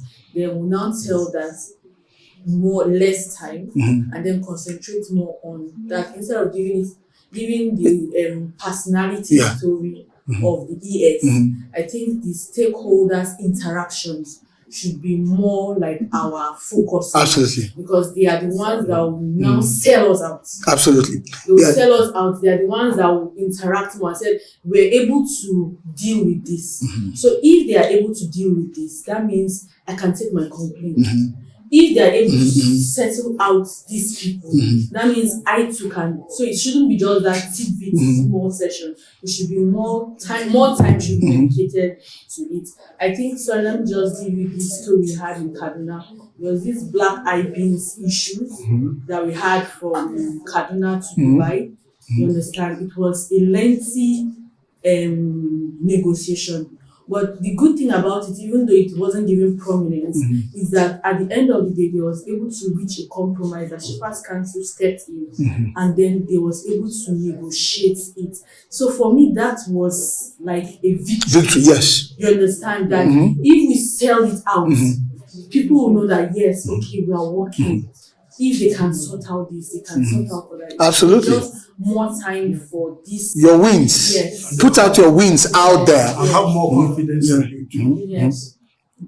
The more wins you put out there, the more it strengthens your brand. Nigerian Shippers Council. This is a council designed, put in place by law to protect the shipper. And it does that through regulating economic activities within the port system. That could work, and it's something that you should figure out a way to put across. Yes, please. Please. There was a time in one of our TV programs that we had a stakeholder whose issue was resolved at the complaints unit. And given his remarks, he said, when you have an issue come to Shippers Council, they will always be there to help you. You're even praising Shippers Council for not collecting the dams. So I remember that week after the program was aired, because we used it in our TikTok segment. After the program was aired, the ADPR, that's our head, brought it to our knowledge that I don't know if it is a TV station that was saying that it's an advert. And that's an advert. So we'll have. Hold on. Yes, sir. How dare they? How it's you've paid for your airtime. There's no way. How dare they? It's not even done. It's not even done. Okay. We have to obtain a certificate for advertisement before we put anything like advertisement. Okay, is it from APCON and all that? Okay, it's not as if, well, maybe APCON has evolved, but I don't think, well, I did quite a couple of those during my time in NIMASA, and then nobody, yes, you paid for your airtime, but you can do whatever you have to do. No? Because some of the statements can be advertisement statement. No, if it's a testimonial, it's supposed to be a testimonial. But the argument that was saying, come to Nigerian Shippers Council, come and work. So is the narrative that you are. Well, the beauty of it is that if that is a challenge, I don't think it's really much of a big deal. If it's an advert, I mean, you can on your own recognizance get APCON to give you that approval. Those things don't cost much, maybe 35,000 or whatever. I'm surprised, maybe these are new things, because during my time, we used to do quite a lot. We were creating promos. I was writing art script to promote quite a number of things for NIMASA then internally, and it never came up. So I would think maybe it's a recent we're not supposed to collect anything from program, like money. But they feel that if you future somebody like that, it means you are collecting something from people. Yeah, unfortunately, which is, but whereas what you're doing is you're promoting on that you are collecting money. Yes, that's the thinking. Maybe that's because I think there's a drive for revenue, and so they're really recreating or redefining a lot of these things. But then, of course, if that is now the rule, because they do have a say in terms of regulating that space, I don't think it's anything too significant. But the key thing is, let's just push out our narrative. Now, in terms of the content, it's important, provide adequate bandwidth for the chief executive that covers his activities. And at the same time, tell your stories more. And because those stories will help define, since that is our interest here, it's to help define and shape the brand, shape Shippers Council from being an entity into having an identity. Because right now we're essentially an entity of government, an agency of government. But the goal is to evolve into one with an identity. In other words, we identify with shippers. Shippers identify with us across the strata. And in today's world where there's so much e-commerce going on, I think that Shippers Council can actually mainstream the value of the fact that we're all shippers. I know Isaac Bello used to say that a lot. I thought that was one way I got to appreciate Shippers Council. That you can be the one, in fact, it's your responsibility by law to mainstream the concept that we're all shippers. Everybody is affected by what Shippers Council does economically. So everyone should have an interest in what we are doing and therefore help in building that into a brand. So the concept of shipping and all its values, which of course goes beyond waters anyway, should be you owning that space as a brand in the hearts and minds of Nigerians. That is when we actually arrive at that brand destination. But the thinking within this current situation must be such that it's more strategic and our effort is driven by this sort of ideas. And so every time we're going out there, before something happens, if it catches us off guard, our response goes beyond the original, typical, stereotypical way of, let's do it this way. We can turn it around. We can turn it into a story. It's not too late to tell your own narrative of the MPA episode. In fact, now that everything has cooled, this could be a time where there is mental space and bandwidth, where you could then come out and drive a narrative of yours that can stick with people. And then keep in mind that because the world has become so discontinuous, You are an organization of government, an agency of government that is built to function as an incumbent. You know how the concept of incumbency, which is very traditional and which is you can predict, so to speak, because you're comfortable, you're in charge, you determine things.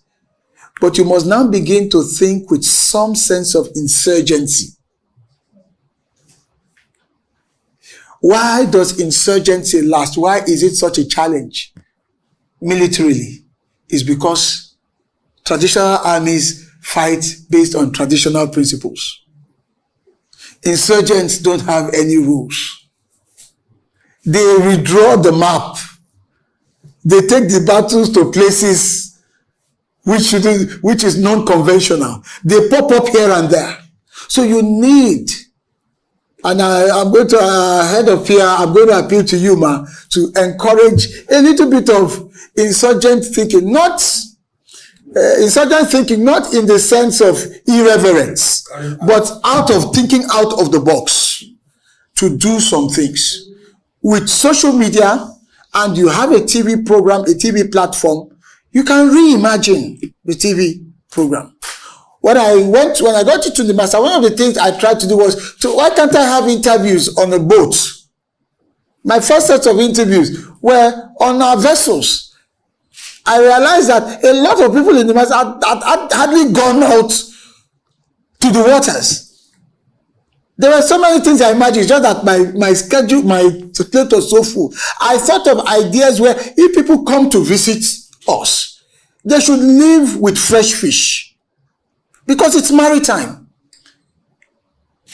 Do you know the PR that will do?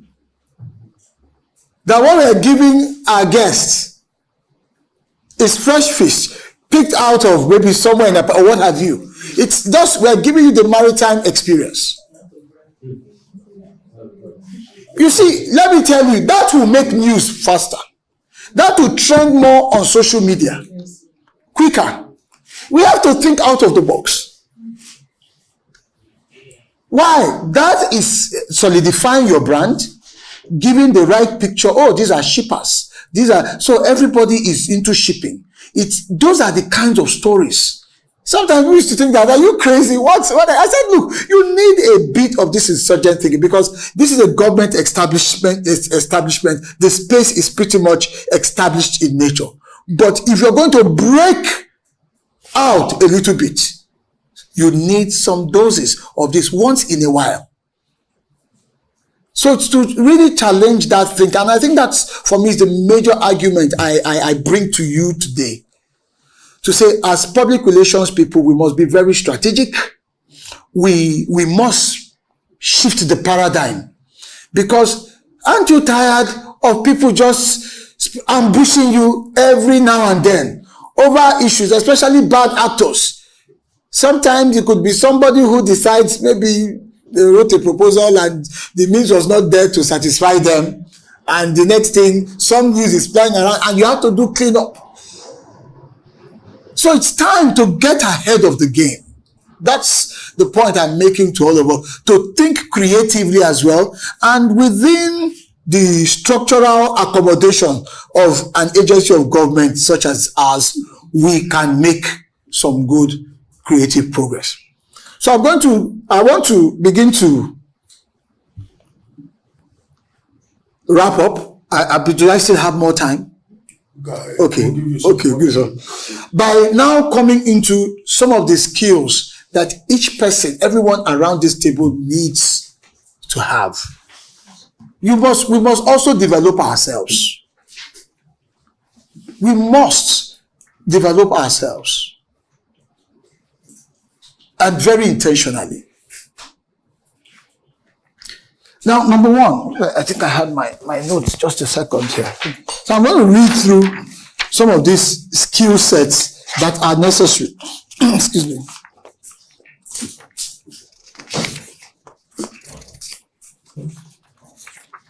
So we've agreed and we've made the point that a brand is a promise. And for you, your promise to the shipper is that we will protect you. We will always have your back. And exactly. we are like the Superman in our cape, NSC at the back of it, coming to the rescue. So if you're being bullied by a terminal operator or what have you, and then, or for some reason you're delayed, and then your shipment defaulted into demurrage, and all of those things are piling, and it's about to sink your business. Shippers Council is that knight in shining armor that swoops in and say, no, I'm the defender of this universe, so to speak. And the shipper knows that they've got our back. So that is incentive for them to keep on driving their business. Because the more they ship, the more there's cargo accruals. And we know the ramifications of more cargo, even to us as a nation, in the International Maritime Organization. It's part of what counts against us when we go to IMO. We're talking about category C and all of these things. They look at those metrics. So your role is so important, such that if people now leave our port environment to use other ports, that's a loss for us. So Shippers Council must rise to that occasion, and we must communicate these winning narratives. So in terms of the kind of skill sets that I want to encourage us to develop, number one is strategic thinking. So let me explain. Strategic thinking at the personal level is instinct to just question. It's the essential element in every good journalist. I mean, the way we're taught journalism, you use your 6 7 sevens. Who, what, where, when, why, and how. The 6 7 sevens, 6 of them. Let's develop strategic thinking skills at the personal levels, and it starts by just questioning, what if? What if? You can do this privately, personally, nurture it on your own till it becomes a skill. You'll be amazed at how it serves you.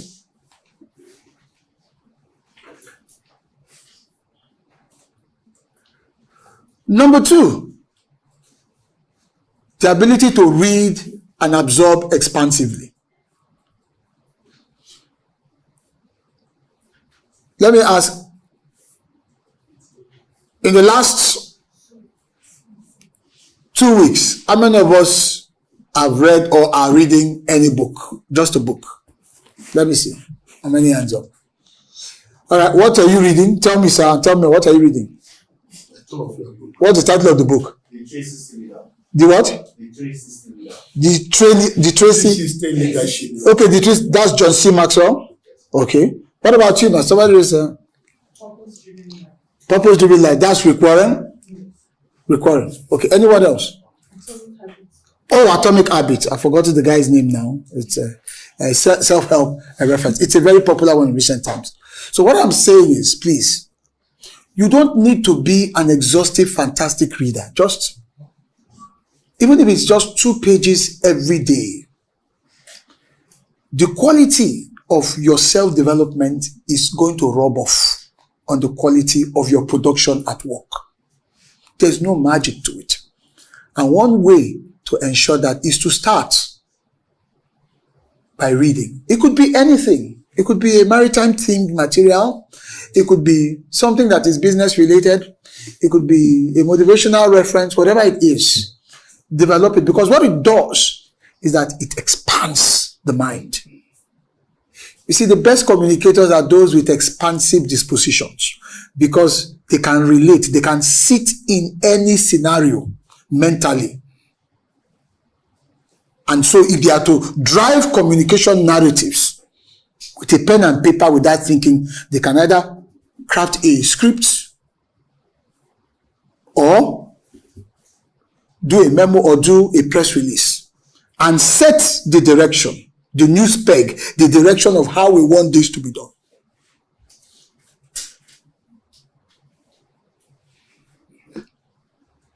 So please make out time, read, because the exercise value for the mind is very significant. And we are the thinkers for the organization. Let's understand that we are the thinkers for the organization. There are things that my principal will want to do, and I tell him, you can't do it. I tell him, I'm sorry. You will do it, but not that.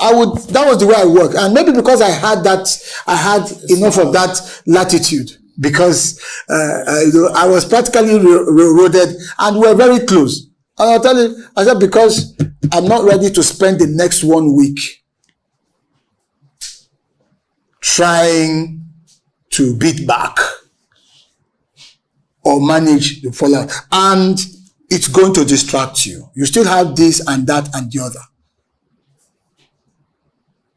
That was the level of leverage that I have. I know it's not the same for everyone. I understand that. But it's our function. I understood that was my responsibility as well. And I said, okay, if you're going to do it, or let's put it this way. Let's tweak the headline a little bit.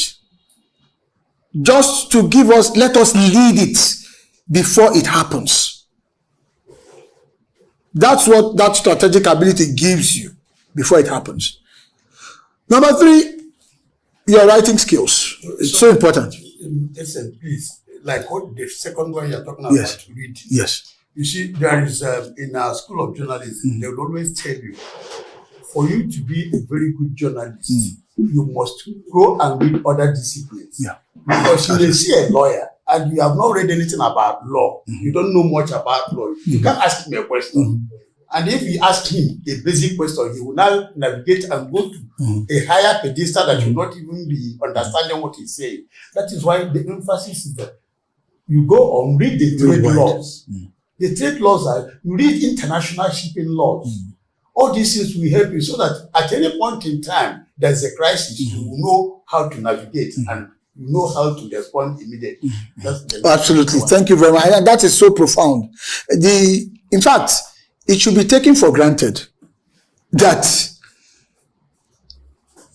should be induction level material, so to speak, at its most fundamental, because you have to communicate. You have to ensure that the words or the message is out there. Then the third one has to do with writing skills. Well, I'm going to say this. We all have to continue to develop in this area as much as possible. But you can't write well if the first 2 areas have not been developed. Because you'll end up writing for formality. You're writing to get a particular line of messaging across. And to strengthen your writing, your vocabulary must be strong. Again, how do you get strong vocabulary? By reading. By reading and utilizing keywords. In your industry, for example, your registers are very important. How you use them. The question that I would love to ask is, it's so easy to say, okay, those of us in PR, we are not the core shipping professionals. That's not true. That should not be an excuse. You must know everything. When I joined NIMASA, I had to read up on these things they call Incoterms. I had to read up. I was reading. My case was a problematic one. Why? I was yanked from the School of Eloquence and engrafted into the highest level as an advisor on strategy and communication. So I had to rely on my consulting background to draft the strategy for my friend who was the DG then. And I actually did it when I was outside, because I said, I can help, but from outside. I'm not coming in. But when they drafted me in, goodness me, after my first week, I said, well, you will not be able to cope if you don't read up. I was reading. I had to start ordering maritime history. If you see my library, I was ordering books, dictionaries, oceanic terminologies. Because I could be in a meeting, they'll say, all right, I said, now give us a brief. And then I'm using what? Terminologies that belong in the market there. So I had to read.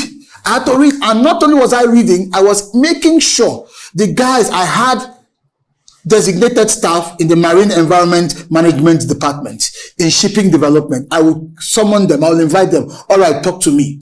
As they're talking, even though they're giving me a brief, but the journalist in me was asking questions for my learning and development. That was how I caught up. You must develop a strategy that works for you, that enables you to quickly come up to terms. You must know everything. Whether it's the terminologies and the modus operandi. How many of us here have been to the ports? How many of us? 1, 2, 3, not every one of you. You should go and walk at least, even if it's just go there, embed yourself, have a feel, breathe in the air there. See how these all transactions unfold. I am telling you, it will shape the way you put the narrative out. That's why you see journalists, they want to go to places. They want a tour, they want to do a tour, they want an on-the-spot assessment, or just get on the plane, get on that helicopter, see what's going on, because when they then write the stories, they immerse you in it. Please, you are the port economic regulator. You must know what those ports look like. You must see what the freight forwarders are going through. You need to go there, at least have a whiff of it. It will shape a lot of things. It will. That experiential dimension will make it very visceral and to make what of a difference. I talked about your writing skills. Then you must also develop your speaking skills. Very important. You must become a dynamic speaker. Because you can be in a place and they are saying things that may not be directly picking out Shippers Council, but ramification-wise, you know you should weigh in. That's not the time to be silent. That's the time you get up. And I can tell you, in 5 minutes of speaking, you can paint the finest picture of your organization into pure brand value in the hearts and minds of people. That's how powerful the art of speaking is. Effective oral communication. You must develop it. Learn it, whatever it is you do. All of you here must be good speakers. You can no longer hide behind your memos. You must. You cannot be in the communication arena and not be able to speak effectively with confidence and explain, boil down what it means to be a shipper. What does it mean? For instance, Nigerian Shippers Council, when I was just really looking at it, I came to the conclusion that the Nigerian port is like, Old Trafford. Arsenal versus Man United. And MPA is the referee. That's all. If one party, Arsenal could be the freight forwarders, and Man U could be terminal operator. Oh yeah, lock horns. You do business. So if one person, like in football, you commit a foul, what does the referee do? He blows the whistle. An infringement has occurred. I need to restore balance. That's Nigerian Shippers Council. In analogy terms, you must be able to explain who you are, what you do. So Nigerian Shippers Council, who are we? Oh, what do you guys really do? You start, if it's a speech, think of a football match, we are the referee. Or think of this ecosystem, we are the umpire. But please, your ability to speak very well is very important. Next is your ability to interface with artificial intelligence. The world has changed now.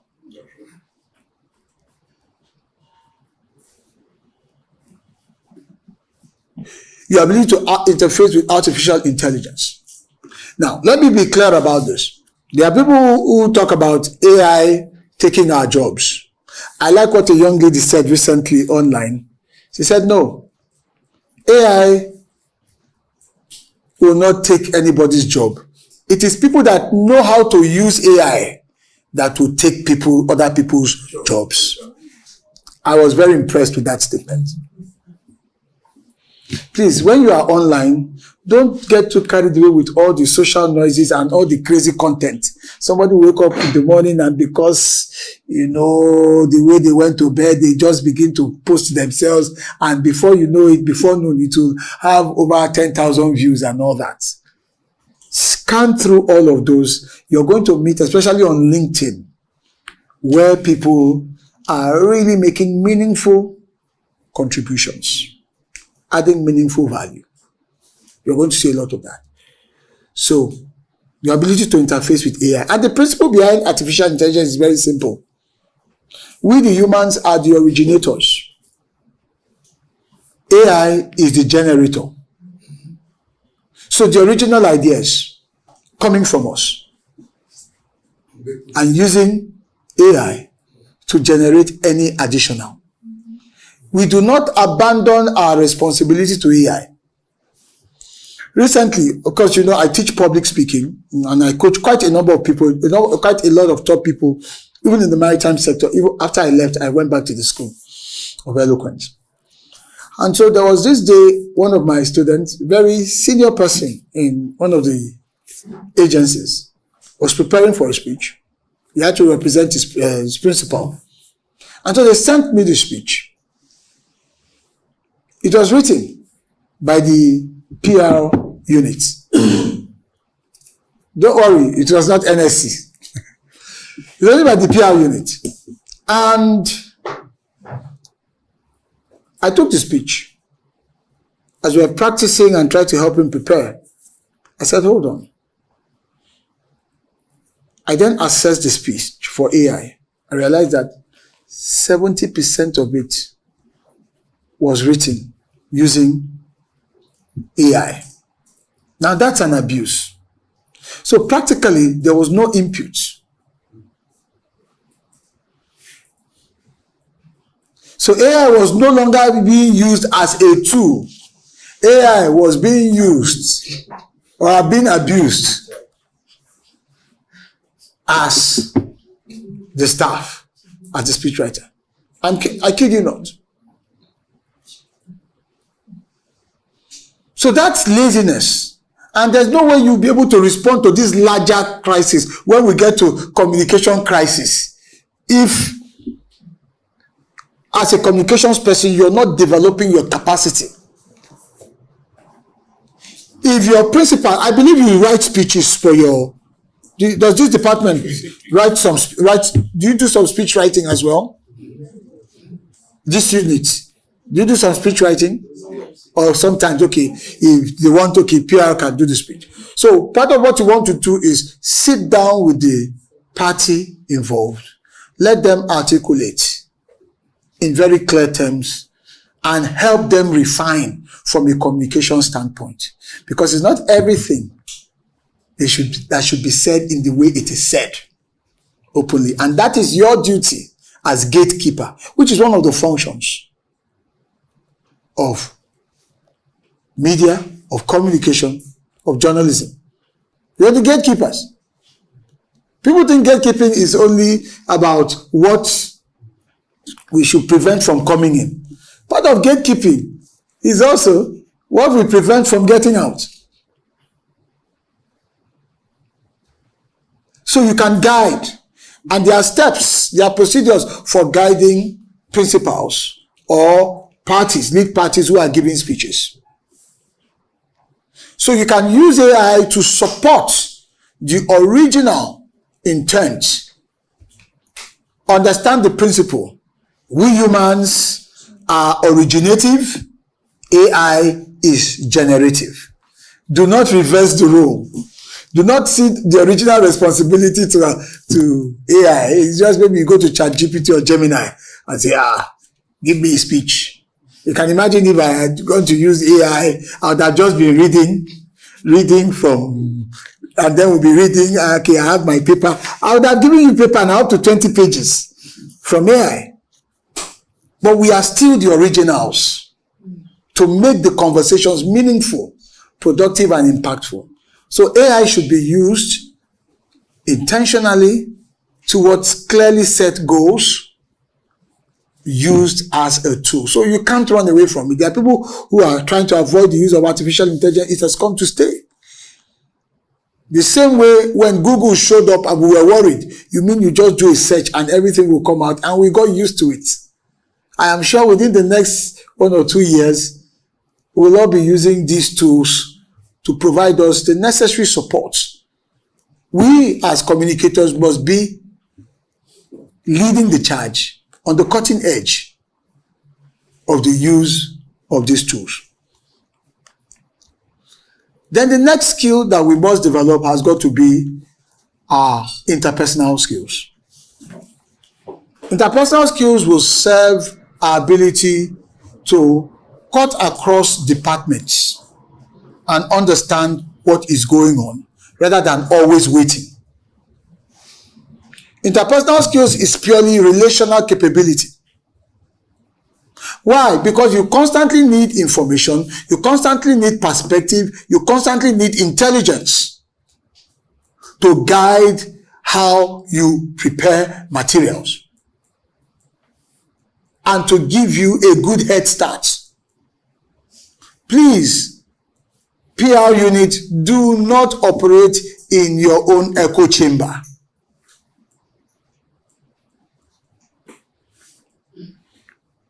Go across the directorates, have friends, colleagues, interface regularly so that you can constantly have a good feel of real issues going on, not rumor-driven content within the organization. You know what I'm talking about. There are things you all get to know almost immediately. Those are rumor-driven content. But more functional information and awareness must come through how we interlink. Swing by the other department, the other unit, get a sense of what's going on. And then your interrelational skills with the media is also very important. Please, let the media not just be when it's time for your press release that you're circulating. I think we should strengthen that handshake. There are maritime journalists that I met that were just so exceptional. They were very serious-minded. They were not interested in personality stories. Those were the easy ones. Please, when can we see the DG? We want to interview him.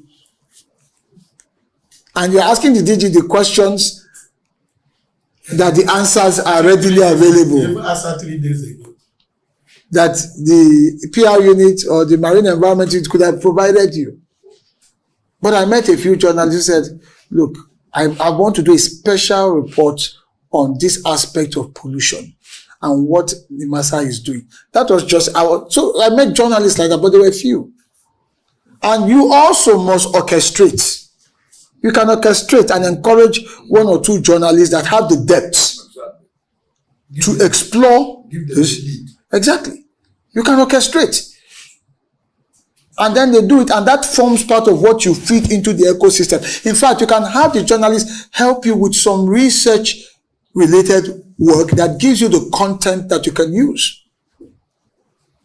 And then another skill is your ability to create short-form video content that can tell the stories of the seas. This is now a necessity, given the kind of media space that we are living in. Who is your competition? It's not your fellow sister marine and blue economy agencies. Your competition is all of that business out there online, making it difficult for people to even watch your program, The Shippers. You see it probably have less than 100 views. After how many, 6 months or what have you? Because those views, those eyeballs are going elsewhere. And you can't keep producing that program the same way. You've got to find short form content. Your ability to create those things, they are very important. Take your camera team somewhere in the port, create something that people can relate to, and put it on TikTok. Put it on all these platforms, and then thankfully, one of the interesting and exciting things I found out during my time in maritime is that there are 1,001 WhatsApp groups. And once you send it to one, everybody in the maritime sector gets to see it. Do you know? Think about this. My dear head here, think about this, madam. Do you know that using those sort of short forms with a clear plan every week over the next 3 months, just circulating it across all those WhatsApp groups? A lot of journalists have their own. I'm sure I'm on some with some of you, just that we don't know, have each other's numbers and all that. Just the shipper. Maybe the shipper becomes, you can evolve it from just being a TV, the name of your TV program, into it becoming a person, an embodiment. It could become a character. That will stick more, faster. Give it a form. And then you tell the stories around it. It requires thinking. It requires a different approach. Because the world we live in now is so discontinuous. We can't keep up with this crazy digital world using the analog framework that most of us government entities were built on. We can't. It is changing. So we need to lead the conversation. We need to tell our stories, that define ourselves before others define us. Because every day, the circumstances in the port economic environment is defining us whether we know it or not. So we need to get ahead of it, to define ourselves. Have a list of those your victories, convert them to clear narratives. 3-minute short forms. Put them out there and sell yourself. Consistently, it will change the perception within that group, because those are your stakeholders. So these are some of the things that I think we can, they are low-hanging fruits in terms of skills, mindset, and approach that we can have and begin to nurture. They are low-hanging fruits. We can invite any of these people, these younger people, to come and maybe coach you as a group through how to do some of these things. We must do that whether we like it or not. Even though some of us have, we are like in our 50s and above, and then we see what is going on. This is the world that we are in. Our stories are being told behind our backs. And trust me, they are not telling it the way it should be told. And we can't lift our hands up in despair and say it's not fair. We need to regain the narrative. And I'm sure that NSC gets coppers posted. Some of these coppers, if you have them posted, get them into your units. Any coppers here? No. I'm sure you have some. Get them into your unit and begin to saddle them with some of these things. You'll be amazed at what they can give to you. And they are within the system, so it will be compliant. But that fresh take will unveil a dimension. You'll be amazed. Send it to the executive secretary, send it to all the directors, just move it around. A fresh take, a fresh dimension. Because that is the world that we live in. So I want to encourage us with this. Sometimes part of it is you catch your ES unawares, tell him to say 1 or 2 things, you catch a stakeholder unawares, you mix it together, you send it out, it goes viral. Oh, Shippers Council, they are carrying us along. It's just, these are, because a brand is not a product of just one singularity of effort. It's not. It is an amalgam of effort, initiatives, vigilance all over. We're making sure that the bad actors are not being mischievous. We're staving them off. That's true. We do that, but then there's space. We fill it in with positive material so that we are leading the telling of our stories and we stay the course. We stay the course. We get creative and innovative. Okay, this is happening and all that. Yes, we don't need these stakeholders to be a part of it, but let's surprise them. Please come and sit in. It will be nice for you to see what we are doing. And then you just sort of build all of these things together cumulatively. The world has changed. The structured approach is failing. The structured approach to what we do is failing because there are too many insurgents out there. Ask the Nigerian army, they will tell you how long it's taking for them to adapt, to even contain the insurgency. They have to do things unconventionally. So we are living a battle between the incumbents, we are the incumbents, and then the insurgents. The factors happening so quickly beyond our control. We must adapt. We must remain incumbent with the mindset of insurgents. I think that will be my last words to you. Thank you very much.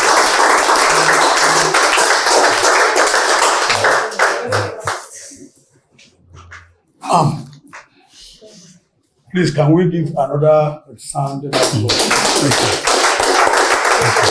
Thank you. Thank you very much. Thank you. When I had to control him, because if you allow him, he'll be here 1 o'clock. He's never tired of speaking. And you don't doubt why. He's the proprietor of School of Eloquence. So you need to control SN when he's talking. And he can engage you, you will never be tired. Because I know if it is ordinary listening, some of you should have been feeling like dowsing now, but you are never tired. SN, thank you very much. Thank you, sir. We didn't make a wrong choice. Bringing you to come and speak with our thoughts. Thank you so much. Thank you very much. So much. Thank you for the opportunity. Thank you very much, man. Thank you. Thank you, everyone. Really appreciate it. Yes. Okay. Please, if you have... Actually learned a lot, and then you said something about us having a book? Playbook. Yes, for various scenarios. That is something we will look into and then make sure we do. Absolutely. Thank you very much. Scenario. Yes, scenario painting. Yes. What if question? I'm glad to hear that. Thank you. Thank you. What if this happens? What if this thing doesn't happen? And then I think that will bring out the best in us. We're very, very good. Glad to hear Thank that. you very much. Thank you. Thank you. Thank you so much. Really appreciate it. Thank you. I'm honored. Thank you so much. Thank you very much. I'm Martina Pere New Beach from Nigerian Shippers Council South Zone Coordinating Office. The retreat so far has been so eye-opening. And especially today's topic from the Mr. SN Ubong, eloquent speaking, has been so eye-opening. It has impacted us positively and have given us a guide on how to go about being an emperor and a lot more. We appreciate it so much and we wish to have more of this kind of sort of training. Thank you. Medantia Susan Shahoma, and the training was very insightful, very engaging. I learned a lot in terms of the importance of actually shifting my mindset from doing things the regular way to actually thinking outside the box. It was a very interesting class for me, and I would say my biggest take home is the fact that we can actually do things differently. Even though we might have been used to doing things the conventional way, we can actually make a decision to do things in a different way and still get better results. Thank you. Yeah, my name is Ogugbemi Idowu Samuel. A big thanks to the facilitator who has impacted knowledge. We've been encouraged to set a timely goal to drive the council's image, and also to shape the public opinion by setting a strong agenda for the public. We have also been encouraged to invest in improving some of our skills, which has to do with speaking skills, writing skills, and also to ensure we improve on our capacity to timely delivery of public relations services. And according to him, he said it is time we look at the opportunity in harnessing, the greatness in the strategy of public relations, that is relying on some platforms to drive the council's goal and to also ensure we sustain mutual understanding with the public. And there are some means and strategies to do that, which has been highlighted. And trust me, as a result of this great discussion, we'll take it and we implement it so that at the end of the day, we achieve a strong goal, a strong image with the public, and also improve on the council's reputation. Thank you. My name is Zainab Mamman Blakos, Public Relations Officer, Kaduna Port Office. I enjoyed today's lectures. It was very interactive. Personally, my take home is the dynamic shift, how we think from not the normal thinking we always think every day, thinking of something new, what we use to sustain the image of the council, and how to that sustainability of the image. And also what I also took was what if, the question of what if, always sitting down to think, what if, what will happen? Thank you.